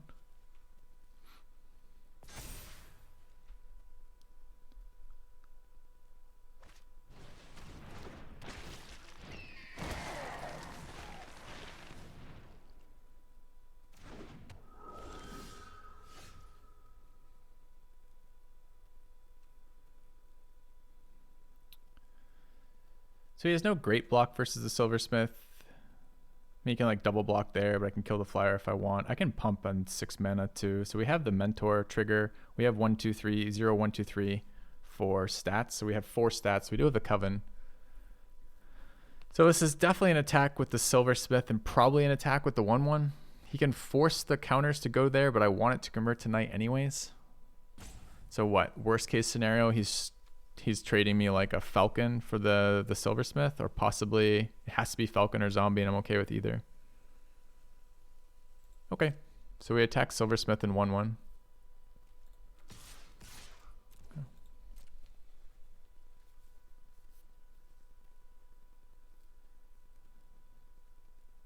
A lot of people don't know what Dawnhart Mentor does. It's an uncommon in green. You don't see it very often. He's just going to take it. Well, I don't mind making him take 7 here. Is there anything on 1 black mana that kills shit? I don't think so, right? I mean, I can do this on defense too, but... So that's going to be a 4/5. But I'm going to make this a 4/6. And if I take 4, who fucking cares, right?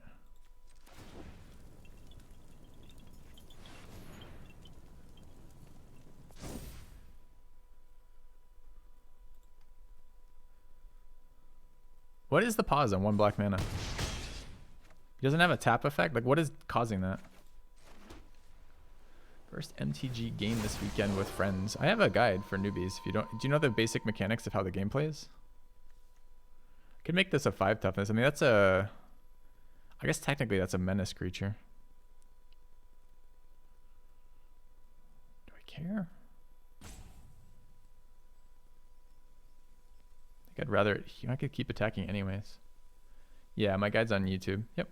If you type, chat, can you guys help him out with that? I think it's MTG. Yeah, that's it. MTG noob. There we go. Just the real basics of the game to try to be helpful. I like my 2/3. I like my 3/5. I think I like a 1/5 here. I just don't know if it matters. Maybe it's a 4/5 there. Let's go there. No, Blade Brand is 2 mana. He only had 1 mana, so it couldn't have been Blade Brand with a single black pause, because Blade Brand is 1 black, 1 colorless. Rotten Reunion. That would make sense. Non-impactful, paused black spell that's likely to be played in blue-black. Yep, that makes a lot of sense, actually.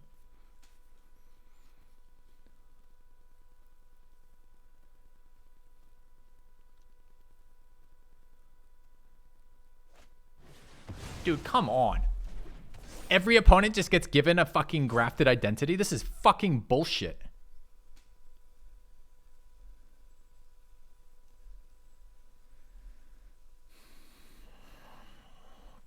That's enraging.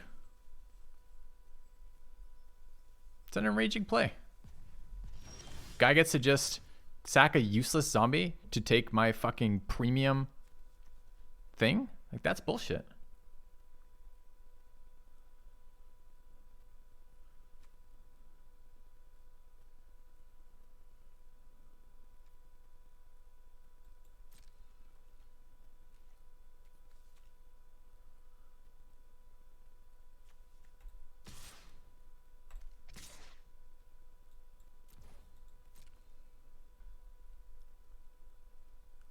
It's a huge swing.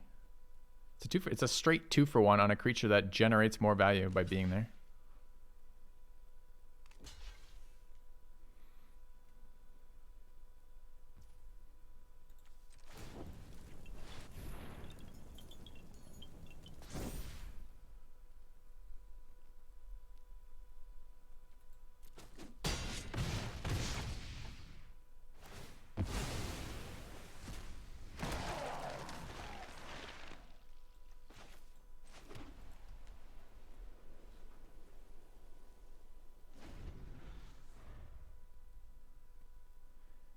Yeah, no, it's a smart block, right? Because he commits... I either lose the 1/1 for free to the 1/2. This is the way to do it. You go to 0 cards. You're fucked on the board. It just takes a minute. Your next 2 top decks are back-to-back rares, one of which is Grafted Identity, and the second is Siphon Insight. Like, what a god gamer. Remember, this card gets double value by being triggered twice. So it's essentially drawing 2 cards.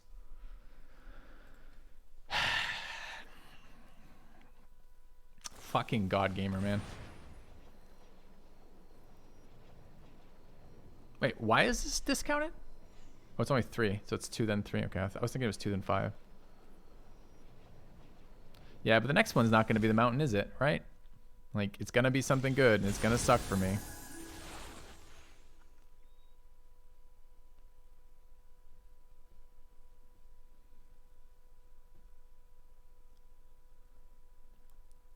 And I will value through him using Mentor as long as he doesn't get stupid amounts of value every turn off what he picks up, which he just did.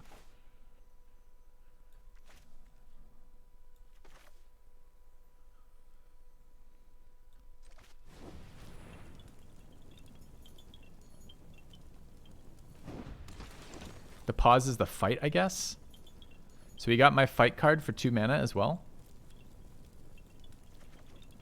It's fucking miserable.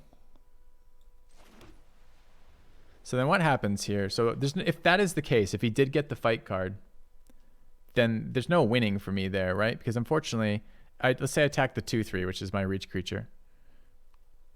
I mean, I guess he has to fight the 2/3 still, though, which is okay.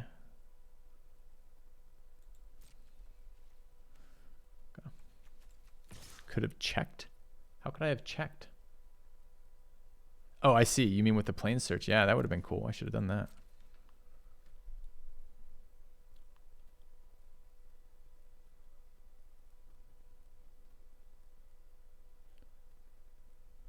So we can do that again still. I swear to God, Flipper, if you keep doing that to me, we're gonna have one less command in this chat. I might have seen it in paper because I would have been looking through my deck anyways in paper, but in client like this, I don't. Yeah.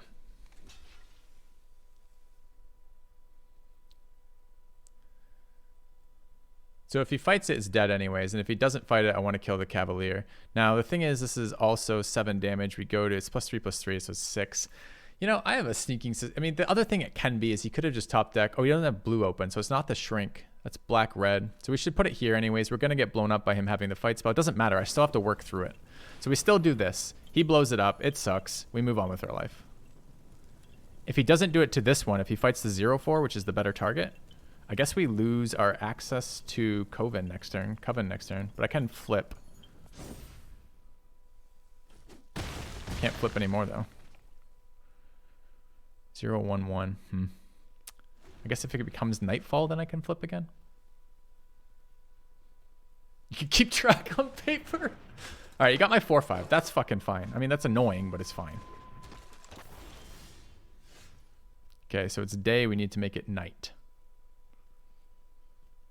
6, 9, 10. Okay.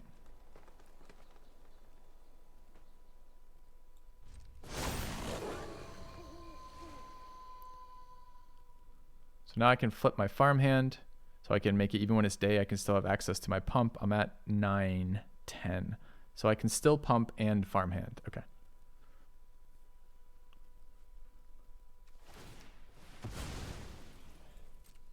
What more top decks will you have? You already got a Grafted Identity and a rare that gives you 2 cards, both from my deck with card selection. So is there going to be any more bullshit, or is this just, this is the totality of the bullshit for a little bit?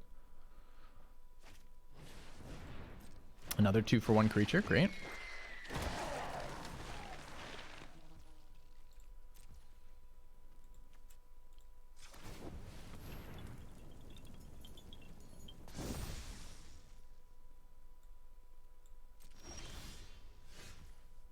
Land. It's kind of bullshit. I could make it day. Day makes his shit smaller. It doesn't really impact my shit that much. I guess it makes my shredder smaller. If I attack with this, he blocks, I pump, we trade. I 1-for-1, but it's not very exciting. I kind of prefer the scries. But we need no, we need double spell to flip. So let's flip.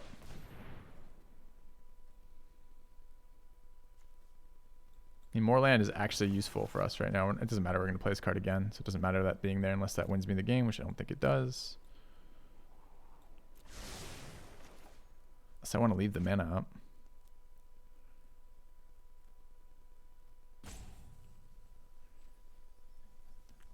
We have 12 next turn too. We can double pump. Is the 4/5 something I can deal with easily? Not unless I have mana up. Problem is he's still drawing cards, right? Like he got our biggest creature out of my deck.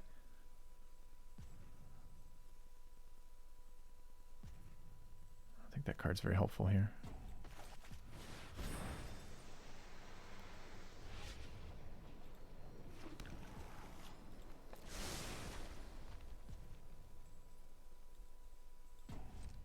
Okay.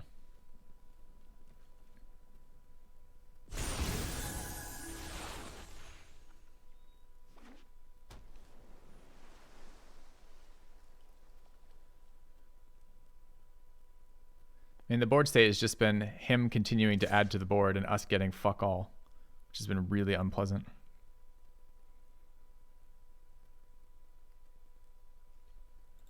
I think that's a really conservative attack. I mean, I guess he's at 7, but couldn't he swing all 4? All right. 5, 9, 12, 13. Playing the land doesn't allow us to do anything here. I can attack with a 3/3. He can throw everything in front of it, and I trade the 3/3 for the 6/6 and gain 9 life. Retain my trigger.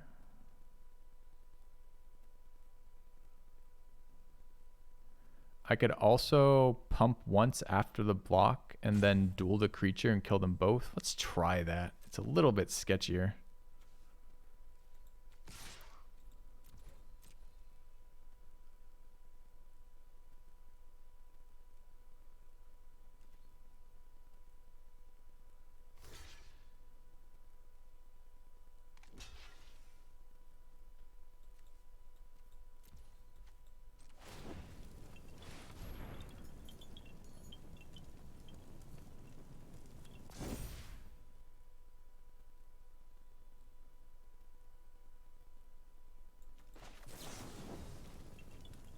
Unfortunately, this is the only creature I can control that can do this. I mean, I can get +1/+1 and shoot that one. It's kind of all or nothing, huh? If he has any interaction here, we're in some trouble.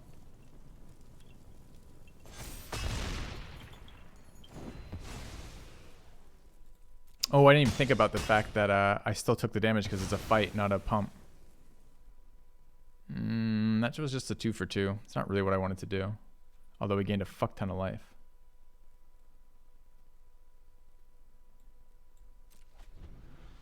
Not quite as happy with that as I was initially. God damn it. I gotta remember, I so rarely play green. Just that card just isn't very good. So the 1/1 becomes a 7/7. He can put 7 power. This becomes a 6, what is it? 6, 6, 11? 9, 11. Okay.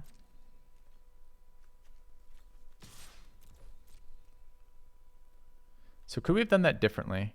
Go to 6. We can make this a 4/5 to shoot the other 4/4, but then the 6/6 still dies. No, I don't think so. I think that was always going to be a 2 for 2 at that rate. Okay. Got there with Mentor to cite the bullshit. Okay.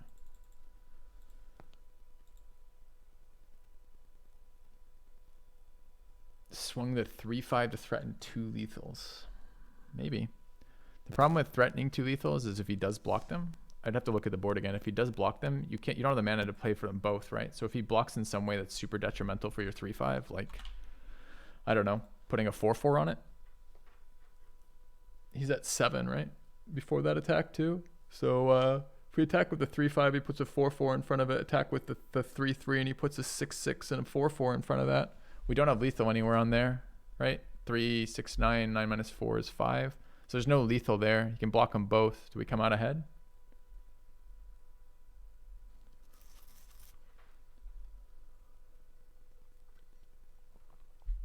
Fucking brawling through these ranks right now. And it ain't cheap.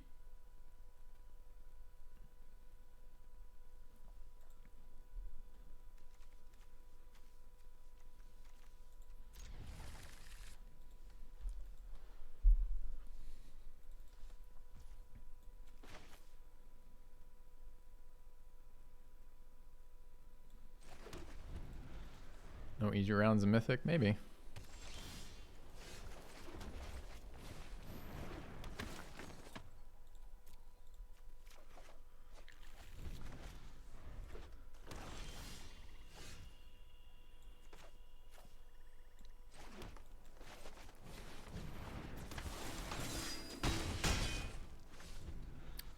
I like the Naya colors in this format when you have the powerful, interesting, interactive creatures.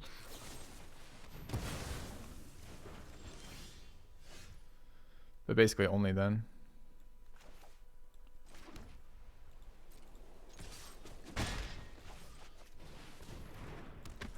And really missing second green mana here is pretty painful.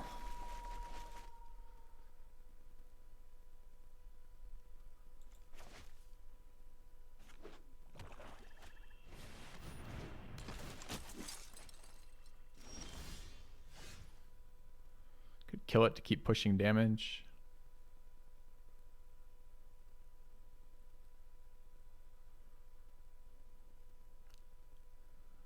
God, it's such an expensive removal card, though. What does switching to Knight give us? Makes it a 3/4.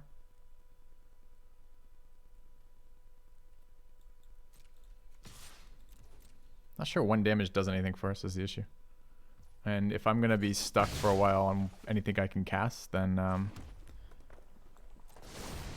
really would like to have this still up for something a bit more valuable than a 2/2. 2/2 that's already drawn him a card. Yeah, that seems like one of the things we might want to kill.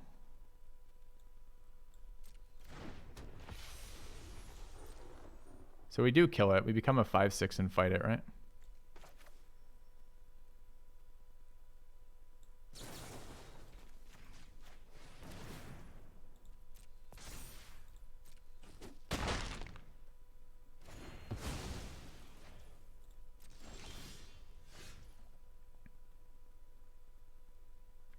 So here, if I do it pre-combat, I can switch.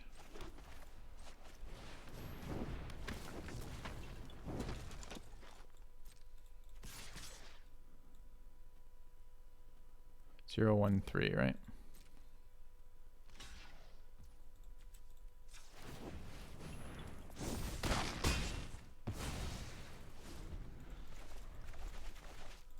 It's a good draw.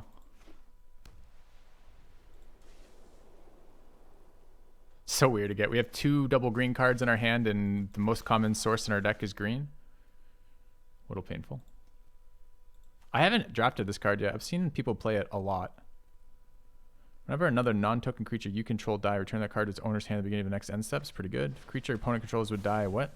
Oh, did he just bring it back? Of course he did. I mean, that's a huge problem when I don't have a green mana here. I guess it isn't. I guess all my creatures are 5/6s. So if we attack for these 2, it's single green to activate. It is. So we get in for 3, 4, 5. Still a fucking problem though, man.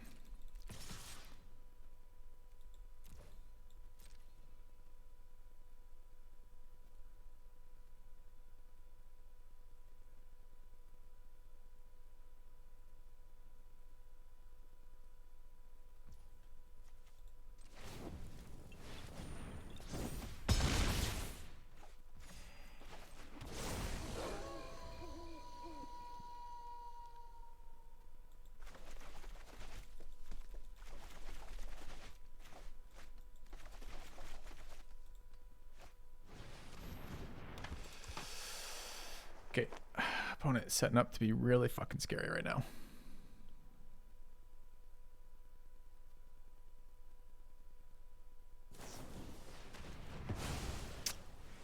Rip any ability to play the game anymore. I mean, Nombo combo with his Morbid Opportunist, but still. What now? I just lose until I have an answer to this, which is wipe 2 cards in my deck, I think. Maybe a forest is okay. All right, 2 cards and 7 forests, so 9 answers. Let's start here.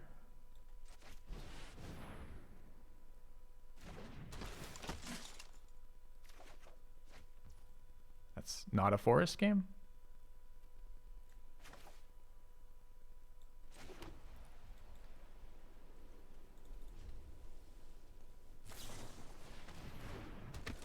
Guys, triple spelling on that turn.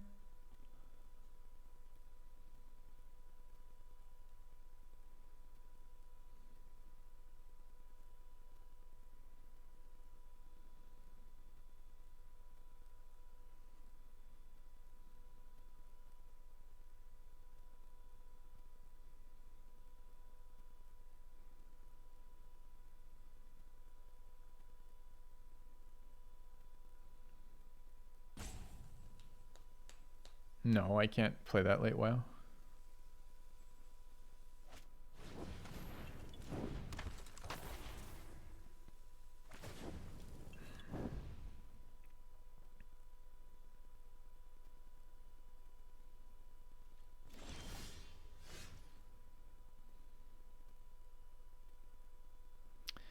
So he gets his creatures back when? Hand the beginning of the next end step.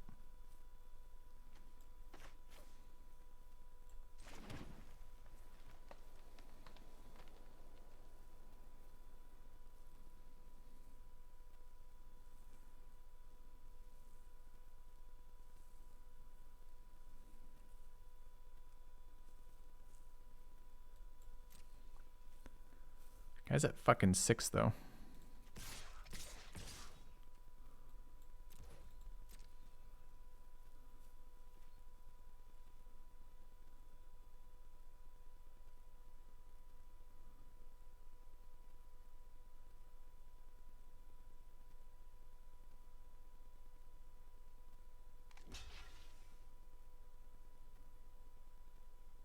It's definitely the most dangerous one to block. Gotcha. Nah, sorry, wow.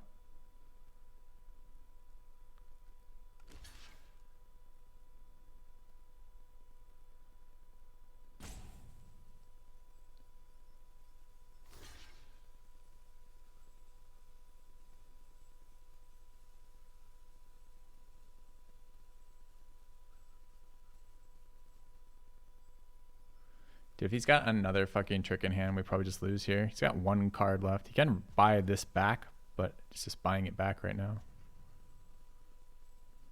He gains life off this block, so.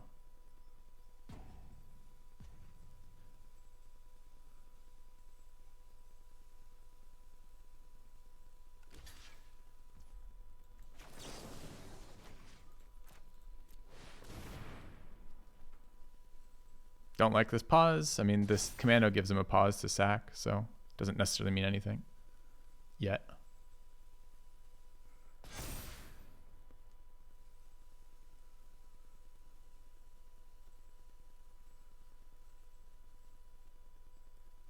Actually, I don't know if commando gives him a pause when there's no target on the board. I should know that, but I don't. He's got something. All right, at least it's just fucking whatever that was. Just gets another 1/1. I don't give a shit about that. It's fine. Okay. Dude, what? It's a trigger? It's not underneath him? Did I just get scammed by that card? Yeah, I did. That's not fine. This isn't like the other one, the other black one. I've never seen this thing actually interact in combat. So he gets all those fucking cards back? Dude, I just assumed this card had to be in play for that to be relevant to anything. Oh no, that's so bad. Just look at this guy. Did he just quad spell that turn?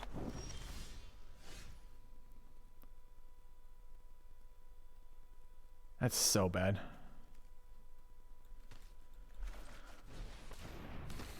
Green card off the top, so I can't cast it for short green mana. Guess I just lose.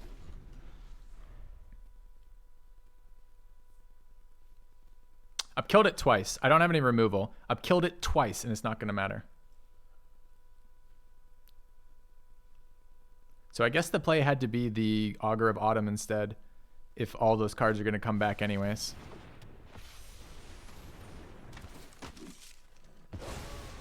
His top deck was another rare that kills my guy. What a fucking god. You're a god, son. What can I do? There's nothing I can do against a god. I hope one day to reach your level of play. Feels bad. Yep. Dude, amazing plays from opponent is absolutely right. Turns out he just needs to play these rare cards and they'll just win. It's good. It's good. It's good he had an out. He was playing to his out. His out was just, you know, casting that one thing fucking 3 times in a row with no exile effects from us.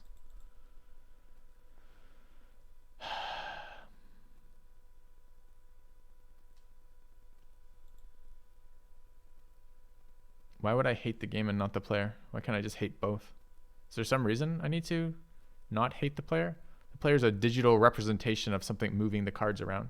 Put it this way. If the innkeeper did that to you, would you hate the innkeeper? It's essentially the equivalent. So I can hate both, and I will hate both. The fucking innkeeper did that to me, I would hate the innkeeper. Or if Sparky, I guess I should use the magic reference. If Sparky did that to you, you'd be like, fucking Sparky, are you fucking kidding me? This isn't sportsmanship. We're not in person. I'm not yelling at a person. I'm yelling at the screen. Helps keep me focused. Helps keeps me motivated. The only way he hears any of that is if he's stream sniping me. In which case, fuck him. You know, like what?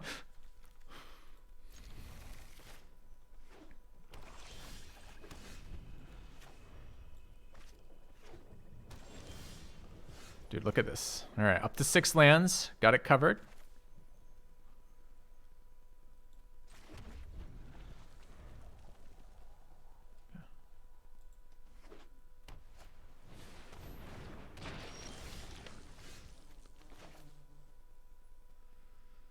Not super excited by this hand.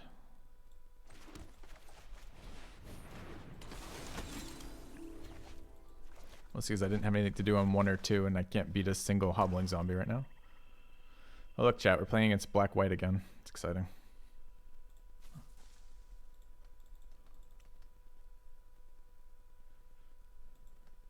Welcome to my world, Murgathoan. I haven't run out yet, but I assume there's some. Oh, guy wants to bring it tonight. Okay.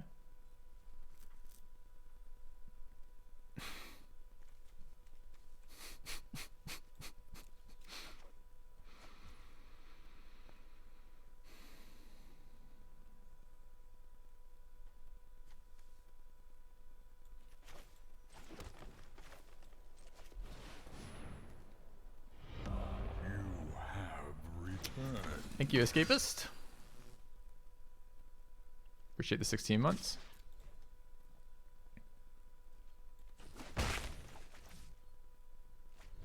No casts on 4. What does that mean his hand is? Just full on 5 drops? It's just 4 of those zombies that make 2 more zombies?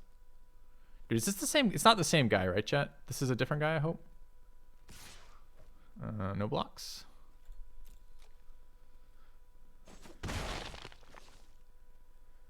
We getting the vampire? I think it might be vampire.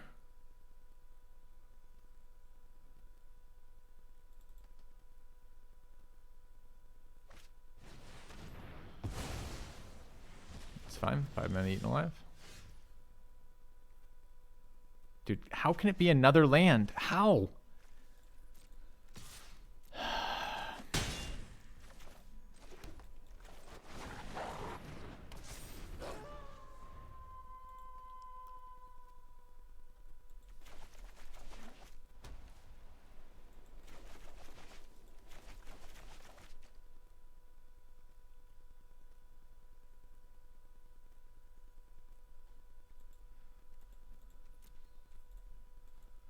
So I have to full control to rearrange this in a better order?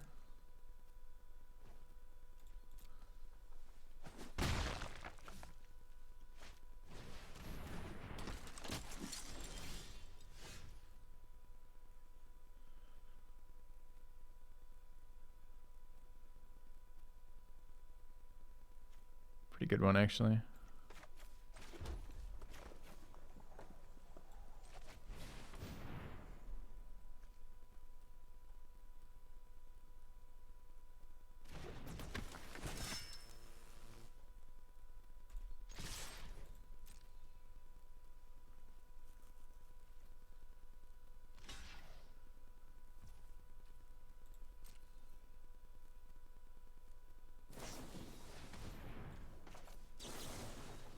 Does it matter which creature here? We don't have Coven, so it doesn't, right?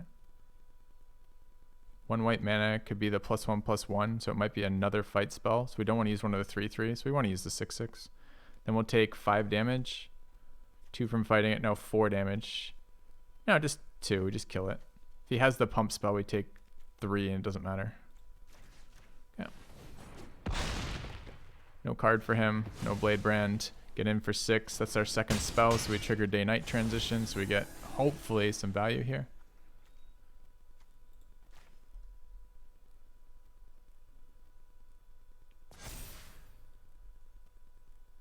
It's a lot of value.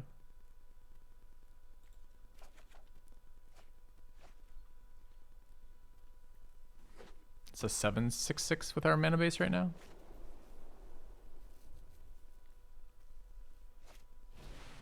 Told you his hand was full of zombies. Alright, so 3-4 doesn't really hold us back. So at the moment, we can attack 4-5. If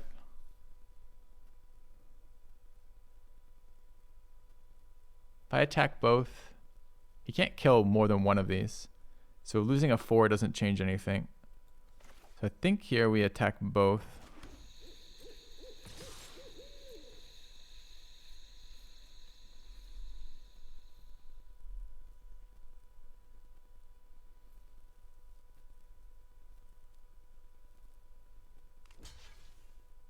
Chooses to take 6. Okay.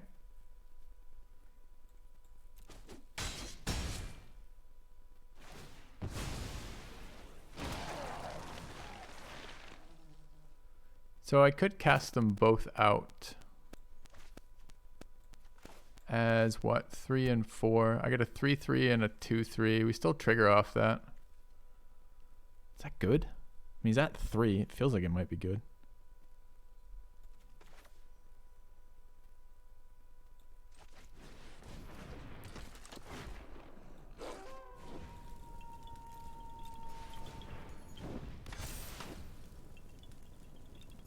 Get 3 lethal attackers.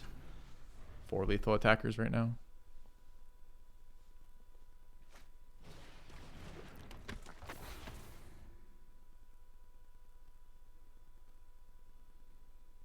He's still 2 away from living.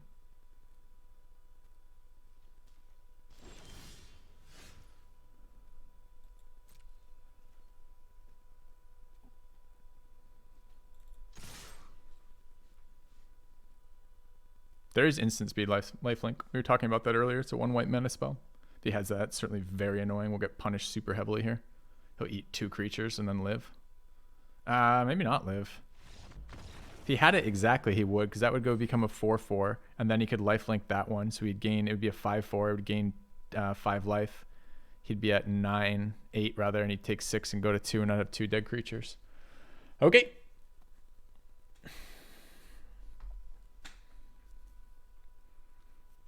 All right, it was a close one. How do I think about Decayed as a mechanic? I kind of like it. I think it's been an interesting mix. It is a threat, but it's kind of like a real slow threat as the zombies accumulate. I like the tap down mechanic, like tapping zombies to do things I think is pretty cool. I like the sack synergies with the zombies. I kind of like Decayed. Thank you, Mono Green Tea.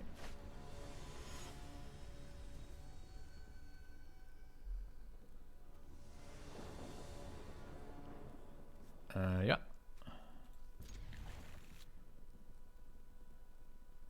So need to get a green down first, and then into a white, and then we can play that one as an untapped land. Seems like a great hand.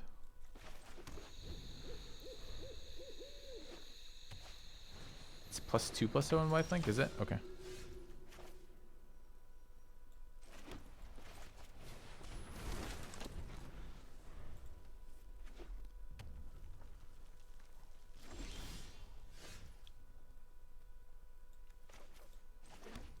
Red, they're gonna be damage based. Still feel like it's probably better to cast this first. Even if it gets burned out, I'd rather get burned out than my Bird Lord.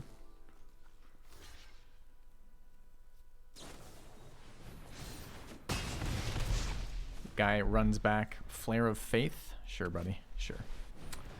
For fuck's sake. All right. His answers are absolutely ideal here. Apparently it's a Flare of Faith combined with an attacker to generate the free token here. I don't have an answer to that at all in the deck as a whole. So I guess it's Cavalier Pass. Okay.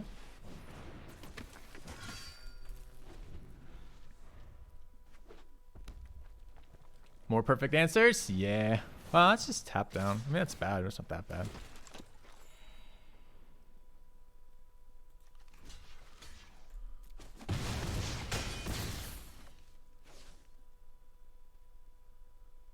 Yeah, he's had a fairly good series of plays here for sure.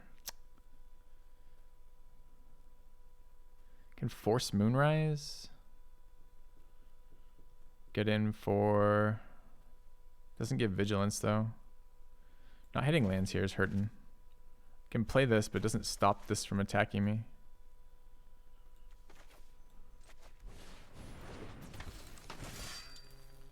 I mean, we are dying too. That's the issue here.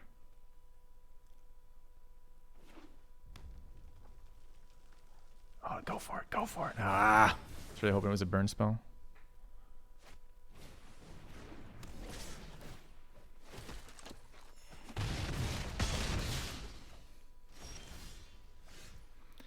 Must be nice when your opponent just doesn't have any cards, so he can't play the game to fight you right here.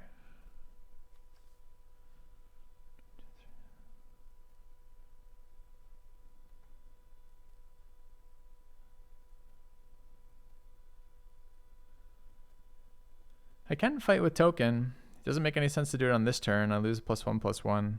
I want to do it before he attacks. But the problem is I don't know when. Like at the moment, 2 blockers. So I kill that. He's got 2 blockers. He kills a thing. I take 2, go to 1. It's pretty toxic. It's a red deck. It's not a red deck. It's because he's been on curve. Remember, full mana saturations turn 1, 2, 3. Turn 4 he took 2 mana off, and turn 5 he's full mana saturated. So he's wasted 2 mana this entire time while playing lands every turn. This is exactly what the flood versus screw mechanic looks like in Magic, by the way. So it looks like he's doing amazing, awesome things. He's just mana saturating with lands. We don't have lands, so we aren't getting to do that. So it's like punching a child, right? We don't have resources to fight, but he has all of his resources. I think we have to do this. It kind of sucks.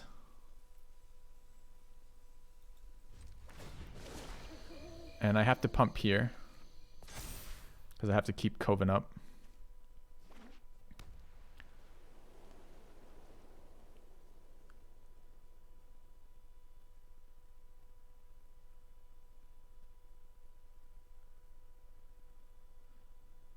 But 3 is just too low, right? I mean, 3 is not a number we can be versus red and win long term. There's at least one. There's one red card I know of that does 3 alone. No.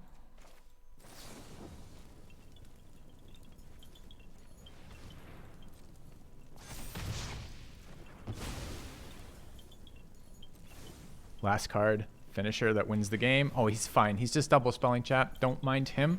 He's just gonna cast 2 spells with his last ones.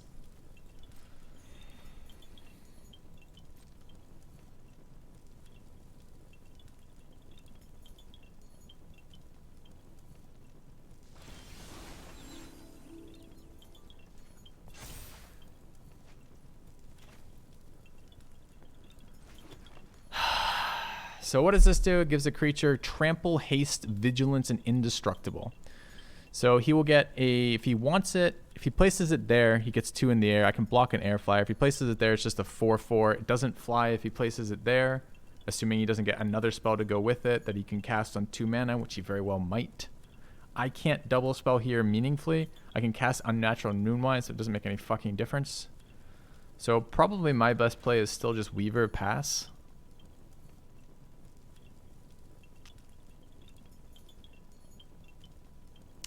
And I'm committing to taking, if he attacks all and pumps 1, I'm forced to block the 1. It does gain trample. How many is it? It's 2. 2 is a 4/4. That's fucking miserable. So I have to block here with that. Okay.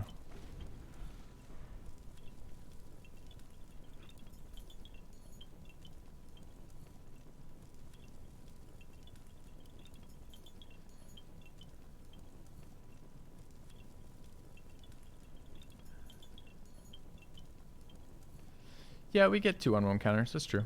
And I guess technically that's 4 power and this in the bin, but I also don't mind. This is a very sticky creature, right? So like, even if it dies, it's still there. Oh, he gets Coven there, sure. He's gone to combat. Now he's got a flyer. Clear shot's so good here. If we had 1 more land, it'd be amazing.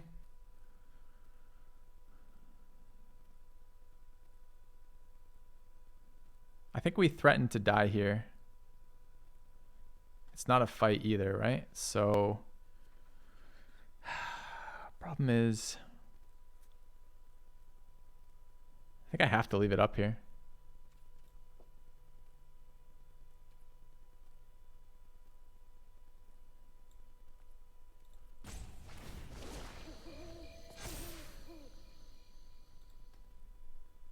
Yeah, threatened to die, so he's baited into using the spell.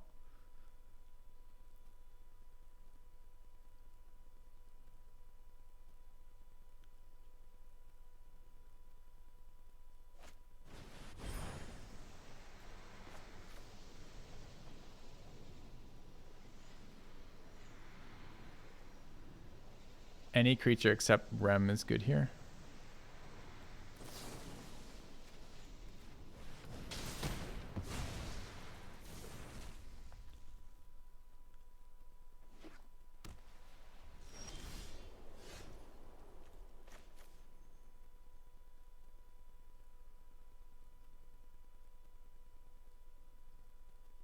Double spell brings it back to day. I just want bodies on the field. I think I get 2 bodies technically with this, which is reasonable. But the ramp lets me maybe do more things. I think I want to play this plus the Plan Defestible. Sure would be nice to figure out a way to gain life. Is there life on that? There's not life on that, right? Where's the fucking life gain? It's in the flashback off the ant, right?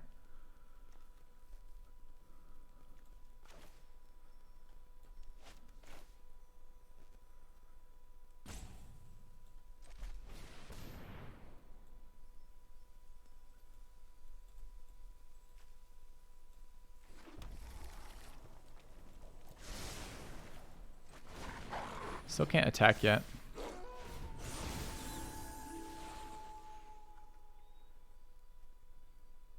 If I pump this out of 5 damage range, it may be impossible for him to kill me as red. Get the fuck out with that bullshit opening. Holy crap, that was really close. I guess he doesn't have, I mean, if I were him, I'm just drawing for the 3 mana to face skill, right? Easy. That is the opposite of easy. Okay. But hey, 7 win. Does Rem protect my face? Oh, it is me as well. Oh, good call. Good call. All right. Yeah, I was excited to win that one. I didn't think I was going to. So, all right. I mean, this deck was crazy all along, right? It was crazy to draft. It was crazy to build after we drafted it. The last cuts were super hard, and every game in it was a painful mess of a game. So, I'm glad we won that one. Because bloody close. All right. We are drafting again in a minute. I'm going to take a quick break, refill water, things like that. Check my Discord DMs. They're blowing up right now, so I'll be back in just a minute. I'll leave the deck up on the screen. See you guys in a second. Yeah, Augur was really good. We got a number of games where Augur just won for us.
All right, we get to retire this beautiful monstrosity. Every card in this deck pitching in for the wins, except maybe Broodweaver. I don't know. We held down some stalled board states with some reach creatures. All right. I don't know why packs don't light up when you have packs anymore. Are they just trying to scam people there? Did I like Path? Which one was Path? That's right. Got to see every card game. We got to see every card in the deck every single game. Oh, you mean the tutor? Yeah, I did actually. I think of the three that ended up being the right one for us, for some weird reasons though, right? Because what it did for us is it let us shuffle our deck. When we had the Augur in play, it let us shuffle our deck to get cards that we couldn't play off the top. It did fix for us one game. One game we got a land in play of the type we needed off of it. I think we lost that game because it was too slow still. I can't remember. We might have won that game. But each other time, it was essentially let us control day-night, being a spell that we could double spell if we wanted to, or not double spell. So it was good for progressing day-night changes, and it was good for moving the deck around, the order of the cards in the deck around when we got stuck off Augur. So I think it ended up being the best of the three options, although it was pretty close still. But not for the reasons we were initially thinking, right? Oops, I don't want to play traditional. Traditional is unranked, unfortunately. I like traditional best of three. I think best of three is really fun. I think sideboarding is a really interesting mechanic in Magic that you don't see in a lot of other games that lets you adapt your deck. And I think it's super interesting and limited as well because it changes your late pick order. You're less speculative and more building for extra games, which is really kind of cool for drafting. But of course, Wizards, from their infinite wisdom, has decided that draft players don't get to play best of three because reasons. And that's literally as specific as it gets. Because reasons. Oh, okay. Well, at least there's reasons then. This card looks like a scam. So I can pay 5 mana, do nothing. My creatures get bigger. I mean, you know the best card in this pack, chat. It's definitely Organ Hoarder. With a nod towards borrowed time. Problem is there's 5 white cards in this pack. 4 white cards in this pack, 3 of which are quite playable. There's only 1 blue card. Sure would be nice to get blue cards back in the other direction.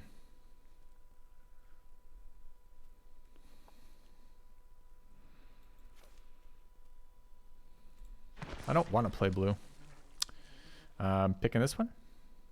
This wasn't first picked. A different uncommon was taken over this card.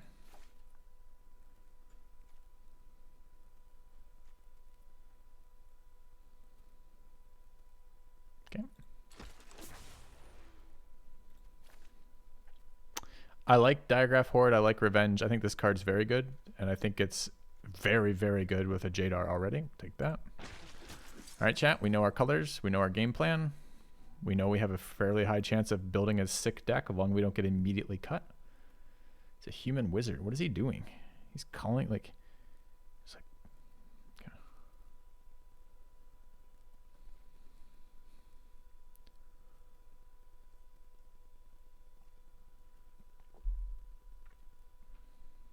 Paid actors? Hey, how are we going to get #1 mythic today if we don't get paid actors in a row? I've never been #1 mythic. I've been like top 10 or something. These cards are less good in our colors. I'm okay with the flyer. I don't actually find that blue-black likes the Vampire Interloper quite as much as white-black does. I think it's still better than first Startle, I guess. But I'm not super excited about this. The problem with this is that the blue-black deck is a tempo deck, and you want your creatures... You want aggressive creatures, of which this is. This is a 2/1 flying creature, which is fine. That's a nice tempo thing. But you also need some ability to block, like to slow down the enemy's damage. So you're trying to have decisions, and that doesn't really give us that. I think we take first Revenge of the Drowned over first Rotten Reunion. There's no other cards in here. Some green cards being wheeled. They're okay. I've been fine, but not excited by Bat Whisperer.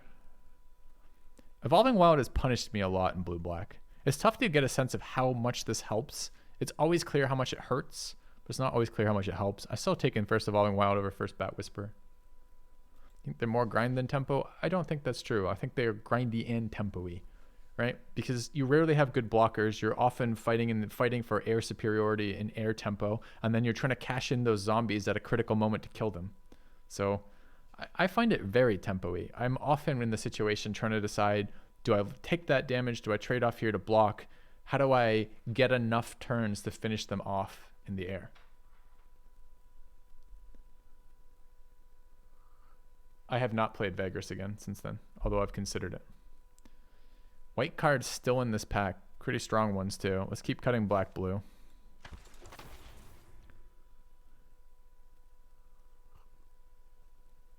How many shrimp do you have to eat before it turns your skin pink? Let's see. About 5, I think.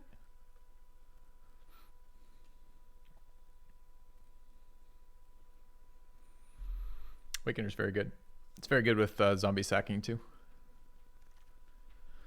That's a late ass foul play. Pick 8. It's better than all the rest. I mean, the zombies are both okay for us, but I think this is good. There's a lot of little guys like this who are super annoying. How's the set? Much better than last set. So much better than last set.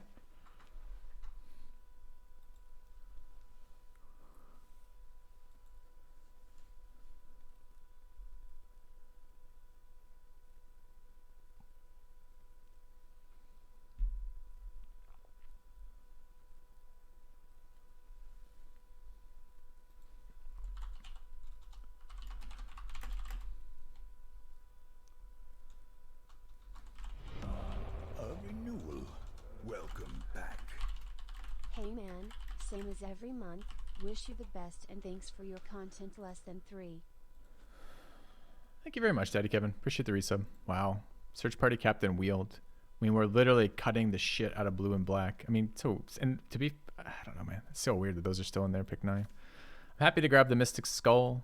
Card has kind of not been great for me, but if we want to play a third color, it's fine. There's a Whisperer. I'm going to take Larder Zombie over Whisperer. We have a bunch of zombie synergies already, and I quite like this card.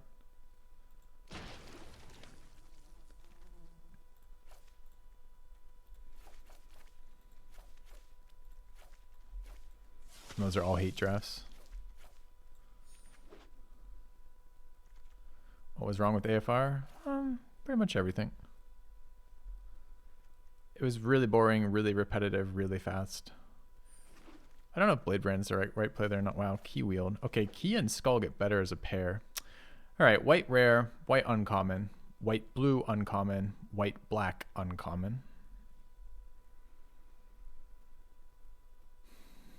Is there any world in which we're giving up black for white, or blue for white rather? No. Could splash with these, but I'm not splashing for that. I don't give a fuck about that card. This card's not exciting either. I mean, it's fine. It's just not good. Flesh Eater's maybe good enough with the zombies.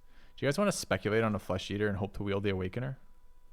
Yeah, second Awakener's good. It's fine, but looking on upside, this card is actually really good for zombies too. Let's speculate on the Flesh Taker. Can get another replacement for Awakener. There's a A-bomb over Reunion or Locked in the Cemetery. We're not getting any black removal yet either, which is worth mentioning. Let's grab the Falcon Abomination. There's a Wrangler, very good with stacking zombies, better than the Siege Zombie, although comparable in what it does. I'd love another Awakener too. Rest of this pack's no good. Don't really want to play this card. I'm not a big fan of Tomb. So we could Gale Drifter. Don't generally like adding Gale Drifter as my 4s. We could run Startle. Startle gets better the more things we have that synergize with zombie bodies. Could also take my first Rotten Reunion here. This card often wheels, but I do like it. Seems a little early for a Rotten Reunion. It's a little brutal to say things like Awakener will not wheel in this pod. I got an Awakener pick 7 in this pod already this draft. So it might wheel. We take Defense Straight here.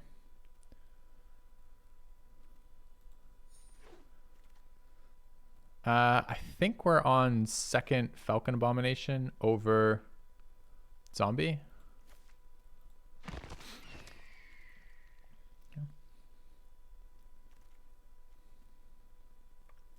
to crawl from the cellar, which does good things for us. Currently we're all zombies, so this is a +1/+1 counter and a rebirth for 1, or a, what do you call it, raise from dead, I guess, for 1.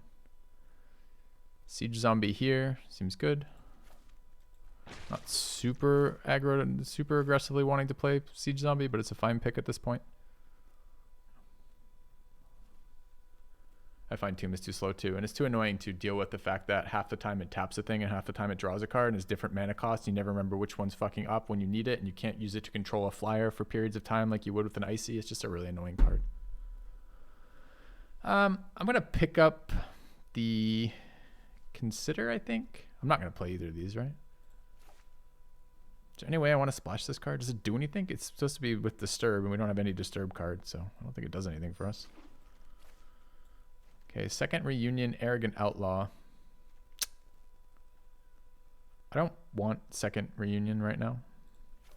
Don't really want Outlaw, but I guess there's a world in which I could play that. Okay.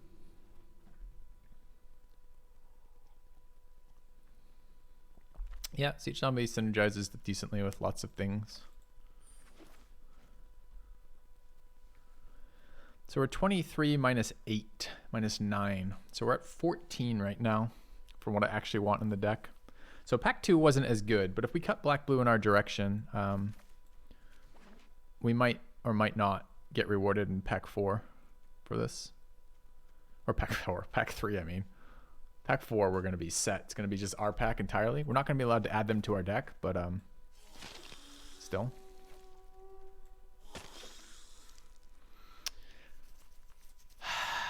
So that werewolf is fine. It's a big body for 3 mana when it's a 4/4. I'm actually looking at this Corpse Cobble though. Werewolf won't wheel. Corpse Cobble occasionally wheels. There's not a lot else in this pack for us. I just don't think this card does what we want it to do here. So I think I'm on Corpse Gobble over Werewolf. Second Foul Play. Midnight Ambush here. I like Foul Play, but we do need some removal right now. So let's grab Ambush. The Werewolf is just like, he's so medium, right? He's a 3 mana 3/3, which often doesn't do anything. When he's a 3 mana 3/4, or a 4/4 rather, he's a bit better, but that's only some of the time. The ETB Eda thing, he rarely attacks on the ground. So this is between Silverbolt, Secrets of the Key, and Delver. I've liked Delver, but you really need a pretty high spell count to make Delver any good. I'm not sure we're there on the spell count, honestly. Could take this Shady Traveler. 2/3s are actually relevant. Kind of like that, almost the identical to the Vampire we just passed, honestly. Delver sometimes wheels too. I don't want to play that card, but I'm low on black removal, so maybe. That's a bit more exciting. We'll grab the Component Collector. I think I'm one of the few people who likes this card, but I quite like this card. Second Flesh Taker. Up against Behemoth. If we are splashing, Flesh Taker is a reasonable splash. The downside of Flesh Taker is we cannot reliably play this on 2.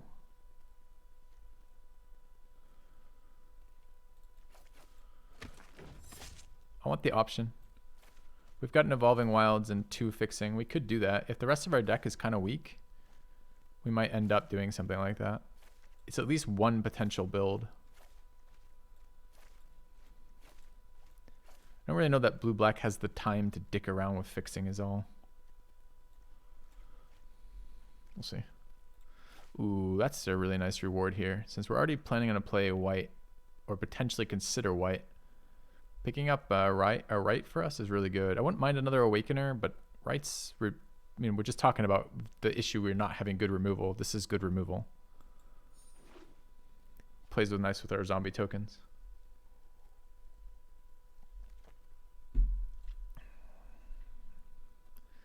I'll play a Stormrider Spirit. It's playable. Could play Startle too. We've got a couple of sack effects now. We don't have any Death Touchers, but we do have the air stuff.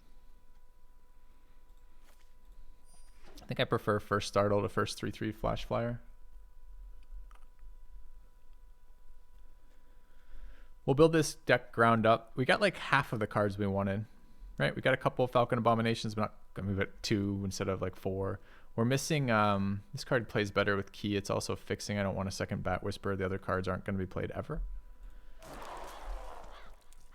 We are missing a couple really nice black-blue cards that didn't make it to us. We don't have the 1 mana kill a thing, sack a thing to kill a thing. We don't have the 5 mana zombie that eats graveyards. So we're missing a couple of what are like the core black-blue cards, which is rare. Honestly, you get those offered so many times. There's probably another black-blue player really close to us in the pod. I don't think I'm playing this card, so it's a late Behemoth. Actually pretty happy to see that card. So our sources of zombie bodies then are 1 Rotten Reunion, 2 Falcon Abominations, the Jadar generator there, and the Revenge, I think. Is that right? I think so. And Startle, it's true.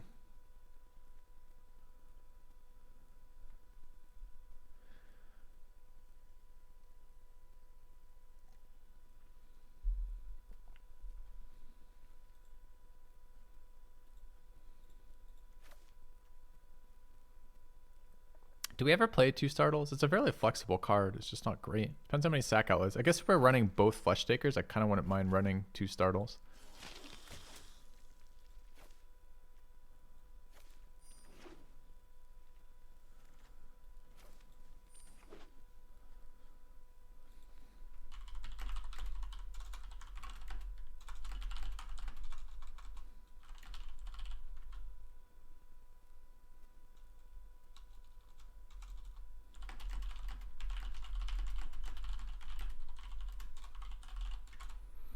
All right, let's take a look.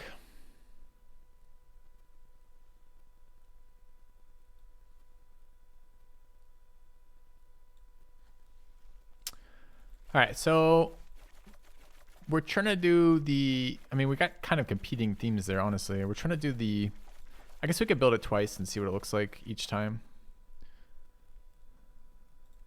So we did pass 2 Awakeners. We could have been like pure black-blue. We're going to play the Foul Play. We're going to play the Ambush. Going to play... So we are actually really light on just kill a thing. Yeah, it makes that Oblivion a lot nicer, doesn't it?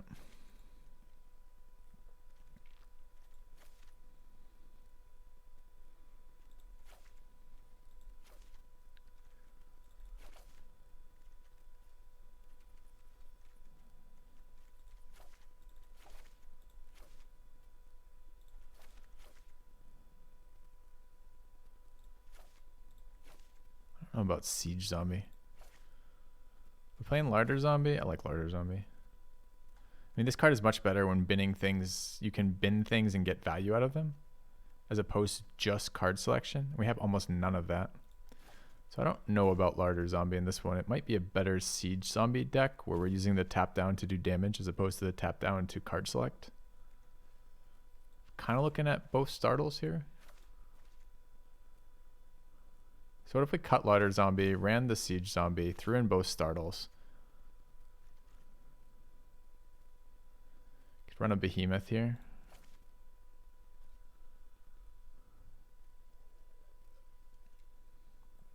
No, it's the opposite. Siege isn't more versatile, it's less versatile. The Larder Zombie is more versatile, right? This is card selection. It's literally versatility. It's what card needs to be there for the situation you're in. Siege Zombie is just more consistent. It's more damage faster, right?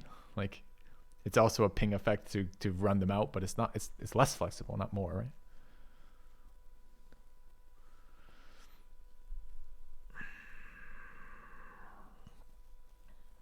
No, it's just damage again. That's not flexibility. 2/2 is not exactly... The Siege Zombie fits the damage plan better. Maybe we're saying the same thing, possibly.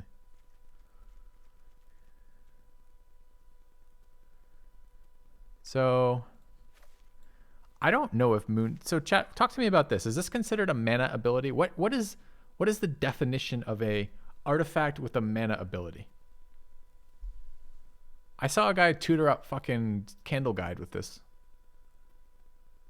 So it can't be just a mana dork, because I watched a guy sack Moonsilver Key to pull a Crossroads Candle Guide to his hand. It creates mana. Does this create mana? This creates mana. Okay, so it can tutor the skull, right?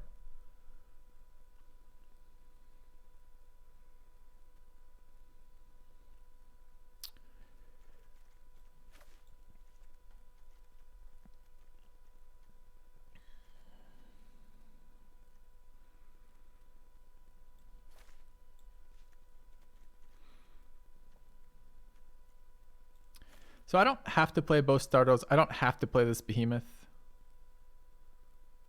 It's a mana ability if it has no targets. Okay. Colon adds mana. Okay. Thanks, guys. I've been impressed by Corpse Cobble. I just will always sack it with, like, because we accumulate zombies in this deck, right? And at some point I cash in the zombies by attacking and Corpse Cobble them all after they've dealt damage, but before they've been eaten.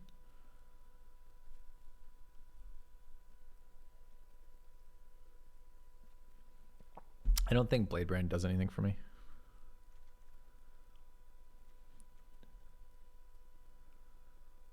I think it's basically a worse startle for us. I mean, that creature count's got to be crazy low, right?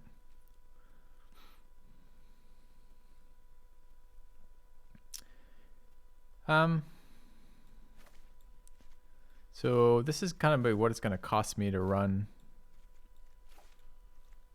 Plains. We could still cut a land. It's just the issue with tricoloring and going down on lands is you give up your land, you give up your total numeric count for those, which is painful. Has Behemoth done anything but draw removal for 5 mana? Yeah. Sometimes it hits them for 7 and they lose the game. Super good versus red, but being good versus red isn't exactly much of a it isn't exactly a rarity. I kind of want that component collector in here, and I almost kind of want that Crossroads Candle Guide in here as well. I mean, we're fairly committed to air, right? I mean, if you look at this deck, like, we have no blockers and not much in the way of attackers, so it has these flush takers, so I don't know. Behemoth and Vengeful Spirit. Do I have a Vengeful Spirit? What is a Vengeful Spirit?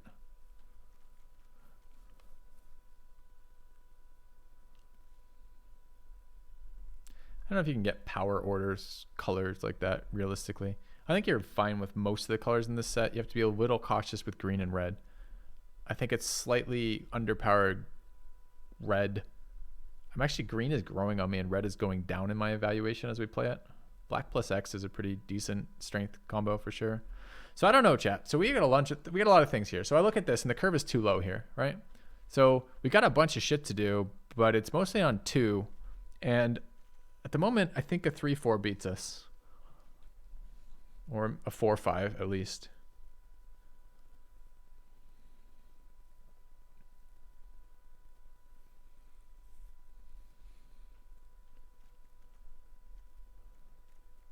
So part of me is like, let's slam the zombie. Another part of me is like, the ground is never going to be clear for the Behemoth. Depends if we're actually playing and attacking with these flesh takers. I mean, it's quite expensive to play the flesh takers, although the right comes with that. Like, this is kind of a package, those 5. If I cut those 5, we could grab Tomb Collector, both Interlopers, and like the Bat Whisperer or something. We could also try to get this Candle Guide in. I don't really care about the fixing for white, although I guess it could be relevant, but it is a body that gets tutored off the key, which seems nice. It's just what comes out if we add this. Like Siege Zombie kind of medium, but we're looking to finish, so maybe that's not that medium. Double Startle seems like a lot. I could go down to 1 Startle. So maybe we cut 1 Startle, 1 Behemoth.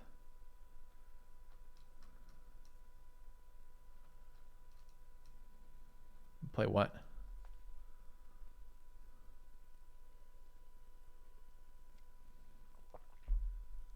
We run into some power issues if we cut white entirely.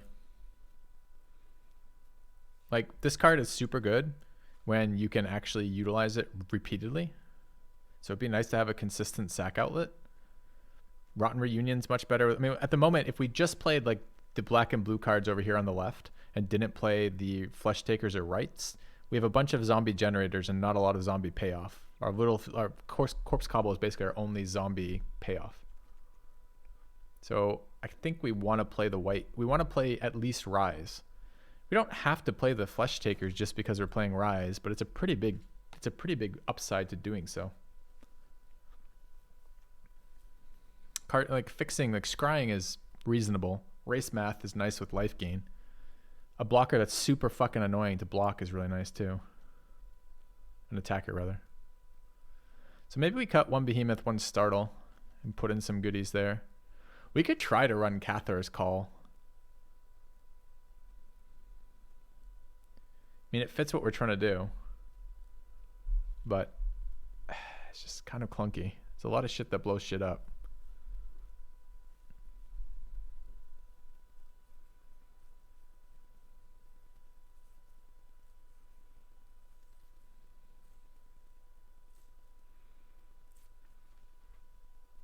All right, let's say Startle out, Behemoth out, and let's play the rest of this interestingly. And Zombie is still a maybe.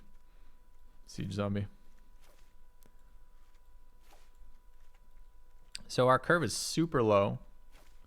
Maybe too low. I mean, we're going to be double spelling on 4 a lot. There's reach on Outlaw. There's extra body on Bat Whisperer. There's the ability to tutor for the Candle Guide. So if we already have a plains, we don't need another land. We can sack Moonsilver Key to either tutor Mystic Skull, which is medium, or Candle Guide, which is medium. There could be times where tutoring Crossroad Candle Guide is nice. Like just bring him directly to our hand. We could run Tomb because we're going to assume that we have the ability to run mana with such a low curve. We might actually be able to utilize Tomb for once. We don't have many sources of card advantage in this deck, so that could be okay too. I like Component Collector but I like this better when I'm like holding up removal, holding up counter spells. We do have a little bit of instant speed removal, but not a ton. So maybe we don't care so much about that. Maybe we go lower still. So maybe this is a fucking larder zombie deck. It's just like right now, if you look at our guys, what the hell blocks a 2/2? Like we got the Wrangler, we never want to trade off. We can avoid it. We got this guy who's never blocking ever. We got Flesh Takers, who presumably are attacking, but I guess can be held back for blocking, maybe. We got our 2/3. And then that's it. We're never blocking with the Abominations. There's no more creatures in the deck. You know what I mean? Like, so a part of me is like, well, maybe we should put something in that has toughness greater than 1. Like a Larder Zombie and a Component Collector. Or Candle Guide. Candle Guide's okay for that too. Maybe we run Candle Guide. And either we could cut Zombie and run Tomb and Collector. God, it feels like this is just a worse Bat Whisperer.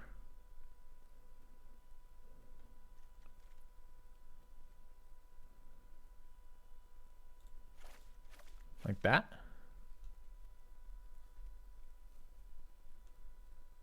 It keeps the Siege Zombie in. No, I just cut the Siege Zombie. Fuck. I mean, could we go down to 17 lands with 1, 2, 3, 4 fixing sources? Maybe. I mean, our curve ends at 4. It really kind of ends at 3.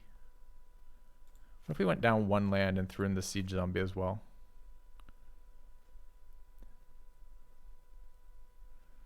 This goes down to tops 2.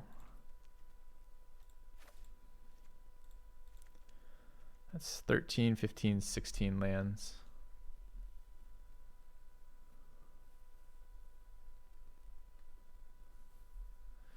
I'm not playing Candle Guide because I like Candle Guide. I'm playing Candle Guide because Mystic Skull or Mystic Moonsilver Key tutors Candle Guide if I draw this card later, so it's not a dead card. Which is why I'm playing him here. I don't hate the incidental graveyard hate too.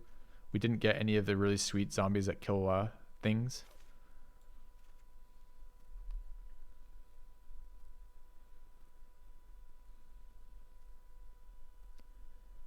All right, so this is 8-7-3. With these essentially really making this 10-9-4. 10-9-5 rather. 10-9-5 seems like a pretty decent mana base. I think we played this. We get most of our good cards in. I wouldn't mind a counterspell, wouldn't mind a Larder Zombie, but we already have both a Scab Wrangler and a Siege Zombie in. I'm not sure we have the ability to tap for this guy, and I'm not sure we have the rebirth cards that will trigger for that. I hate that we're not playing the Interlopers, but I can't fit them in, I don't think. So I think I'm running this. All right. Quick break. We'll get going. See you guys shortly.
mean, honestly, splashing 2 drops tends to be a pretty bad strategy, but we'll see.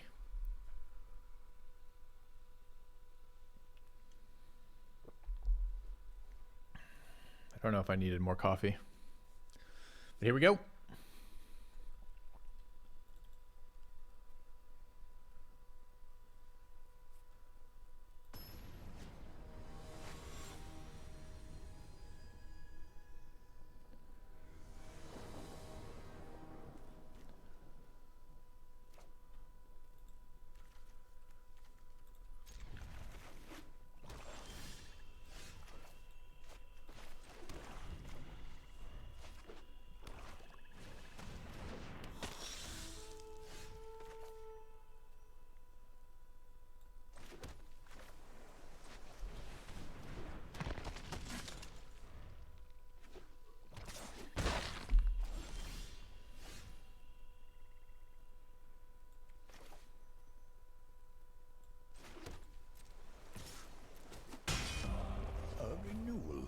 Welcome back.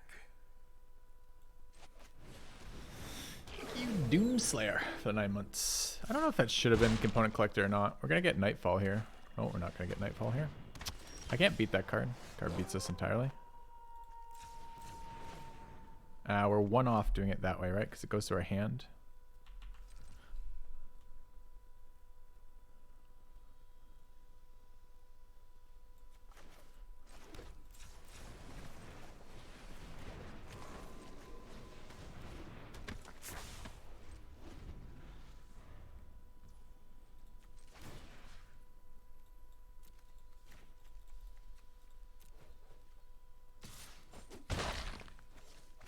Is this mono black? It's fucking annoying.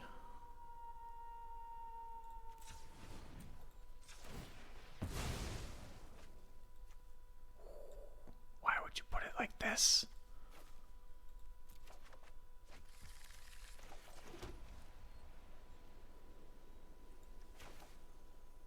So I'm taking 1,000,000 this turn, right? Taking 6. What? Oh, fuck. Whoops. I needed a second black source. Well, that wasn't exactly planned.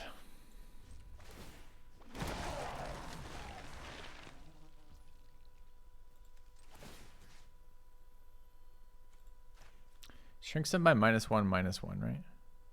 So I have literally nothing that can do anything here.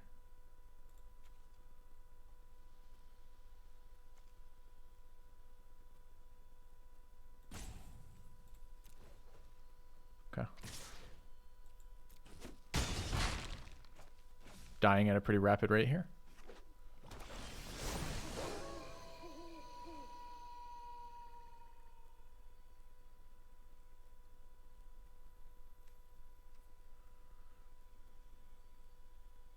Can I not submit 0? You may. I can. So I can target it then say 0.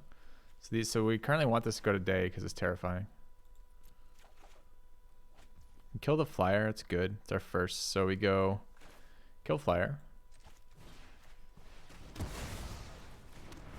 Dude, I keep doing it. I keep fucking up the fact that I don't actually have the ability to double a spell, and I needed a second creature here, and it was way better than killing the flyer. Fuck.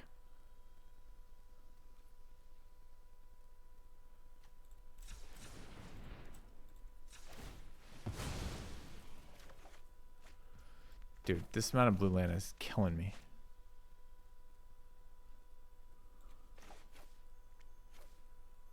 So now what? I can't double spell, so I can't switch it back to night. So I take more damage unnecessarily. Ouch.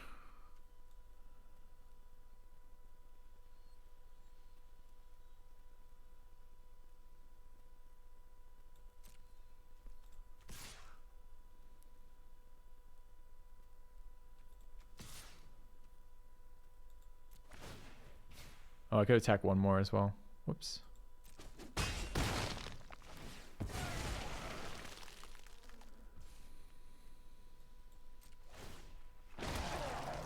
I'm dying to these Marauders, though.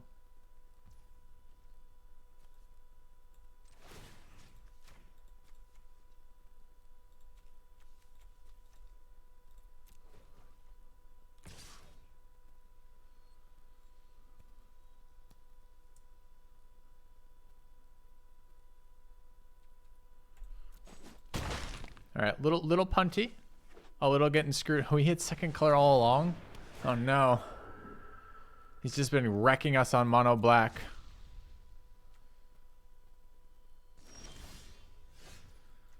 That's a swamp. So it's currently day, night, so we need to double spell. So it needs to be a revenge on our turn.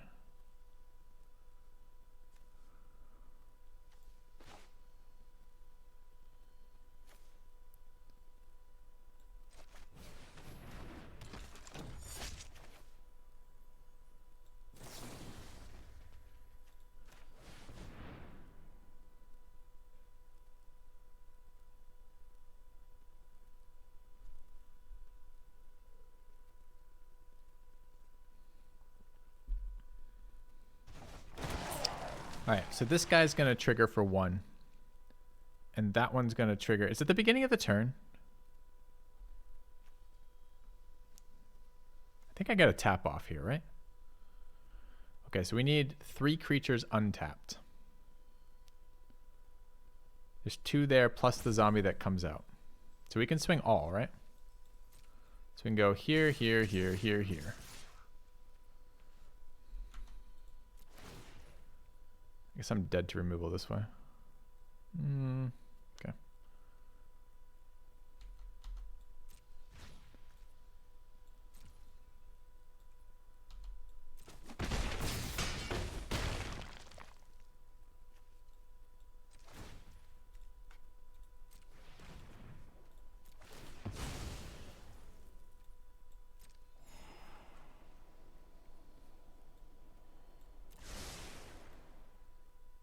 Oh, no zombie. Chat! What am I doing? I'm losing is what I'm fucking doing. You're right, no zombie. Need to eat one more first. So now I'm dead to removal, where I wasn't before. So that feels pretty bad. Okay, small punts. It's alright, I had to back up. It's a complicated deck. It's taking us a second to get there to figure it out, okay? Maybe, like, stop judging me. Christ. He looks pretty dead. Can I just tap his blocker, too?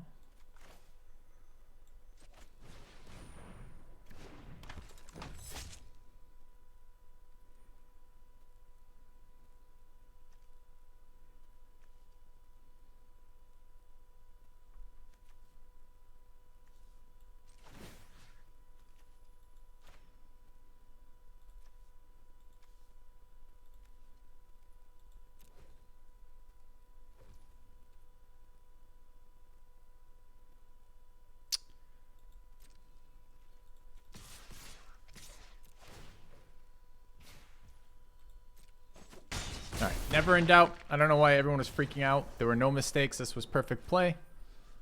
Let's just check our mana base one more time. Okay. Could have let that sack itself in the other zombie. Yep, I could have. Had I remembered that it was... I was in... It's the first time I've used that card. Mentally, I was like, oh, it generates a zombie every turn. And it basically does. Okay. Alright, so we have the most swamps. We just got basically fucked by islands.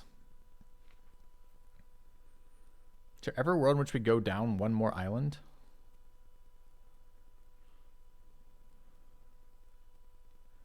And this is 7-8 swamps already. We do need islands. We just don't need a lot of islands. Do we just need too many black spells? Because we won't need to hold up Rotten, Ecstatic. Is this ever an 8-5?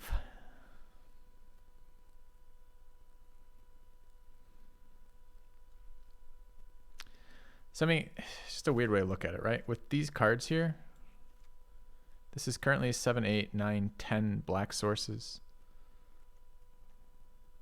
And 9 blue sources. Alright, let's go up one more swamp. I don't know if that's reactive or not. It just felt like without bubble black, we were really helpless. And without double blue, we're probably not that helpless. Yeah. And it feels like anytime we want a double spell, it's always a black spell because we only have blue creatures and we have a bunch of black effects. I mean, this is what you get when you do something like that, so. Going second again. Duress? Ew. And rewarded for it? Oh. Oh, that feels bad.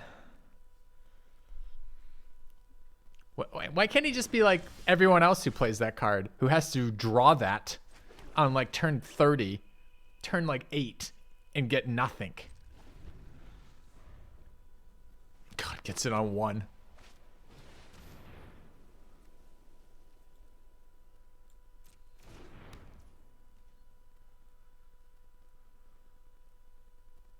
Annoying, I actually think we want a Rotten Reunion here. A, he's seen it in our hand, so he knows about it. But B, I think a body down is actually super relevant for us. Yeah.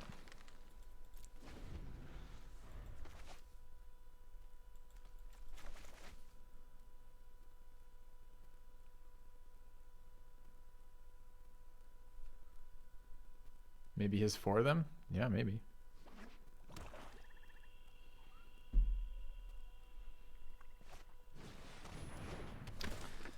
God Gamer. 1, 2, 3 curve going first. Duress in his opening hand. God fucking Gamer. My God. I hope one day I can be as wise as him. Okay.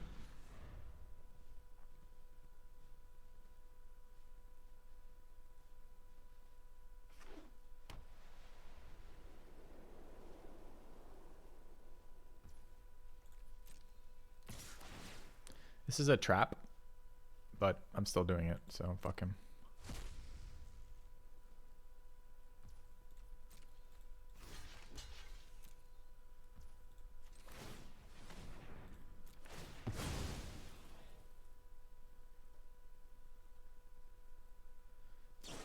God Gamer. 1, 2, 3. Curve. Removal to go with the 1, 2, 3 curve. What a guy. He's just too good for me, chat. Just kidding. It's 1, 2, 3 double spell on 4. Each card so far has interacted with my stuff. Like, just a gamer. He's just a gamer. I mean, I guess technically a 1/4 blocks that. Kinda.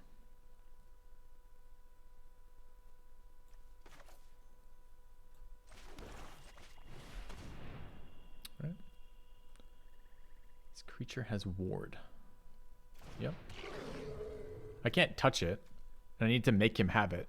And the cost of making him have it was I traded my Flesh Taker for the removal spell and a zombie. Like, it's not like the zombie. I mean, the zombie did cost me something here because he got it for free with his next card because he's a God Gamer going first on curve. But in general, that's not a problem. So, like, if he's any good here, you know, what he's going to have is just Blade Brand because that would make the most sense here. So we just have to assume that last card is either Blade Brand or deal damage to a creature at the end of a turn.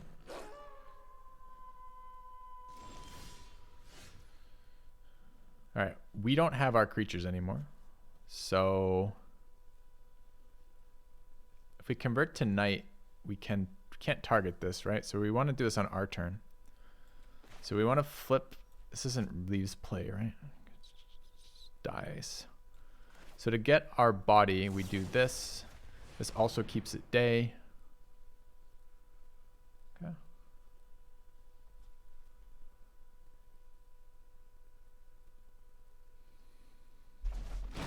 Sure.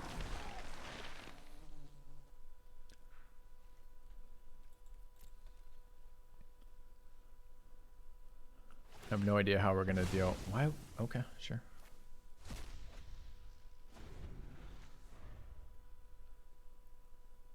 I'm not allowed to have cards in my graveyard. I understand. Quitters never win. Thank you, Ravels. Ravlies? Ravlies. Let's go with Ravlies. You're Ravlies today. Cheers.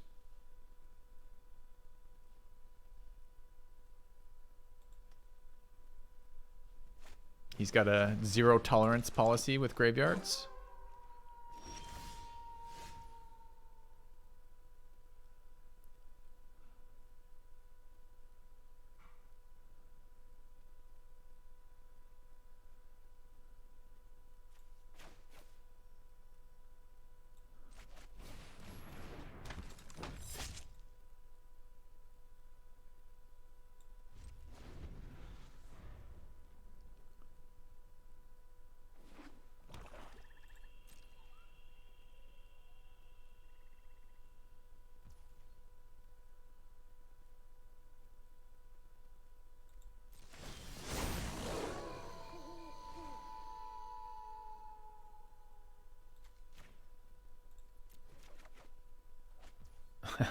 You already technically have white mana in play. So if I were so inclined, I could sack the zombie to kill his 4/4 to protect my graveyard from future plays. I still get the scry off the Flesh Taker doing that as well. Just cost me the planes.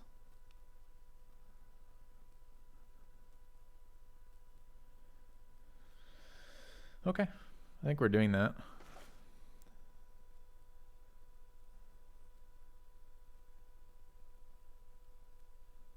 Five, 6 body better. It can't block, comes into play tapped, right? Because it's a tap effect. So I have to take 8. It's already nighttime, so it won't transition days. So I'm going to take 8 damage to the face if I transition this now. Seems like probably not worth to me.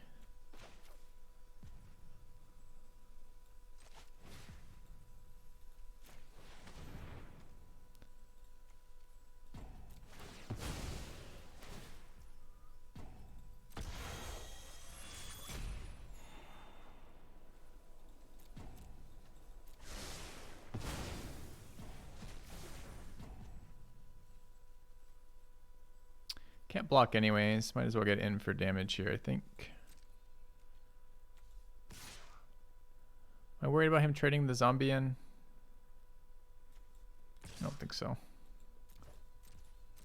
Yeah. Maybe Swamp shouldn't be on top, but I am thinking about activating Mystic Skull.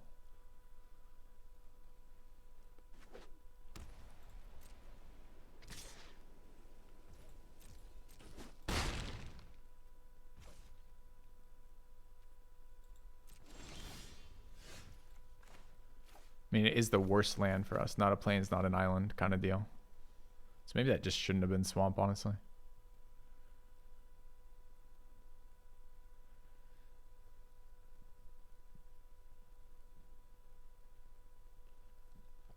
So I'd have to double a spell here to switch day to night.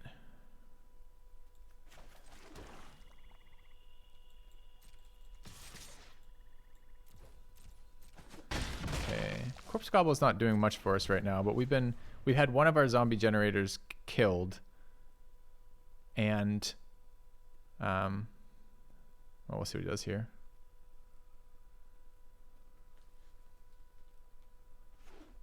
Another land is good for us.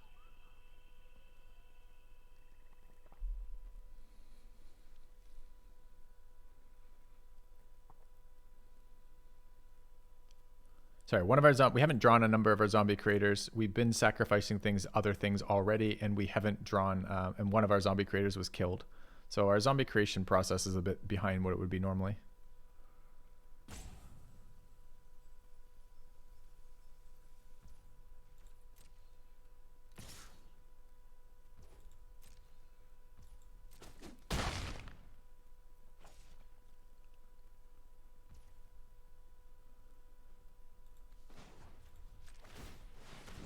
Now, this could be bait. If he's got instant speed removal that hits that, it's going to be a problem. Like, that's the card we're really looking for, honestly.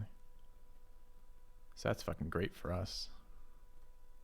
Just need to not lose to this guy, huh?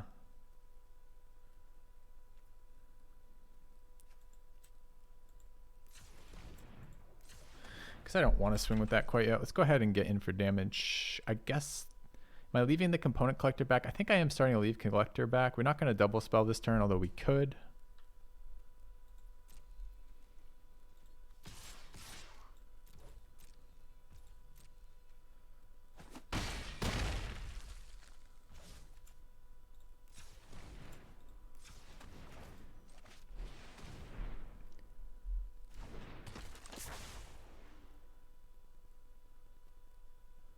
Could also corpse collect for 0 to switch it back to day. This thing's a lot less scary as a 2/3.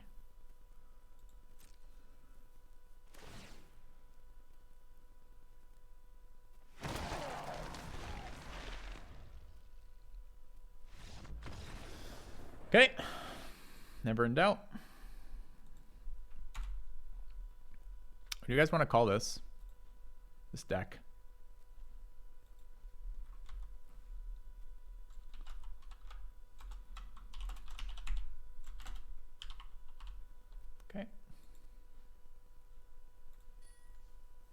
Hunting with zombies, complicated as shit.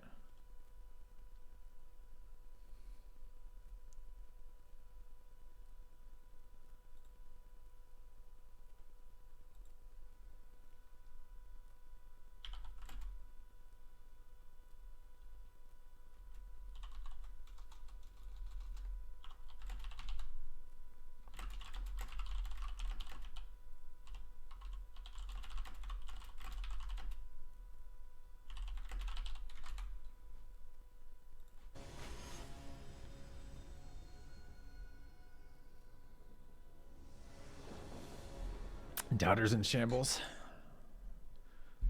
Yeah, possibly. All right. So of course we're going second again. I think this is the third game we've gone second, right? The last guy had a 1-2-3 curve. The guy before him had a early curve too. Going first. Mulliganing though, it's good for us. Hell yeah, I'll take a white mana source. Thank you for asking. It's a good one.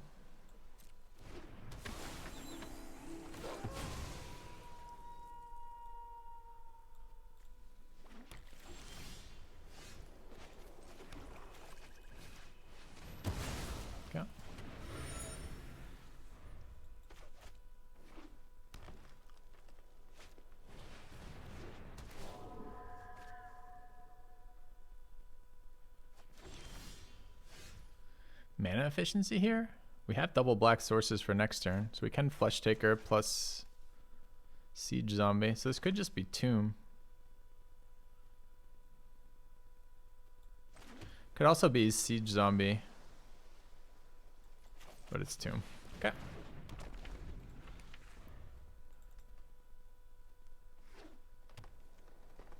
Starts as draw, right? So it starts as the less useful side. Well, I guess that's good for in a minute. It's not super good at the moment, unfortunately. So, are we drawing first? If we make it a tap effect, I think we are.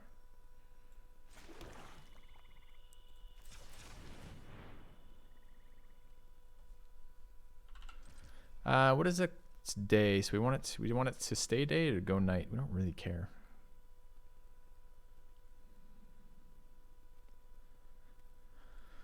If he has removal, I'm okay with him killing the Siege Zombie. We need to have Flesh Taker out with some stuff. Maybe we aren't even drawing, but I guess I can buy it off for a turn by tapping it before we have to worry about sacking.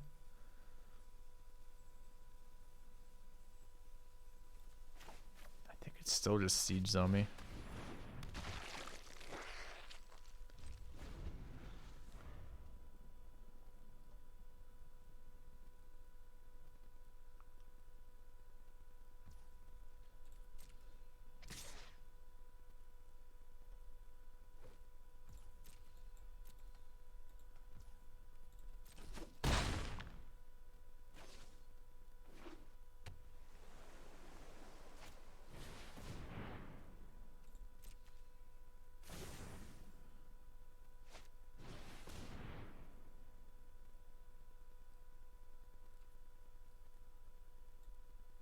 I want him drawing cards off that.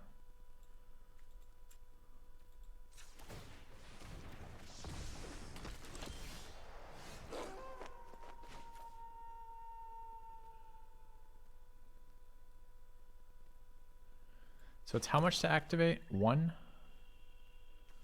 So if we played this guy out, tapped it, 1, we have 2 left. I guess I take another 4 for that. I could run out both this and the Flesh Taker and tap with Wrangler.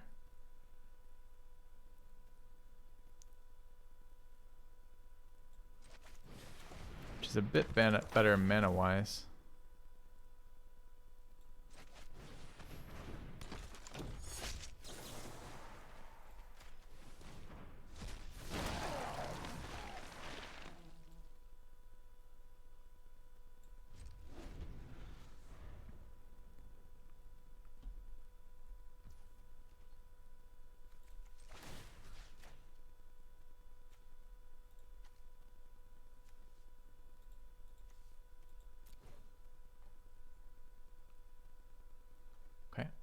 He started a resource down.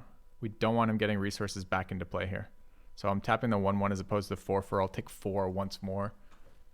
And then hopefully next turn with the full development, we can start getting the Chronicle back into play here. Okay.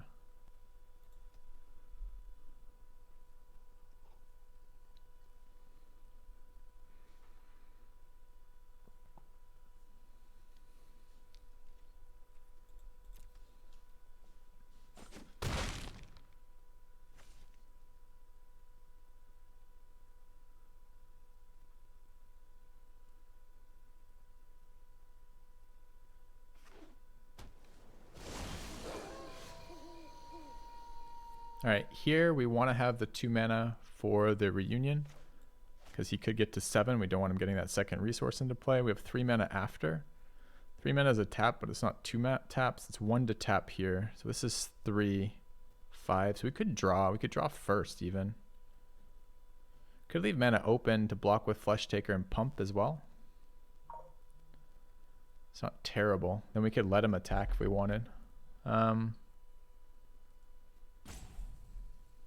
Falcon's double tap. Double tap's pretty good, huh? That'd be 1, 2, 3, 4, 5, 6, 7. It's actually more than double tap. Yeah, that's kind of nice.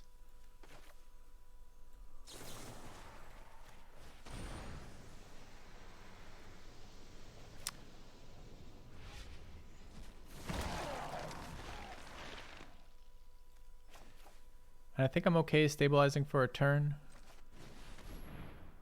I guess if he has last end of turn fight effect for Wrangler is how we get punished here.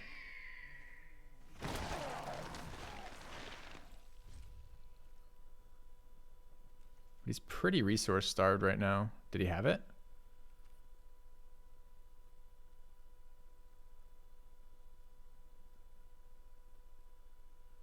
He's thinking about it. That's interesting. Okay. If he did, he didn't use it.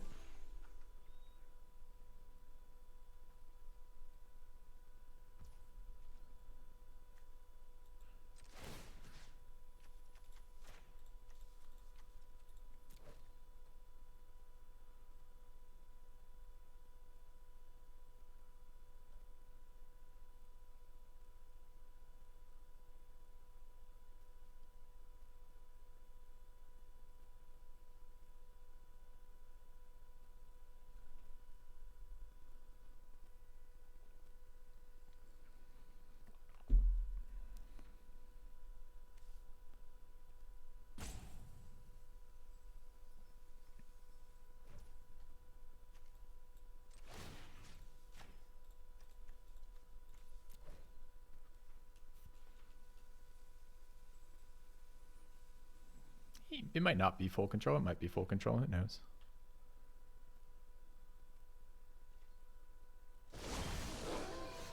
All right, we've got him in a pretty good spot for us. So this turn, we'd like to use the Chronicle to tap. It costs me 1 mana to do that. I think Awakener pass, or Awaken, not pass, but Awakener get in for some attack seems reasonable.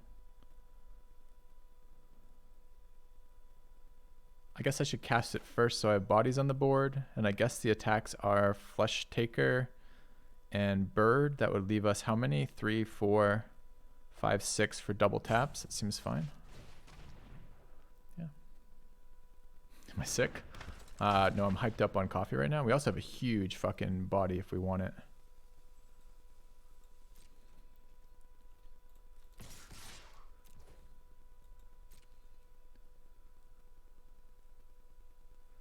I'm not in a rush, Victor. I've got a lot of power, a lot of control on the board between the Wrangler, the Zombie, the Chilling Chronicle, and a good buyback hand. I don't think I need to do things like all in anything. Here we can respond to this by just tapping it. So let's let that full control arrive. Targets my bird, it's fine. We're going to, in response, I guess I tap with zombies here in response.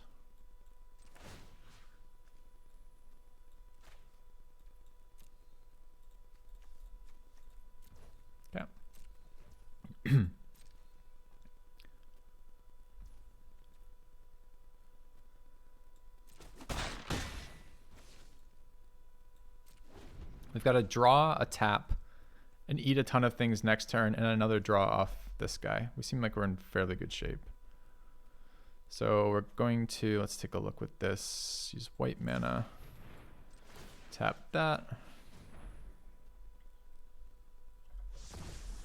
And then we're going to use this. Tapping that.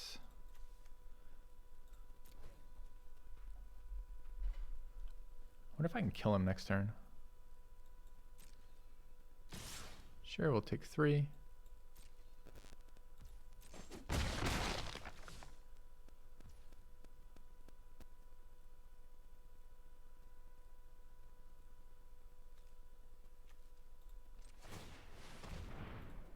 I didn't really want to eat a body, but I guess I should.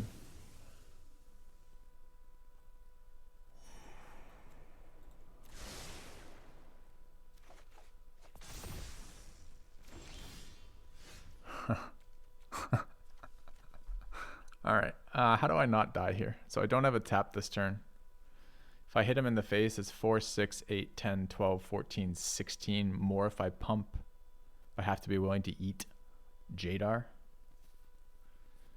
Better to do it in 2 waves, so I play around whatever the fuck is in his hand. It is blue and green.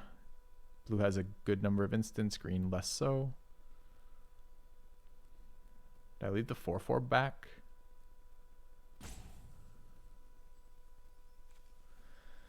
So we can't tap this turn. So we're tapping off bodies. It's 6 bodies to tap the stuff I'm afraid of. And 1 back. So we need 7, 3, 4, 5. So, and I actually would like to get rid of both of these too. So I guess this is going to be a corpse cobble turn.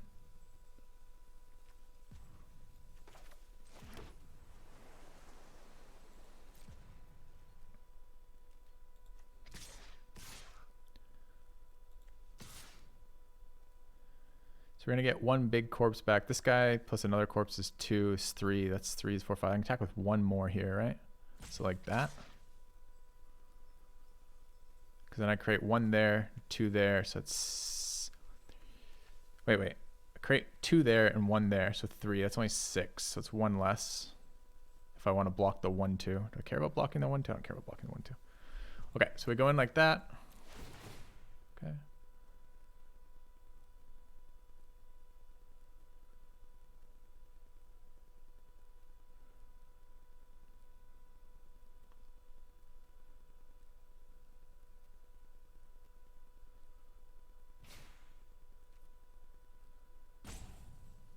These go in the stack. I got. If I hit control before they go in the stack, I get a chance to respond, right? So I don't think we're sacking the demon. I think a 4/4 is as good as a 8/8 here.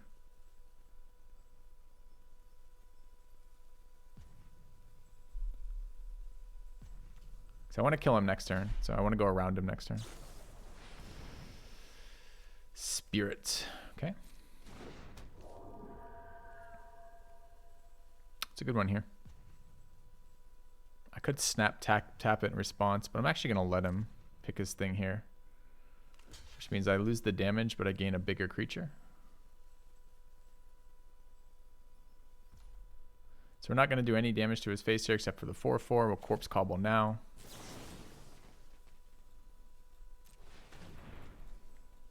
Which kind of sucks.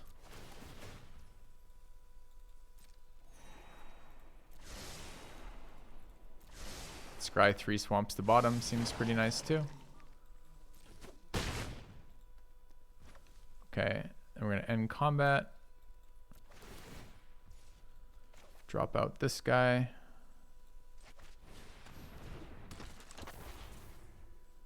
And end turn.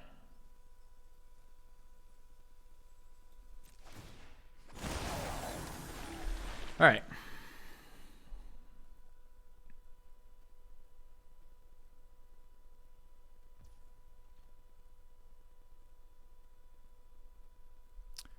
So we're going to tap the unblockable. It draws him cards.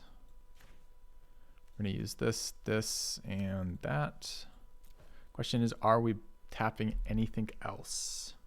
It's 5 in the air. No, I think that's fine. 5 in the air. Okay.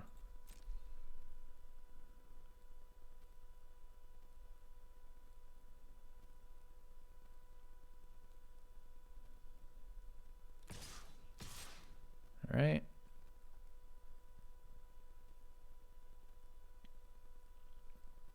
I can end step tap his shit too, Victor. So like he loses blockers here. And I am drawing off Tomb this turn for another tap effect.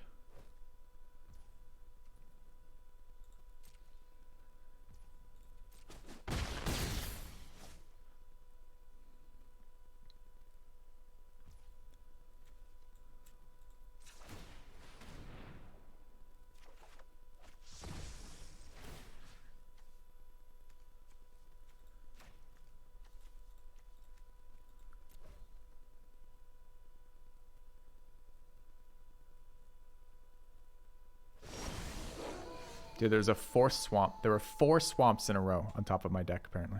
That's hilarious. I guess 3, then a Mystic Skull, then more, then a 4th. All right, we have 6, 7, 8, 9. 9 and 4 is 13, 15, 17, 19 damage here. So I think we start by tapping his blocker.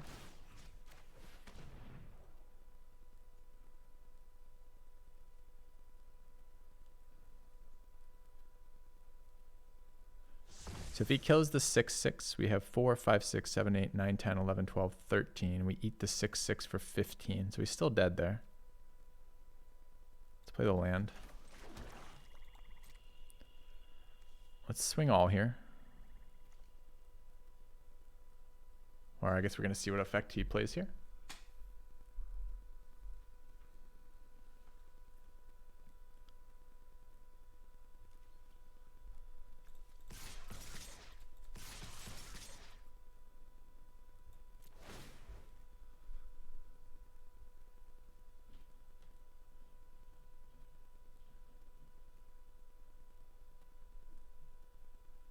So single unsummon doesn't save him.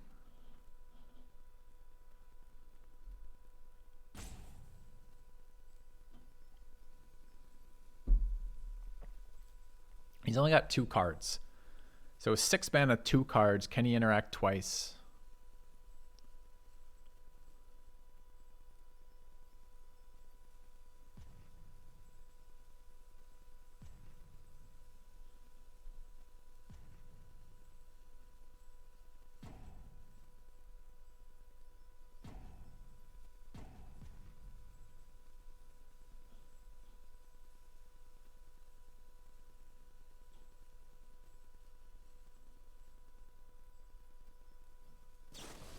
There's the first one. Obviously, we eat in response.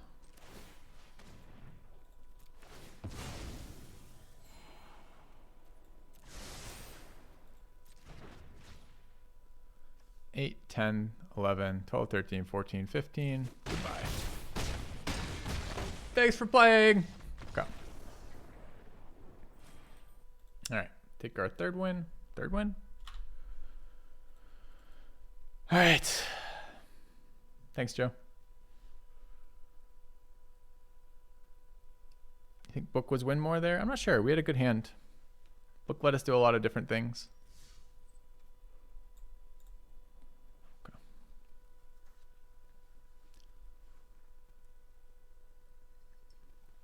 I like our deck. It's kind of cool. A little different than the normal blue-black decks. We denied him any draw at all with his little green guy.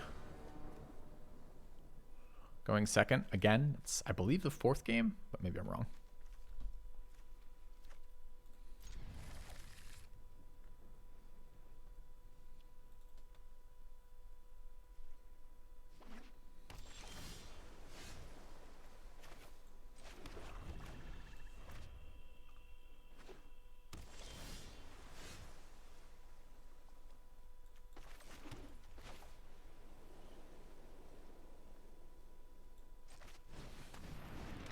I like blue-blue. Blue-blue with a mulligan makes me suspect that his hand isn't optimum here. So I can get away with doing something. He might have counter magic up now, which would be fucking annoying, but I just drawn my 6th land. So we're not super excited by that.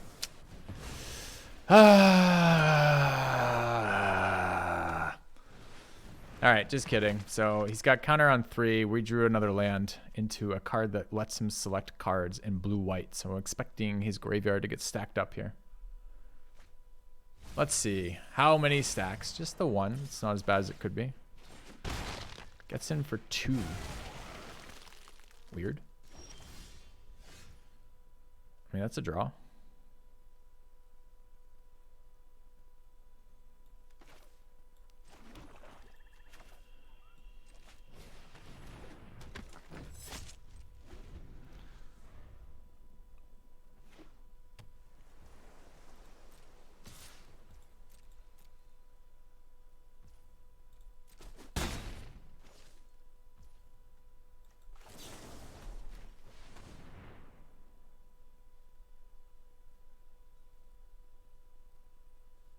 The old Geist Wave or what?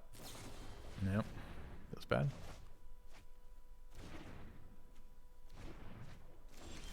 Dude, come on. With the fucking flooding right now. It's a 16 land deck.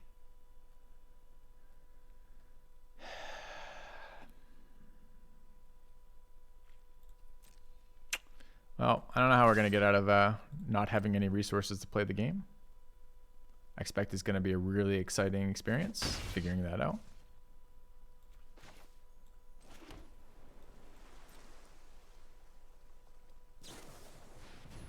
Dude has perfect mana again, so zombie into Geist Wave to protect his zombie, to recast his zombie into another threat. So that's good. That's good for him. I love being in this situation where I'm drawing absolute fucking dog shit. My opponent's got lining up nicely.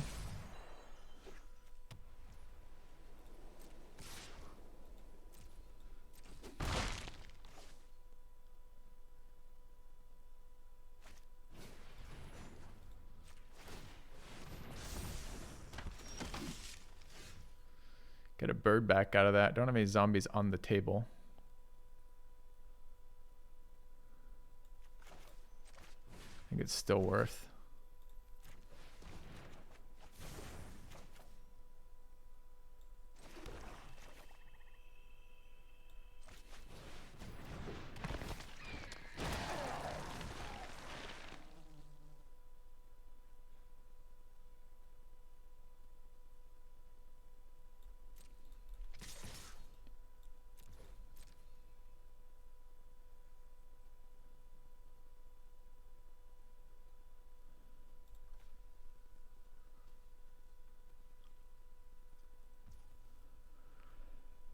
Tweet that zombie.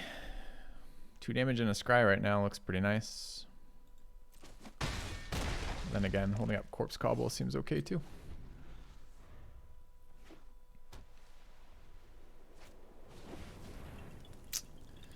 I see. He's got double strike on the backside. Nice.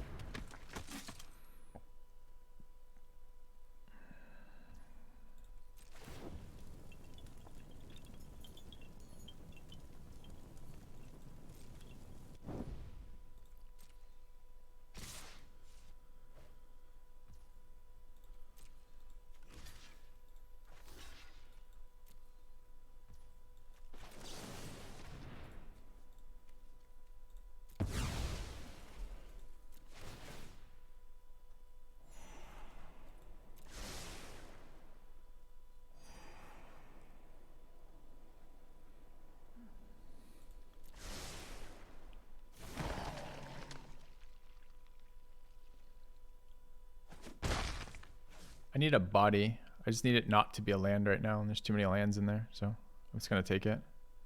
Honestly, I maybe don't even need a body. Honestly, I could just get away perhaps by just playing planes and playing Crawl from the cellar again. Hey, look at the reward. Nice. Okay. So he doesn't have enough to tap anymore, so he can't block either of these. This is 9 damage. 9 damage, however, is not a kill, unfortunately.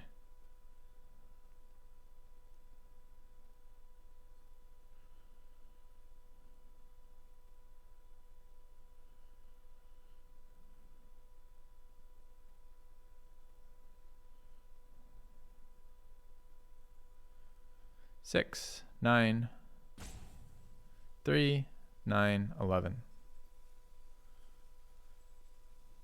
So I think we just swing both here.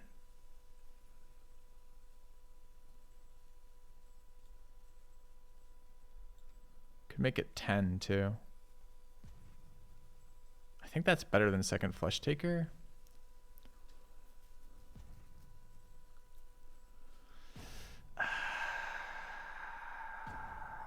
Is it better? 3, 6, 7, 8, 4, 3, 4, 5, 6, 7, 4, 3. Gets me 2 bodies. 2 bodies are pretty useful next round, but not immediately. Maybe it's flush taker, hold up, corpse gobble.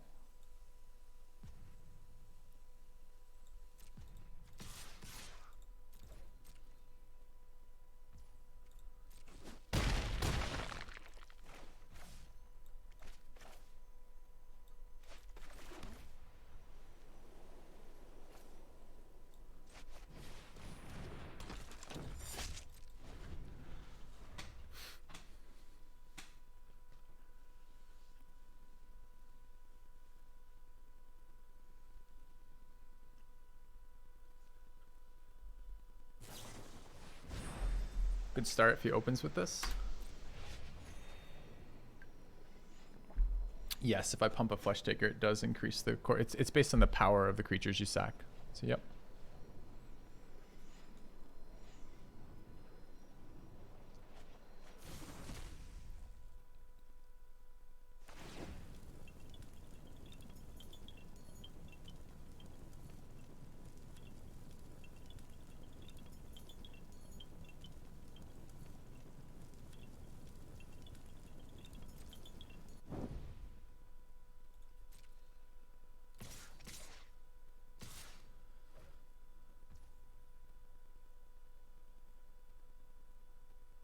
I assume we block this sack and make 2 4/4s, right?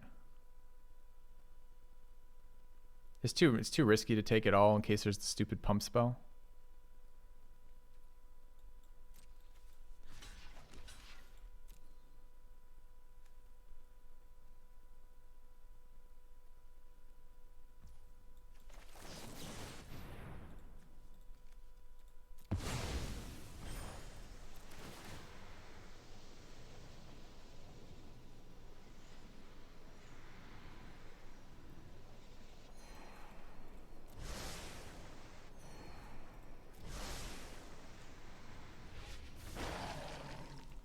By the way, chat, scries.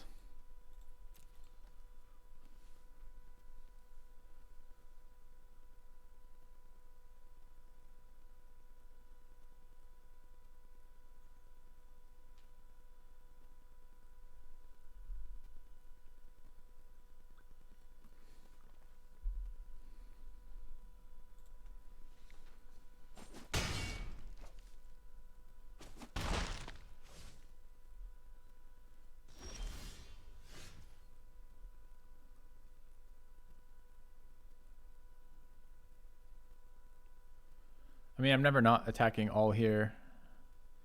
If I play a counter somewhere, so they'd have to gain 4 for anything to be relevant. I guess they can't tap and block. They can unsummon 1, but they're dead with an unsummon. I think I just swing here.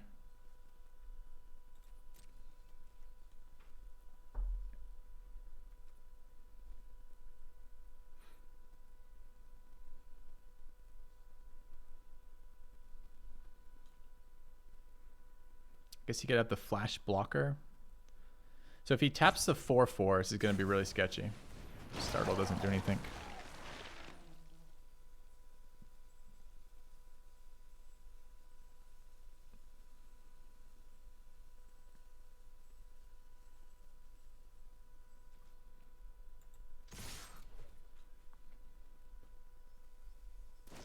Oh, he did have it. Oh, what a prick. All right. So here he double chumps. Oh, the menace gets him? Yeah, the menace gets him. Okay. All right. 2 more spells on 4 mana at the end of his turn. God damn. All right. 2 cards, 2 spells. It's 4.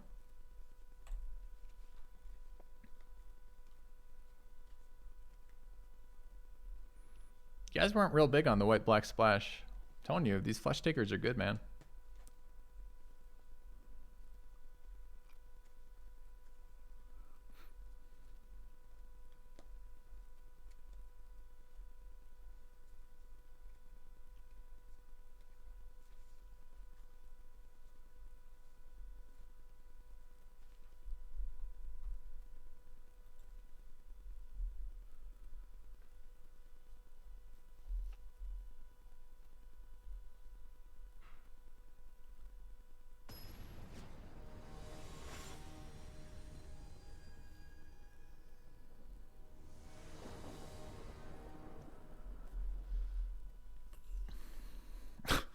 Okay.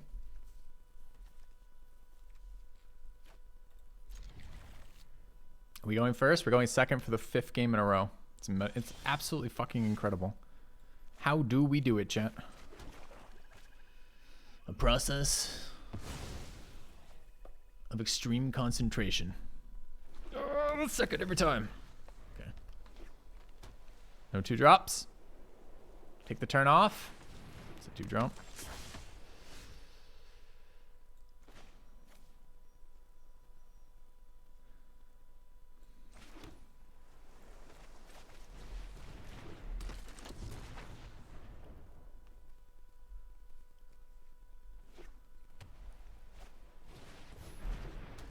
All right, opponent curving out again. 2 drop into 3 drop. This one generates more attackers when it attacks. Lucky me.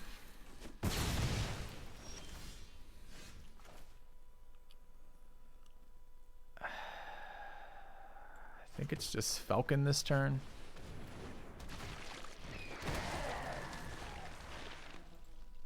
Any chance my opponents won't just curve out? I guess our last guy didn't play 2 drop. He just countered on 3. Plains there is nice, means I don't have to resolve. Okay, 2, 3, 4. It's too bad he understands how that card works as well.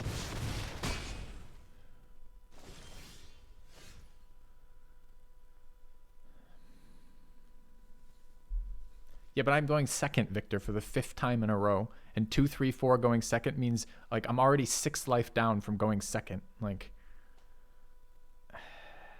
it's not comparable.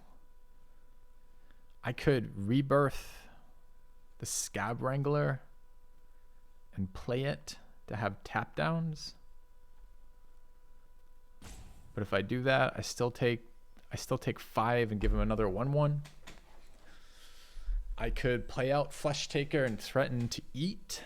But I have to leave up mana for that. Doesn't seem very good for me either.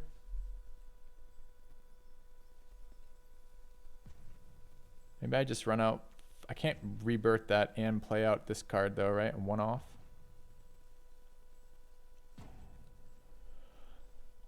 I think this is going to be a loss here. This opening going second is too bad. So what is this? So it's always land, of course. What else do we have here?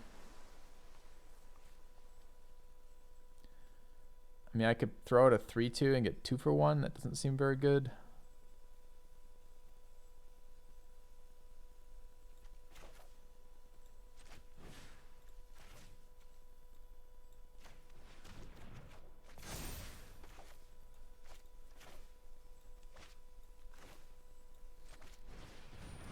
I actually just fucked that up too. My thought process there is I'd be able to play the Flesh Taker, but I'm not counting double swamp again. I was thinking I'd put 5 power on the board to block a 4/4 and only lose 1. But here I don't get to do that. All right, let's get another rare on the board, buddy. Thanks. Okay. Opponent. I go first, then I play 2 drop into 3 drop into 4 drop into 2 cards on 5 drop, my second rare, and I set up to have all my guys be mana dorks so I can pump the team next turn while tapping your shit. Fucking hell. So best case I take 6 and give him a 1/1. I can't really afford to block with this. Am I chumping? I mean, there's no way I win out of this. Doesn't help that that's actually a punt too, so I don't have enough power to block the 4/4. 4/4 is the least scary thing on the board now, since humans give him mana, mana feeds him into giving all of his creatures counters, and this card generates wide effects every single turn starting on turn 3. So I don't know what the fuck to do here. guess.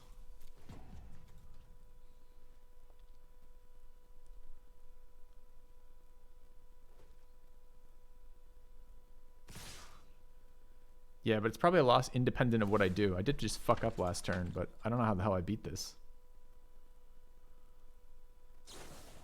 Ah, just kidding. He's triple spelling on turn 5. I said double. No. It's just a removal to go with it on 2 mana. Why not? Alright, so I don't have double black, so I can't play these two together. So my best play is Organ Hoarder pass, get shit on. Okay. I mean, that's an opening. Turn 2 into a rare drop turn 3 that gives you an extra creature for turn 2. Into turn 4, summon, into triple spell turn 5 while going first. To empty your entire hand in draft, perfect mana saturations turn 2 through 5. Fucking hell.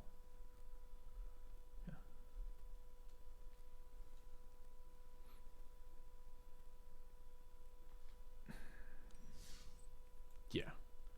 We got dumped on for sure. Yep.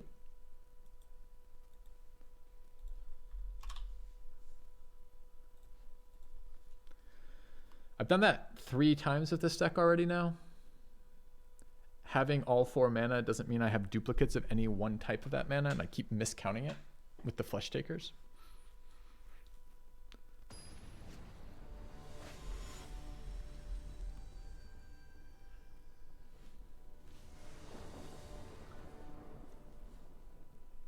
No islands. Can we play this with no islands? I guess. 6 games in a row going second. Nice.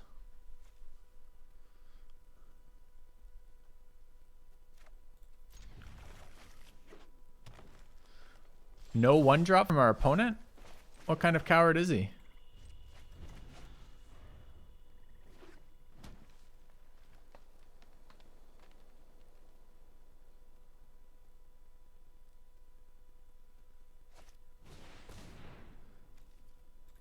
It's definitely annoying.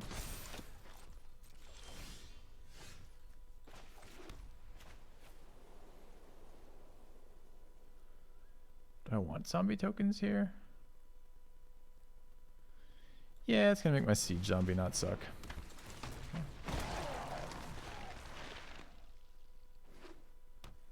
I'm expecting Falcon here, but we'll see. Not blocking that, obviously.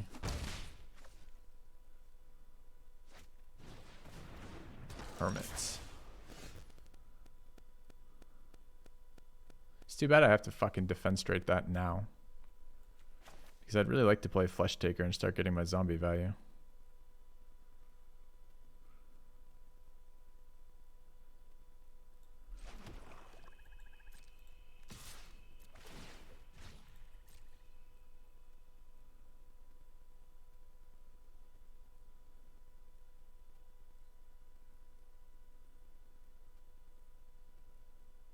Is that considering a block? What? Why?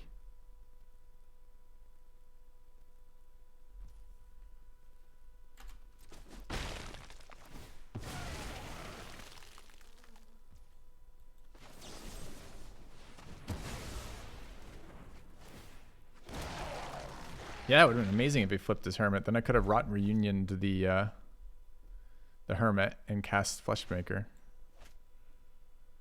I just don't want him getting. I don't want this generating counters. It's gonna fucking kill me if it does. So this is what, counter mana?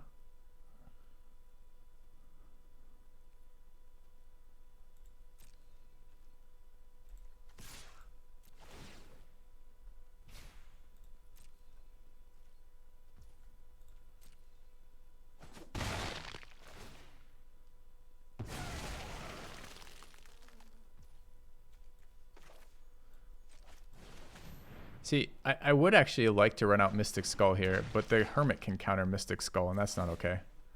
If he has a counter, he can play a counter, and he can counter my creature.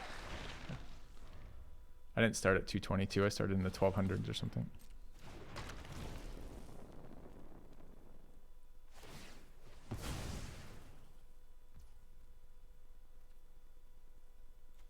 Can he just just sack in response? Yeah.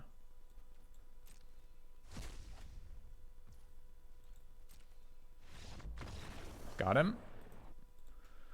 All right.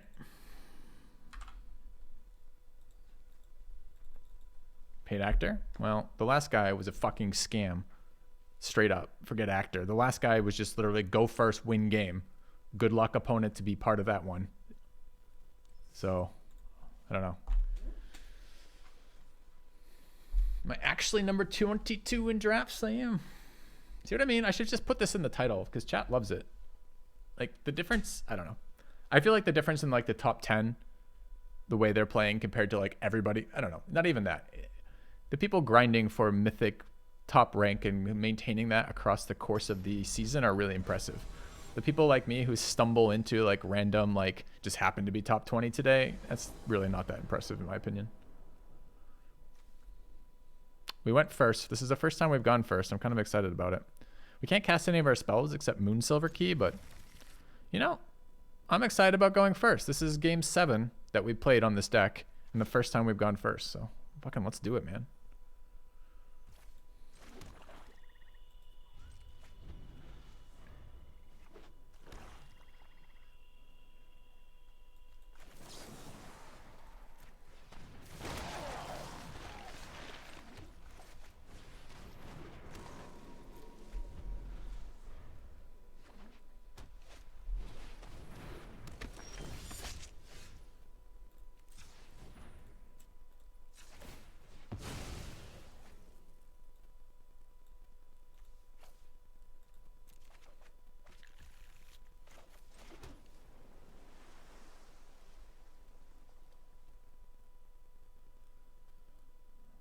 Does it matter which? I guess this one is slightly less valuable.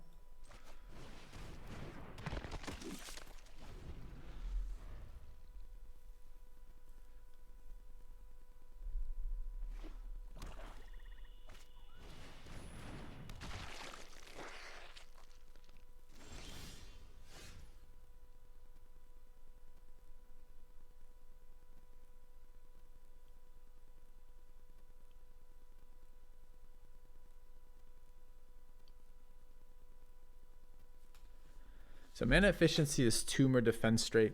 Third guy on the board is okay, but not terribly exciting. I really like starting to set up for card draw since we're stumbling on mana. It's just this isn't super tempo useful. So we'll start here. We're not attacking into that, obviously.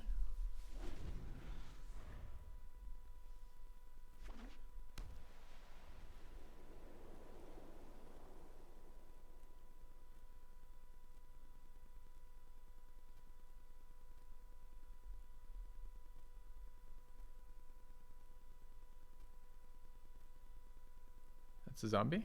You may remove it if you want.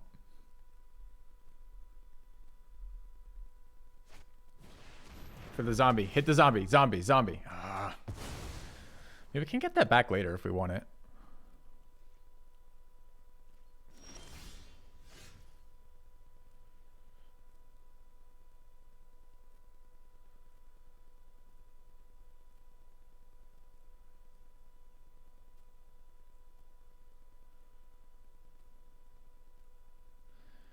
So I could Wrangler Reunion, get another zombie, start attacking with something. Probably not the Scab yet because I like it blocking his zombie. But we could start attacking turns after that with Wrangler.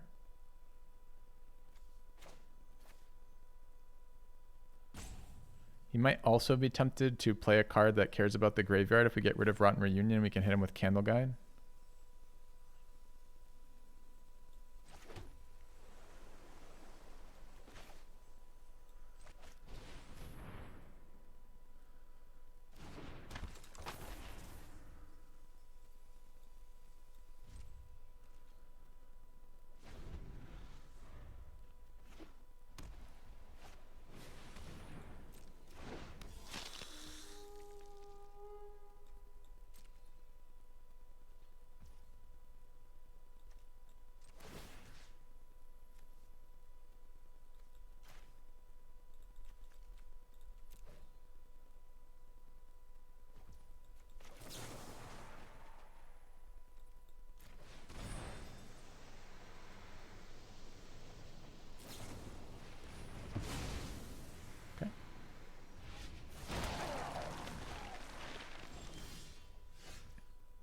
No second black source is a bit of a pain here. Can kill his Flesh Taker right now, which is probably worth it. It's his third thing, has some serious synergies. We hold off the ground, start bleeding for 2. No black, second black source means I could cast, rebuy and recast the Wranglers. Absolutely possible here as well.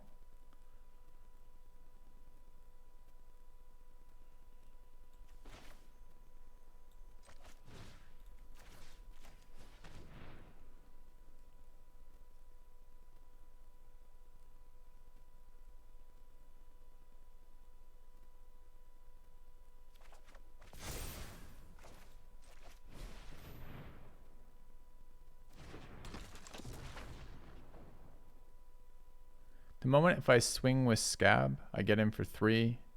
On his turn, I tap down the Flesh Taker. I think I'd rather tap Interloper, leave Scab up.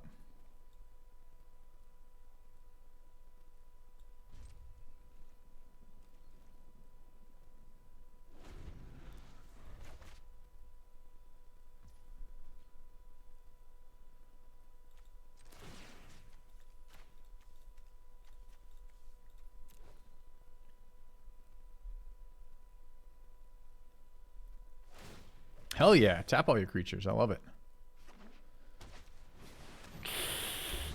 Alright, I'm so glad I saved my removal, because that card is a fucking bomb. No double black sources here is a little unpleasant. Mods, can you ban that guy for me so I don't have to worry about it in the middle of my game?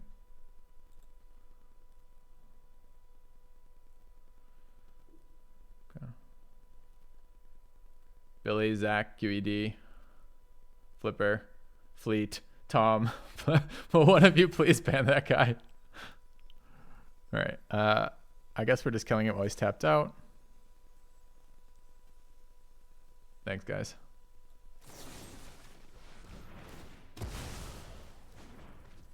I don't understand how when a creature dies can trigger when this creature's in play.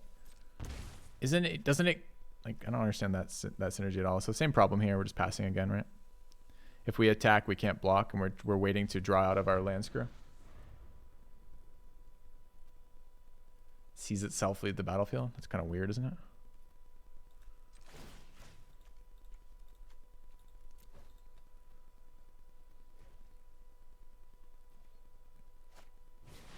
Dude, this guy is a god. He just has an answer every single fucking turn. All right. Can I just have my other sources so I can play the game? No? Okay. We got Guy throwing out Dreadhounds into Diagraph Hordes into the whole fucking rest of it. This card's not even good right now, right? 3/4 is pretty good, though. So I think it's going to be this to get me a second black source, too. I'd love to get Jadar out, but I don't have any value out of these zombies yet. They can't attack into that 3/4. I'm going to get pinged again, too, annoyingly.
Okay, come on. I need to play my game here, so I have to have some resources. I got a guy who's gets, you know, playing all of his 5-drop and 6-drops on this board. I just can't play Wrangler for the rest of the days. It's really, actually kind of really surprised he killed the Zombie Lord. Like, who fucking cares about the Zombie Lord?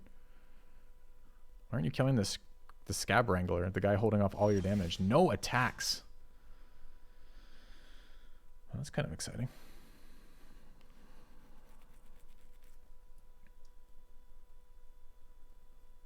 Don't hate a 1/4 on this board. Presumably at some point he runs out of mana and I get to tap some shit too. could play these two together. Oh my god. It's like cheating. I can cast some spells at some point too. Nice! Oh, so good. All right. Your turn, buddy.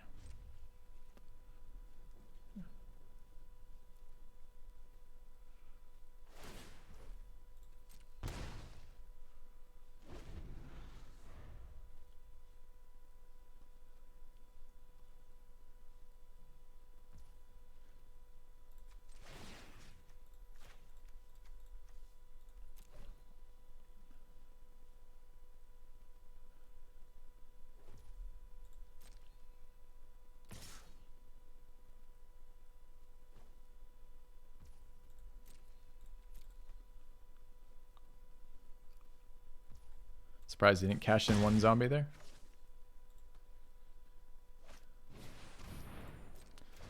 His last card is a card that draws him a card. Nice. Can I have lands now, please, so I can play the game? No? Oh, no, sorry. His last two cards were both cards that he can play double spelling on this turn to draw 2 cards while putting 2 more creatures on the fucking board. Come on, game!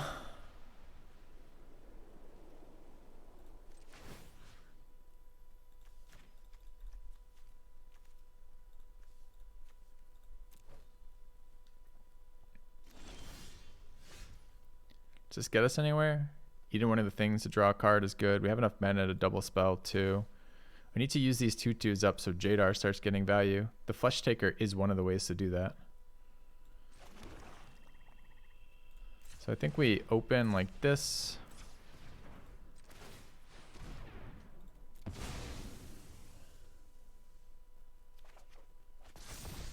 It's a good one for a minute from now. We're just getting pressured by his Flesh Taker is the issue. Oops, wrong one. This one needs to come down.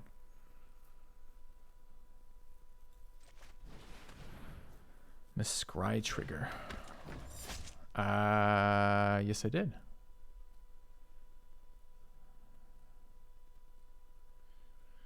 Okay. So we're taking that damage again. The problem is he can now eat for 14, right? 1, 2, 3. So I have to tap this one and take the 2. Okay.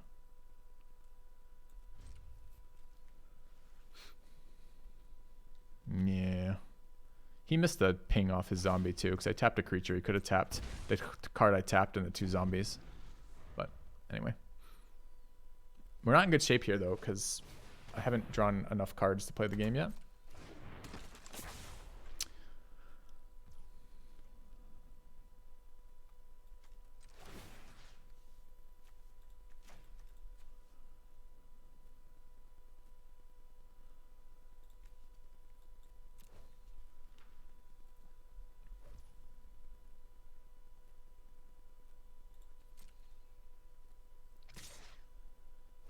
But at the moment, I'm going to lose to this combination of things.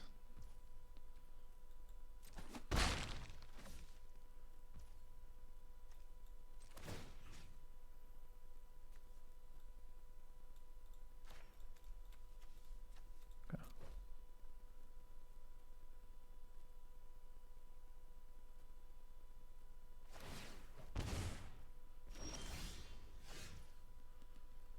It's an interesting one.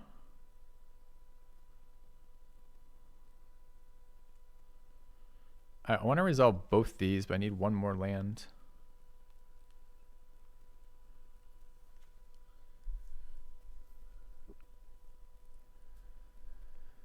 It's not a draw, it's just a scry. I guess this already generates another one, so it's not even worth it. So I just play out the zombie and pass, and then eat all the 2/2s that I can. Can I actually swing for damage anywhere? No, he just takes the damage and I don't do anything. This is pretty bad news for us. So how much does he ping us for at the end? Just another 1.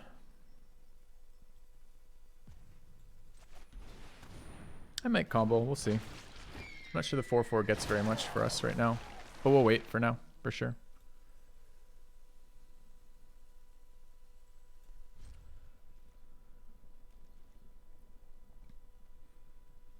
Siege zombie draining us to death sucks right now. He can hit us for 3 off zombie too. That's a lot. Really? Really? You got another card out of this?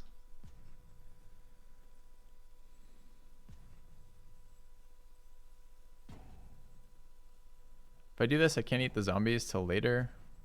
Not being able to tap creatures really sucks for me too.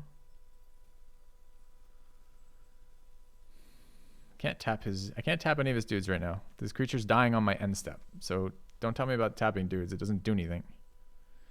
I can sack it to prevent this, but then I don't get to investigate.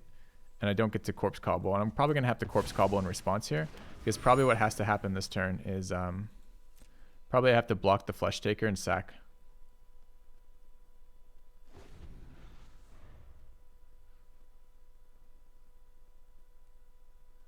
Spite tap? Complicated enough game without wasting my time with dumb ideas. I can't tap anything, so I guess I have to let him attack.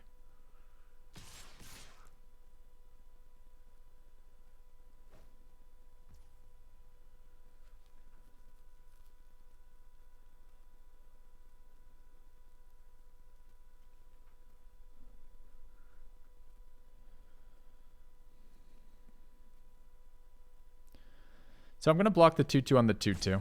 That's just going to happen. I need the air unit off the board. He can eat 1, 2, 3, 4, 5, 6, 7 creatures to make this a 16, right? 7 is 14. He has the mana for it too. I'm really tempted to block it with like 8 toughness worth of stuff. Make him sack a bunch for it, then eat my own things.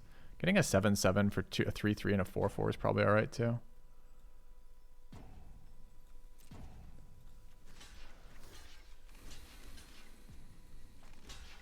Do I also put the 1/4 in there?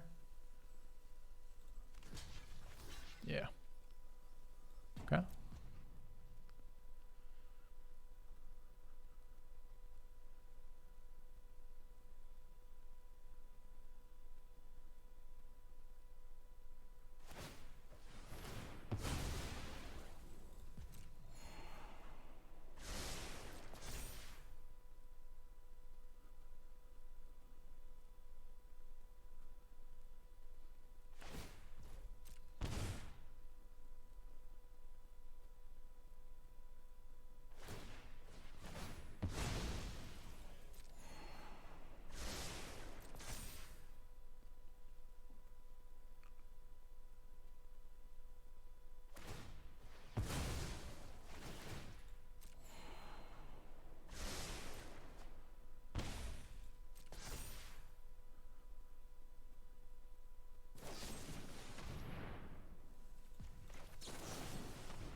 Seemed to work out okay.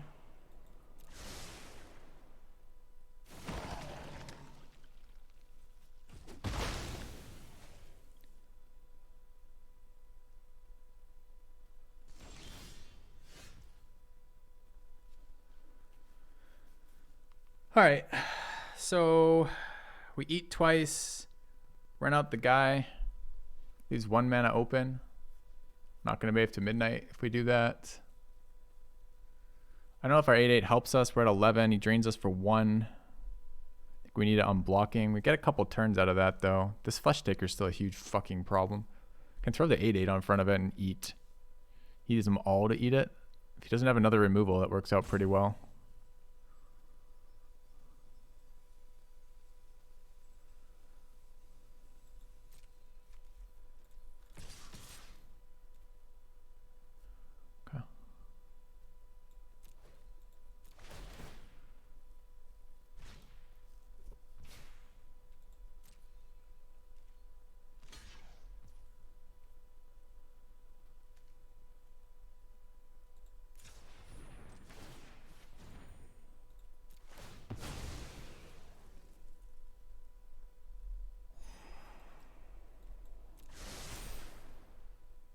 Definitely letting that hit. Do I want another life and another scry? Or am I okay leaving mana open for ambush? Is it day or night right now? It's day. That's interesting. I didn't think about letting it happen without casting this guy. Are we alive? we wait.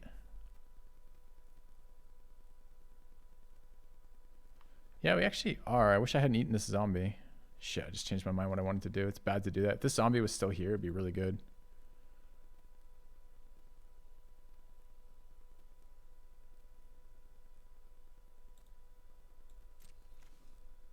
I think those just die. It's fine. Wait, is it considered a sacrifice when this fucking thing dies? Really? Card's okay here too. Not amazing. But okay. I'll take it with the draw. Okay. I just assumed Decay was it like exiled itself or something.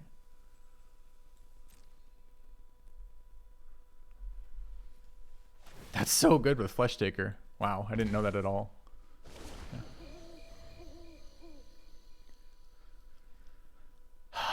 Grindy ass fucking game right now.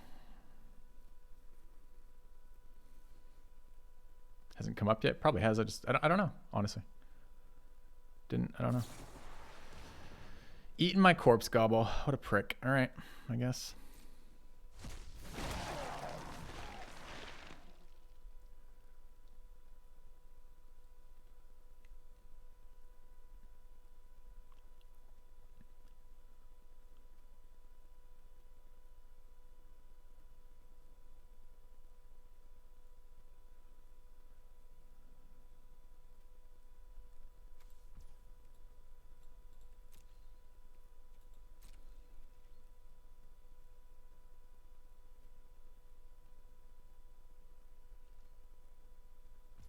I think I'm ambushing. I mean, I'm definitely drawing here, right? So let's start by drawing.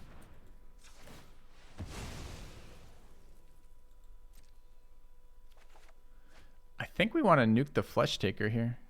It's the scariest thing by far.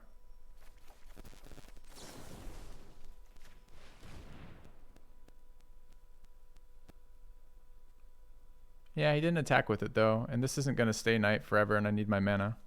So I think we need to get rid of it now.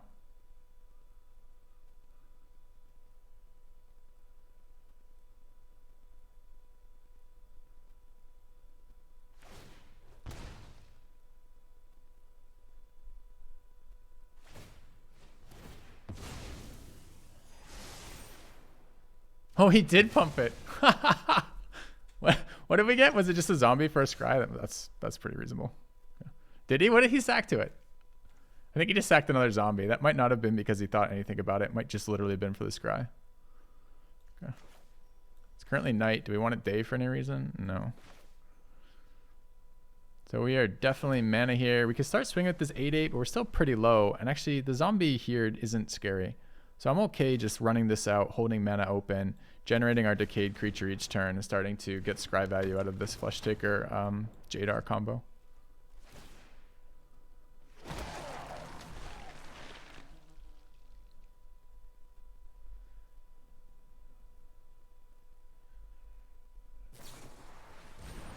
You got it. Zombie for you, buddy. All right.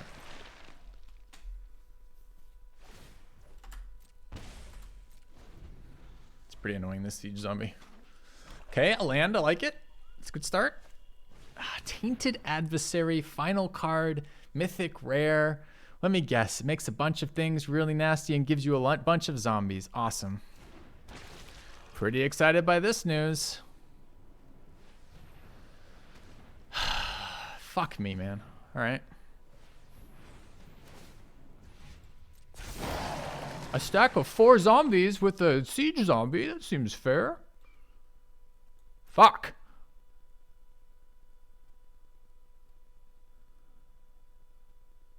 Thought we were maybe stable there, but his last card, full mana saturation this turn again. That's so brutal. So brutal.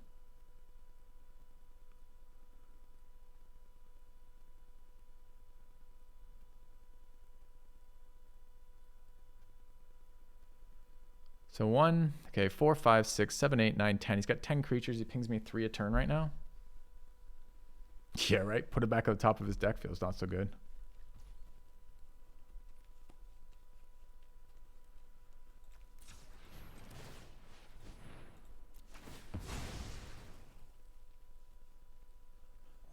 I don't think I want to revenge the siege zombie. That seems good though for the siege zombie. We'll take that.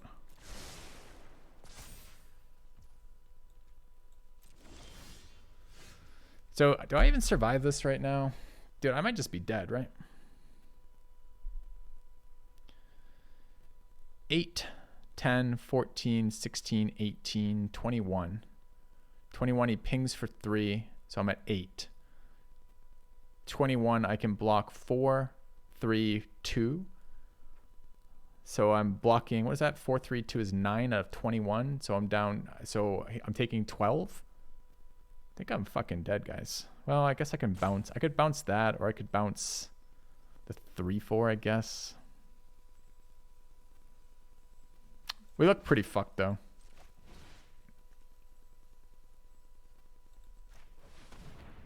This would have been good about 100,000 turns ago.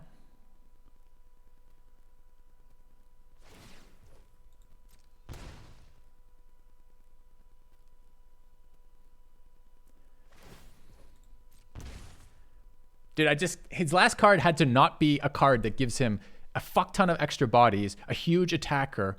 You know, like, why is his last card, like, this game has been such a slog for us to be even in this game. To finally get to a halfway stable board and get this shit is pretty frustrating. I can't imagine we're okay here. Can't imagine we're okay at all here.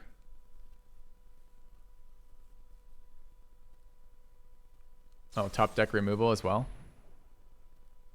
I mean, that seems good, right? All right, opponent. You did it. Nice. Get to the end of the game. Draw your mythic fucking rare that pumps out a billion bodies followed by Infernal Grasp to win the game. I'm a little salty about this one, chat. Do I even do this? Like, it's 1 life, but I guess it's more than 1 life to sack a second one. It's the equivalent. This is a 3 life gain. I have to block that. It's still more life gain this way.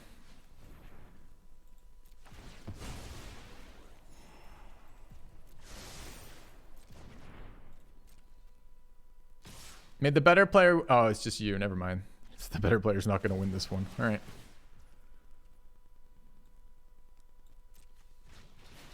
All right. I think it's impossible to win this, but let's double check. So we go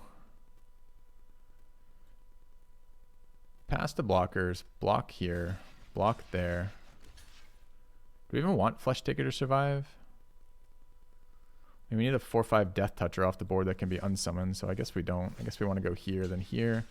Then we go okay, and then we pump. I mean, I guess technically we get an. Probably doesn't matter. I think we're just dead here anyways. I think we're fussing around with stuff that doesn't matter. Then we go okay, eat, eat, eat.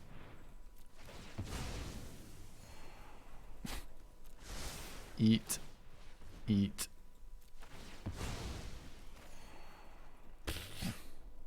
Sure. All right. Dead.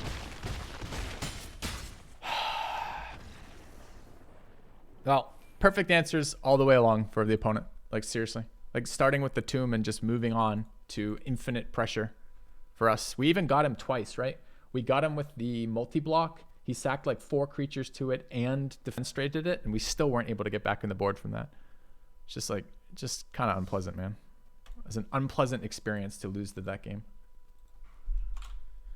We went first, though, so that was nice.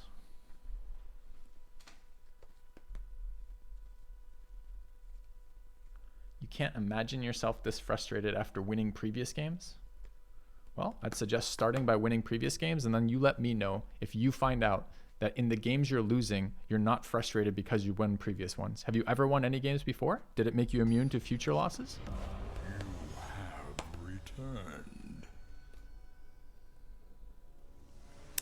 UGW paste. Ooh, this is not a good hand. Both planes.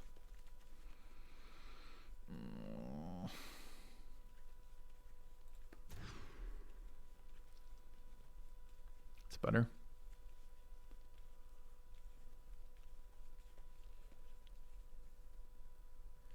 They drew fucking amazingly, and they drew amazingly at the right times, which is the worst part of it, right?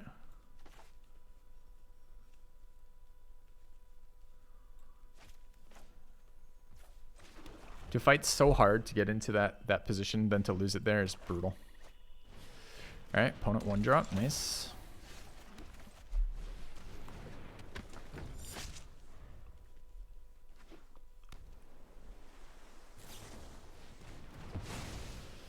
Opponent answer.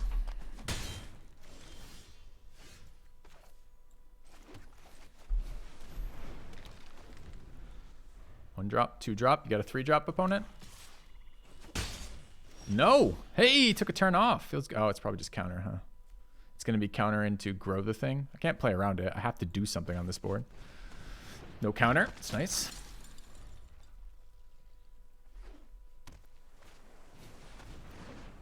All right. Ooh, that's a good one.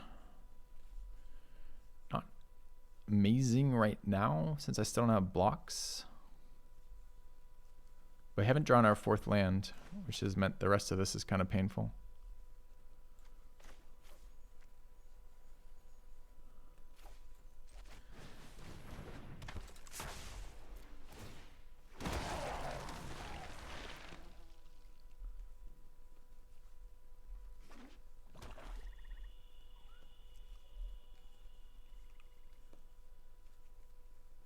Oh, another answer?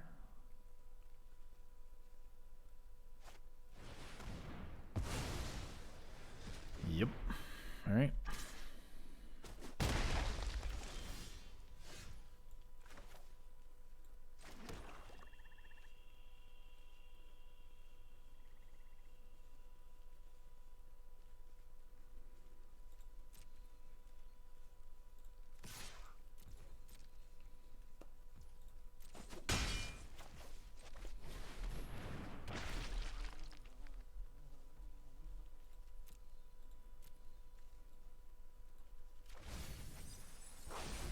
Too bad our zombie generator just got removed, as well as our flesh taker.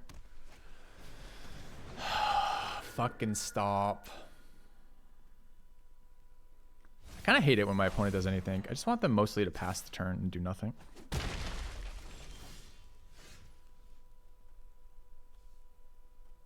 I can't kill this is the issue.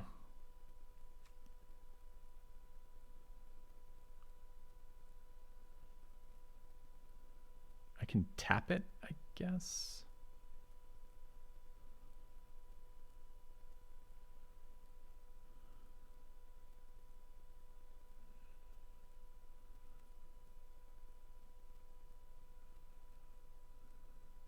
A renewal. Welcome back. Thank you, Sin Wandel. Appreciate it.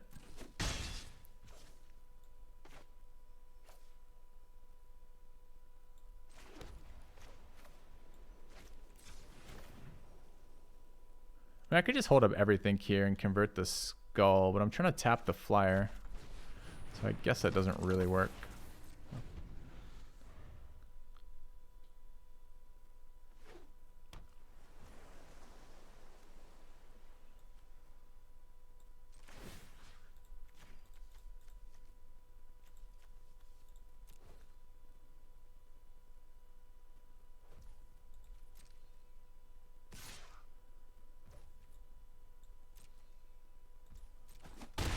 Getting a bit low here.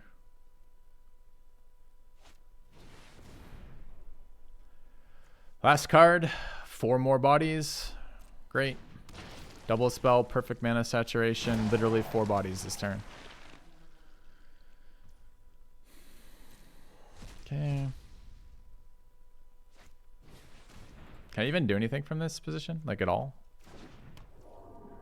I feel like I should kill this so he doesn't keep drawing off the dead bodies, but then I have 2 flyers that I can't deal with and a 3/4 on the ground. So minimum I'm taking 4 next turn. Seems terrible. It's so defeating. Every opponent just has it at the final card. I can convert this for 5 this turn. Can get this out and sack it for the 3/4. 3/4 is going to be good here, but so is the 5/6.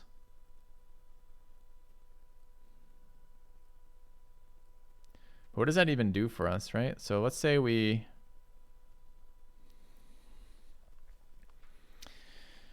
First of all, let's make sure I'm not just missing an alpha. 3, 7, 9, 10, 11. He's at 16. Can't do that. 11 and 5 is 16 though. So if I survive this turn, I might be okay. So if I take 7, 8 in the air, and he maybe blanks for once, that could be exciting. Maybe he'll blank. All right, let's try to kill him.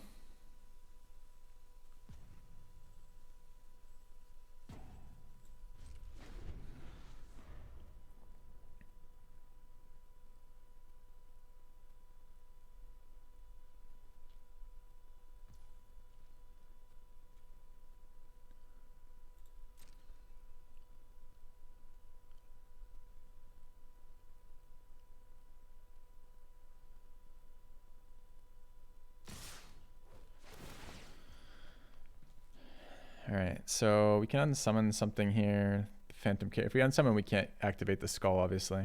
And how much of this can we afford to take? 8. We're dead by 1 here. And I can't crack back and kill him, though, is the problem from here. So I guess we're bouncing the 4 in the air and just blocking normally.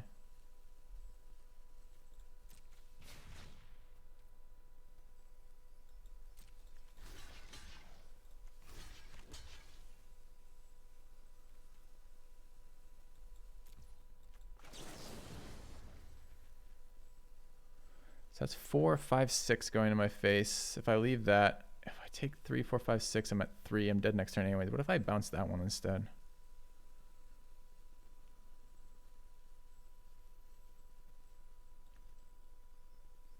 I don't think we can win from here, unfortunately, because I don't think I can.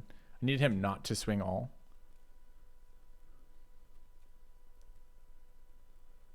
How much back do we have?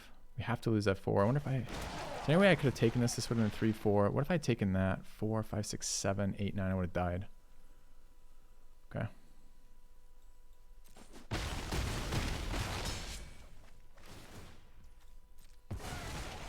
We have 2, 3, 6, 8, 10. I can tap the flyer. I guess I don't lose yet. So I need my 5 mana for my creature. Alternatively, I could cast the Zombie Hoarder, who is basically the same as that. Gives me 2 1 tap, 1 tap.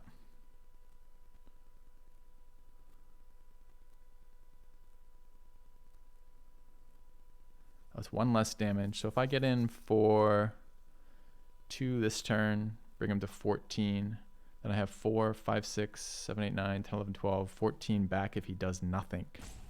He's not going to do nothing though. He's going to cast the creature. Tap the creature on his end step. And I can't though. So I'm going to have 5 creatures.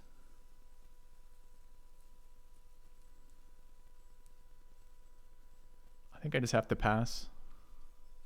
Attack with the 2, 3 and then pass.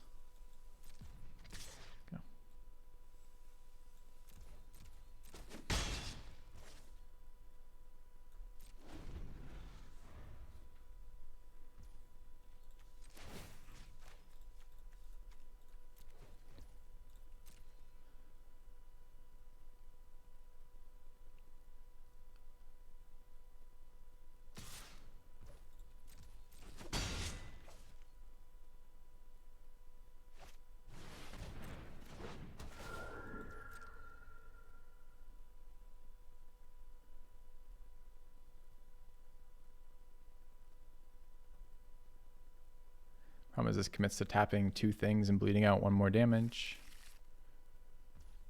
I did notice that last turn that he chose a weak one. I was expecting him to have another weak one, but it is just that, which is okay. Does land get me anywhere? So I have to get a creature back. I can get a creature back. I can tap those 2, take 1, go to 1. But I can't attack if I do that.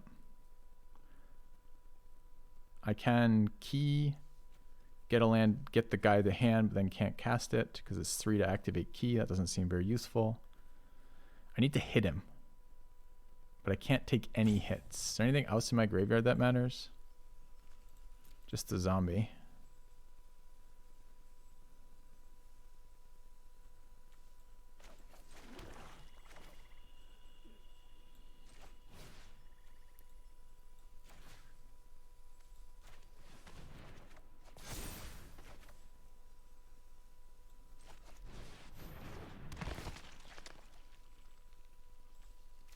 That's nice for gaining life. Might let me stall a little bit longer. It's not particularly fucking great for this board position.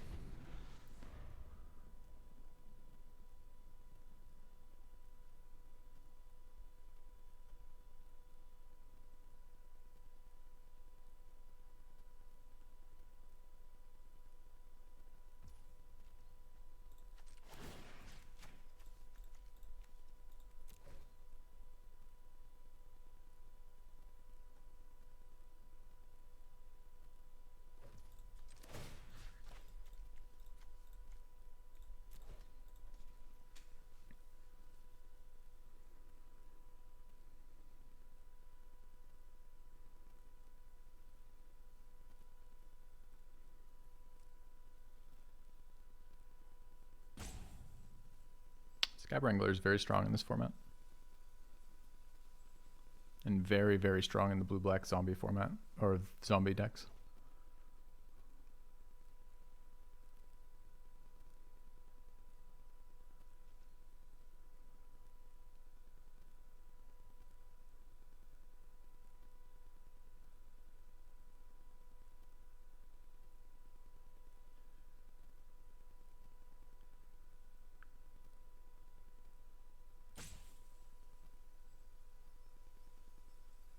The fact he's even considering an attack here means he's got something, right? At least one more creature. Because right now, okay. Doesn't, yeah, I was gonna say I have lethal right now, right? But I can't do anything with this. So I have 6 mana, 7 with the key, but I have to sink 1 into it, so that's 5. Do I key for the creature? Defense rate's okay here. It's not good, but I'm still alive this turn.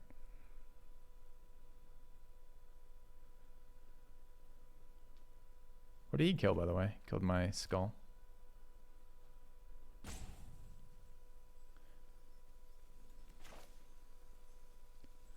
I kind of like running these out.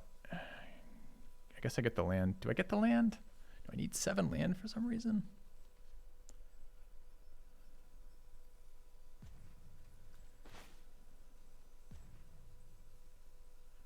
If he has counter too, I can lose the fucking game.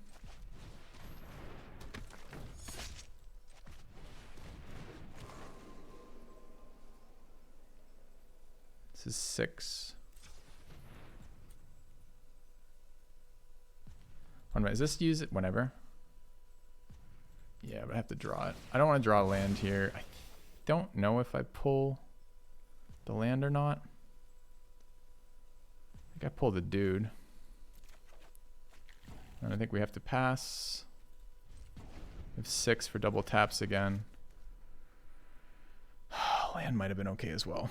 But I agree, defense rate not super exciting versus looking at a board of 3 flyers staying alive by 1 HP, right?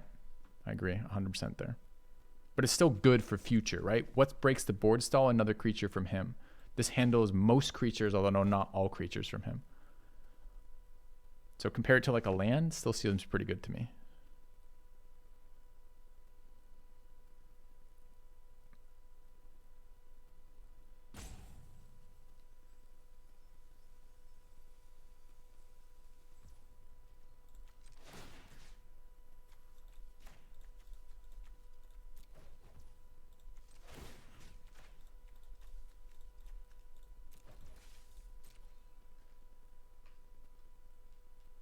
I got a body. Got a body last turn.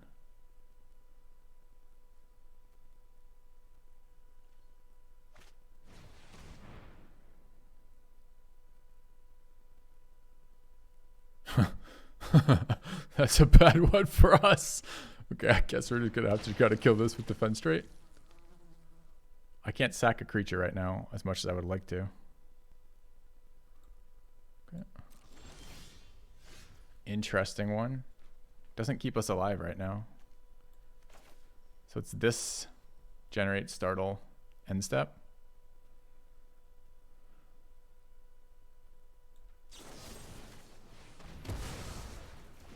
Actually, I can get in for a little bit of damage right now, right? So I'll have another blocker. Could attack with Wrangler. It's a land he's holding.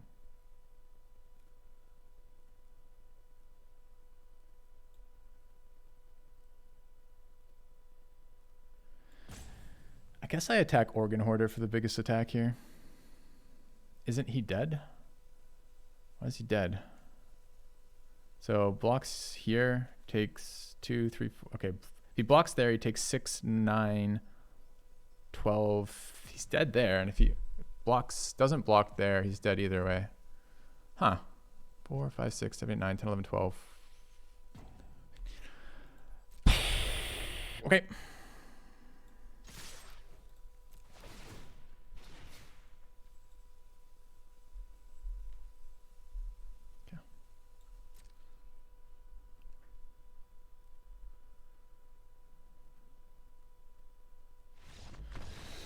Thanks for pointing that out. I'm not sure I would have got there on my own. There was a turn where we couldn't do that because we wouldn't kill him and crack back, and then we added to board. Zombie kept him alive there until we killed Zombie. I'm not sure I readjusted after that, so fucking close game again, right? Thought we were going to lose to that carriage. The carriage not hitting a second thing was really big. Okay. Chat -2 punts. I'll give chat a minus punt for that one for sure. It was helpful. Right? Well, it takes a lot of mental effort to juggle stalling someone, right? Like that when you're that low. So, yeah. I mean, him holding the 1-2 back that first turn was to prevent that. I don't know if there's a turn. We didn't miss a lethal, right? It just set up for that after the defense rate turn. Because he killed our 5-6, which prevented lethal. We re-added to the board with, I don't remember the creature right now. Oh, by resurrecting the 3-2. This was the first turn that we had lethal again, right? Yeah, okay, exactly. I just didn't readjust. I mean, that's what I was telling chat too. I'm like, the defense rate's good because he breaks the board stall by adding to the board, and defense rate will likely hit his next target. And then that happened, and then I didn't mentally update to go for killing it. That's annoying when they're in the same hand.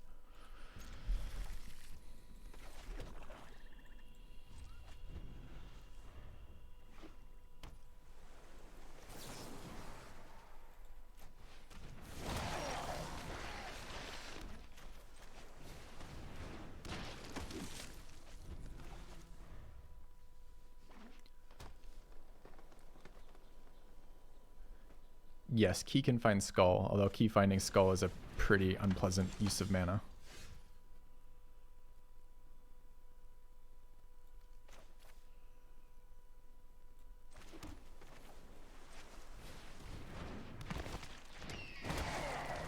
Ooh, maybe could have attacked with a 3. I don't have to attack the 3-2, but it's not a bad time to do it.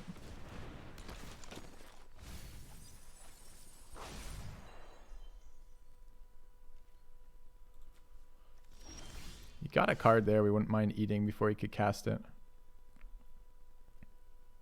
So here I'm going for white mana. So this is 2 sack white mana pass, unfortunately.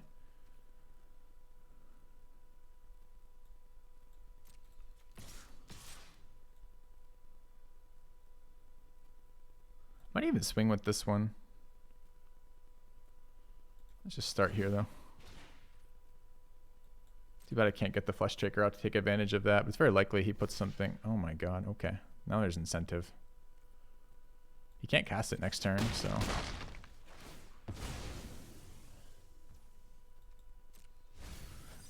To be totally honest, was not at all expecting a block there.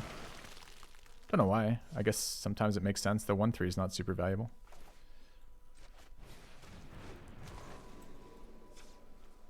I can sack the instant speed. I haven't played land this turn, or I have. I went first, so I haven't played land. Okay.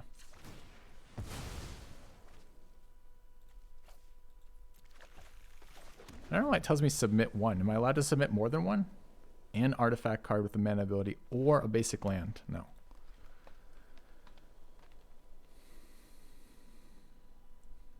He might want those lands though. We don't know. It's tough to tell when he goes 1, 2, 3 into, or 2, 3 into farmer and then picks a land, right? So.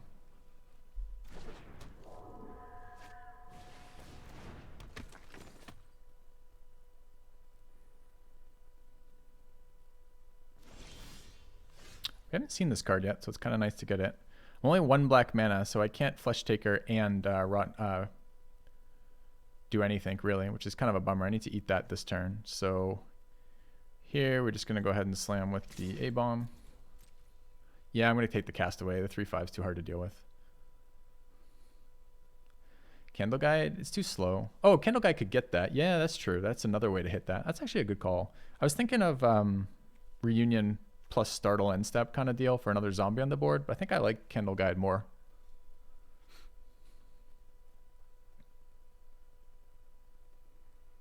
Three, 4 is not very exciting on this board, but it's fine.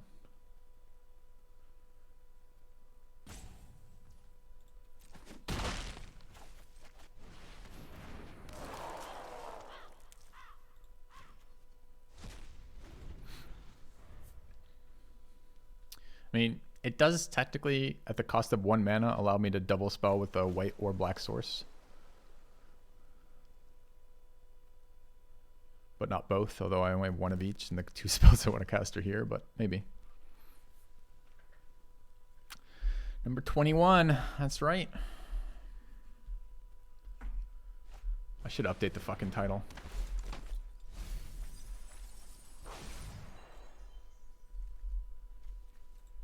I haven't played Simic yet, I don't think. Simic has never...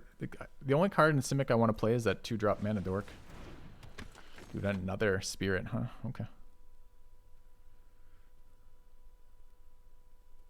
I mean, he has to start attacking me with these, right? Otherwise, they're never going to become flyers and they're never going to be relevant to the board.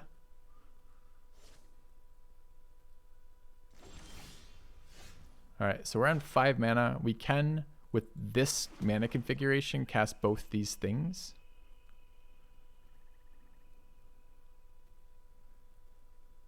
I'm really not convinced it matters.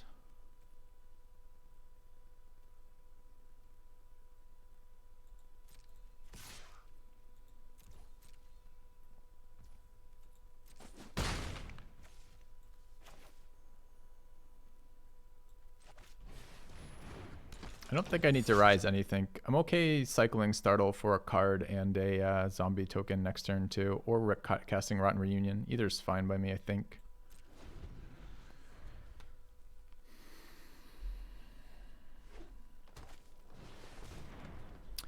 Whenever land is put in your graveyard from anywhere, put a +1/+1 counter on him. Remove 3 counters, return them to his hand. When he enters the battlefield, return 3 lands from your graveyard to your hand. I mean, I could hate one of the lands so he only gets 2 lands.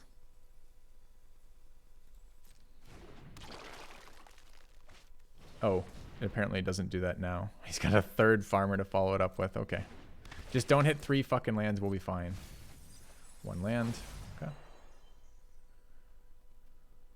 I will have to deal with this guy, right? He's a trampler, a growing trampler, so he is a threat. So I probably will kill him.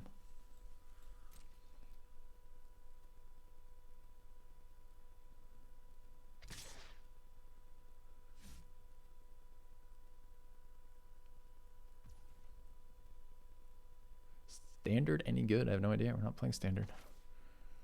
All right, so here I'm probably going to cycle Startle on this guy. He can't bounce it, right? It's 3 counters, so let's just Startle it.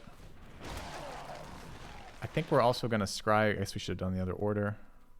Do we eat a zombie for a Scry, or do we just... I mean, he blocks zombies, right? So we might as well. I mean, I could threaten to attack with it, but I think better just to have... I don't know. Maybe not worth the Scry here. It's a pretty good one, though. Especially if he gets rid of my flyer. I think I'll take it. All right. So our turn, we slam in with this.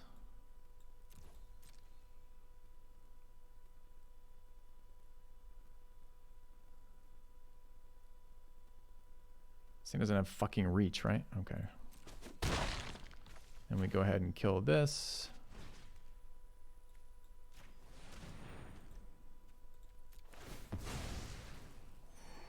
Seems fine.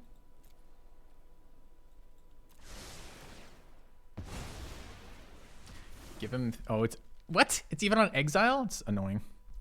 Don't know if... I think I still would have done that. I still have to deal with it. It's already a 4/4. His deck is clearly set up to utilize that. I don't think I care that much. Question is, do I want to hold up Reunion? Or play out my Collector? I'm pretty incentivized to get creatures on the board with that. I already have Scryed. So I suppose I'd rather Collector here. But yeah, triple farmer into ooze is not great for me.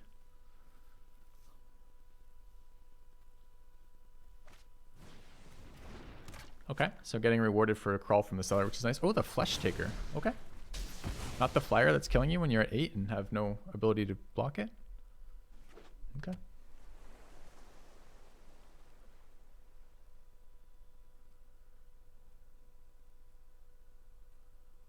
Would any of you have shot the flesh guy?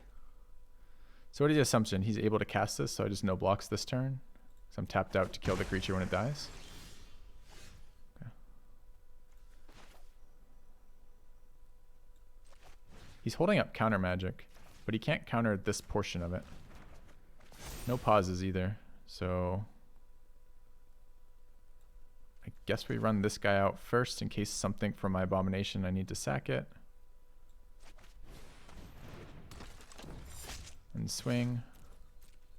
He probably doesn't jump here, although he might. Kind of a bummer. And then we run out Wrangler and call it a turn.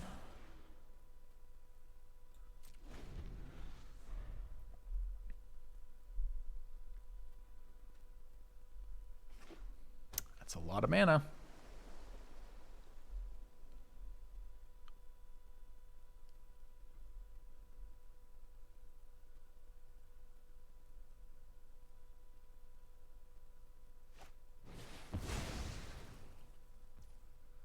I'm so tired of this card. I guess I can rise the actual enchantment away.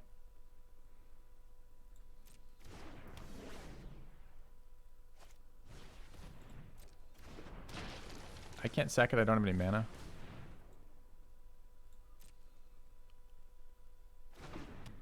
But it's okay, this reunion targets, or rise rather targets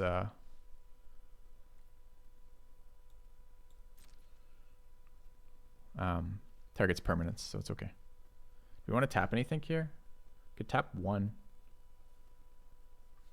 Could tap the 2/1 and swing with like a 3/4. I don't think it really helps me.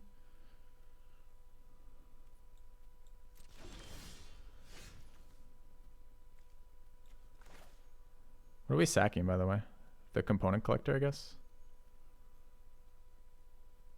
Could get a zombie first and then sack a zombie, so I don't have to lose my guy.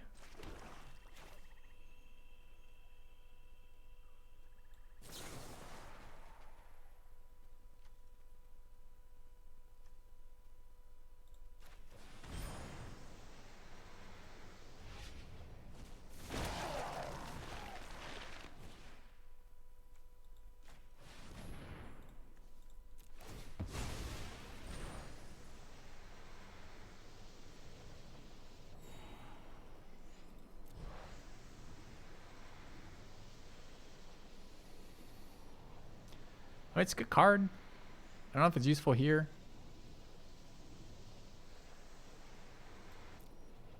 Is it better than a random card in my deck? Fuck, I don't know about that one. Maybe.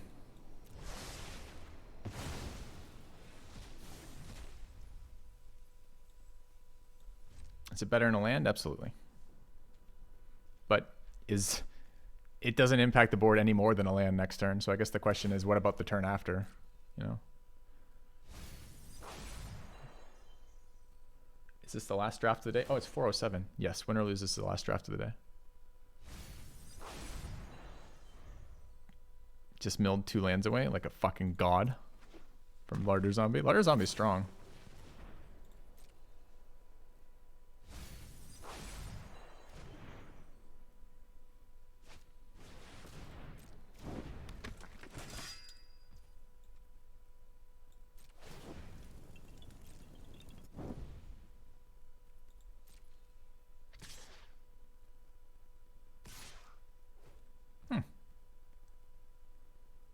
It's a no blocks moment.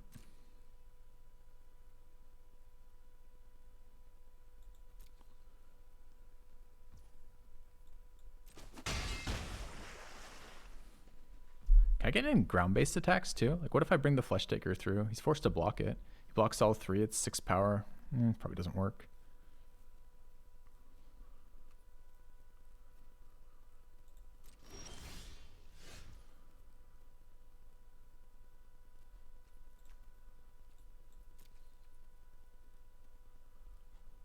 If I pass, I get a tap down on his turn, right? Tap the 5/5. Maybe I should have tapped too, just so he can't scry with the Larder Zombie. So if I swing all, what happens? Chump, chump, chump. Nothing really, right? Okay.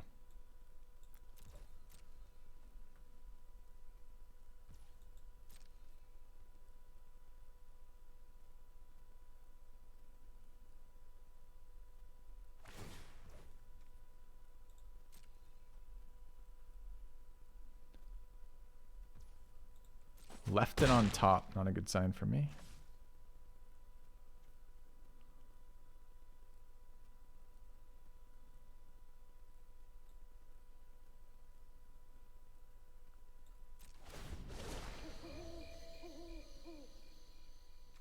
I think we're tapping this guy.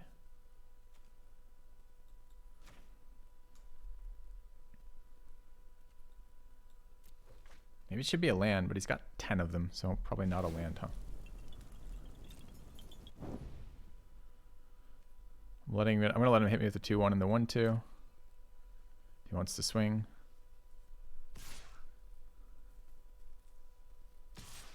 Sure.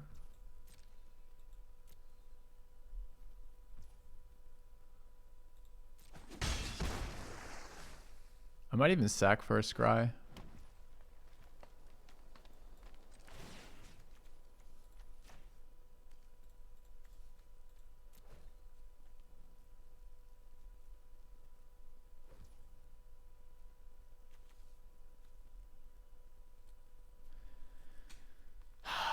Could I then? I could sack something else, tap another thing down, then tap another one and have another lethal attacker on our turn. So to do that, I would need the Collector, the Candle Guide, and the Zombie. The Zombie loses me +1/+1, which is an issue. Or I could sack Flesh Taker, Collector, Candle Guide. Get a 6/6. I just need a 4/4, right? That's all I need. So I could just sack 2. I could sack these 2 only. That gives me a 5/4. And then we tap, tap, tap here. Lethal attacker in the air. All right, so I think we do that. So it goes here, targeting these 2.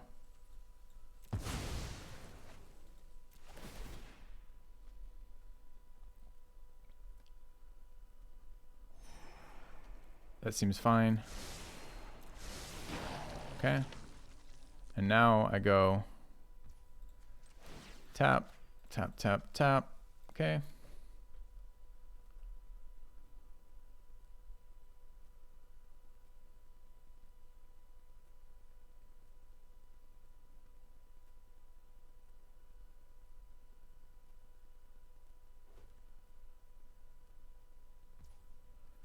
Go my turn. I resolve Falcon Abomination.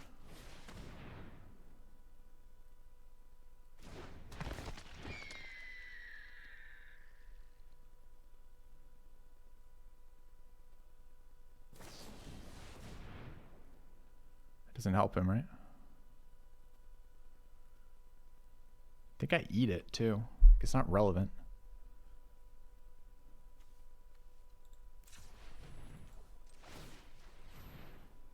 Hold on, hold on, hold on. Cancel. Back. Activate. Tap. Tap, tap, tap. Activate. Eat.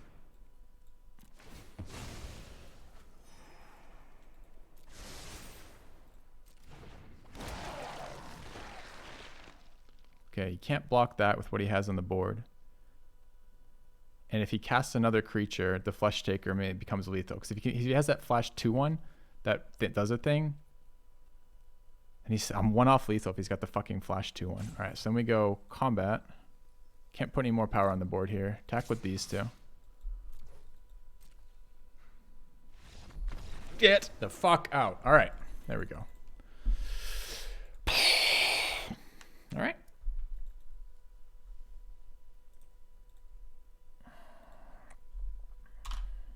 Decent game of drafts.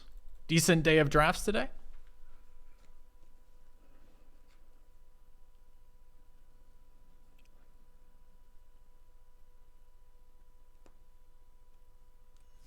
All right. Claim prize.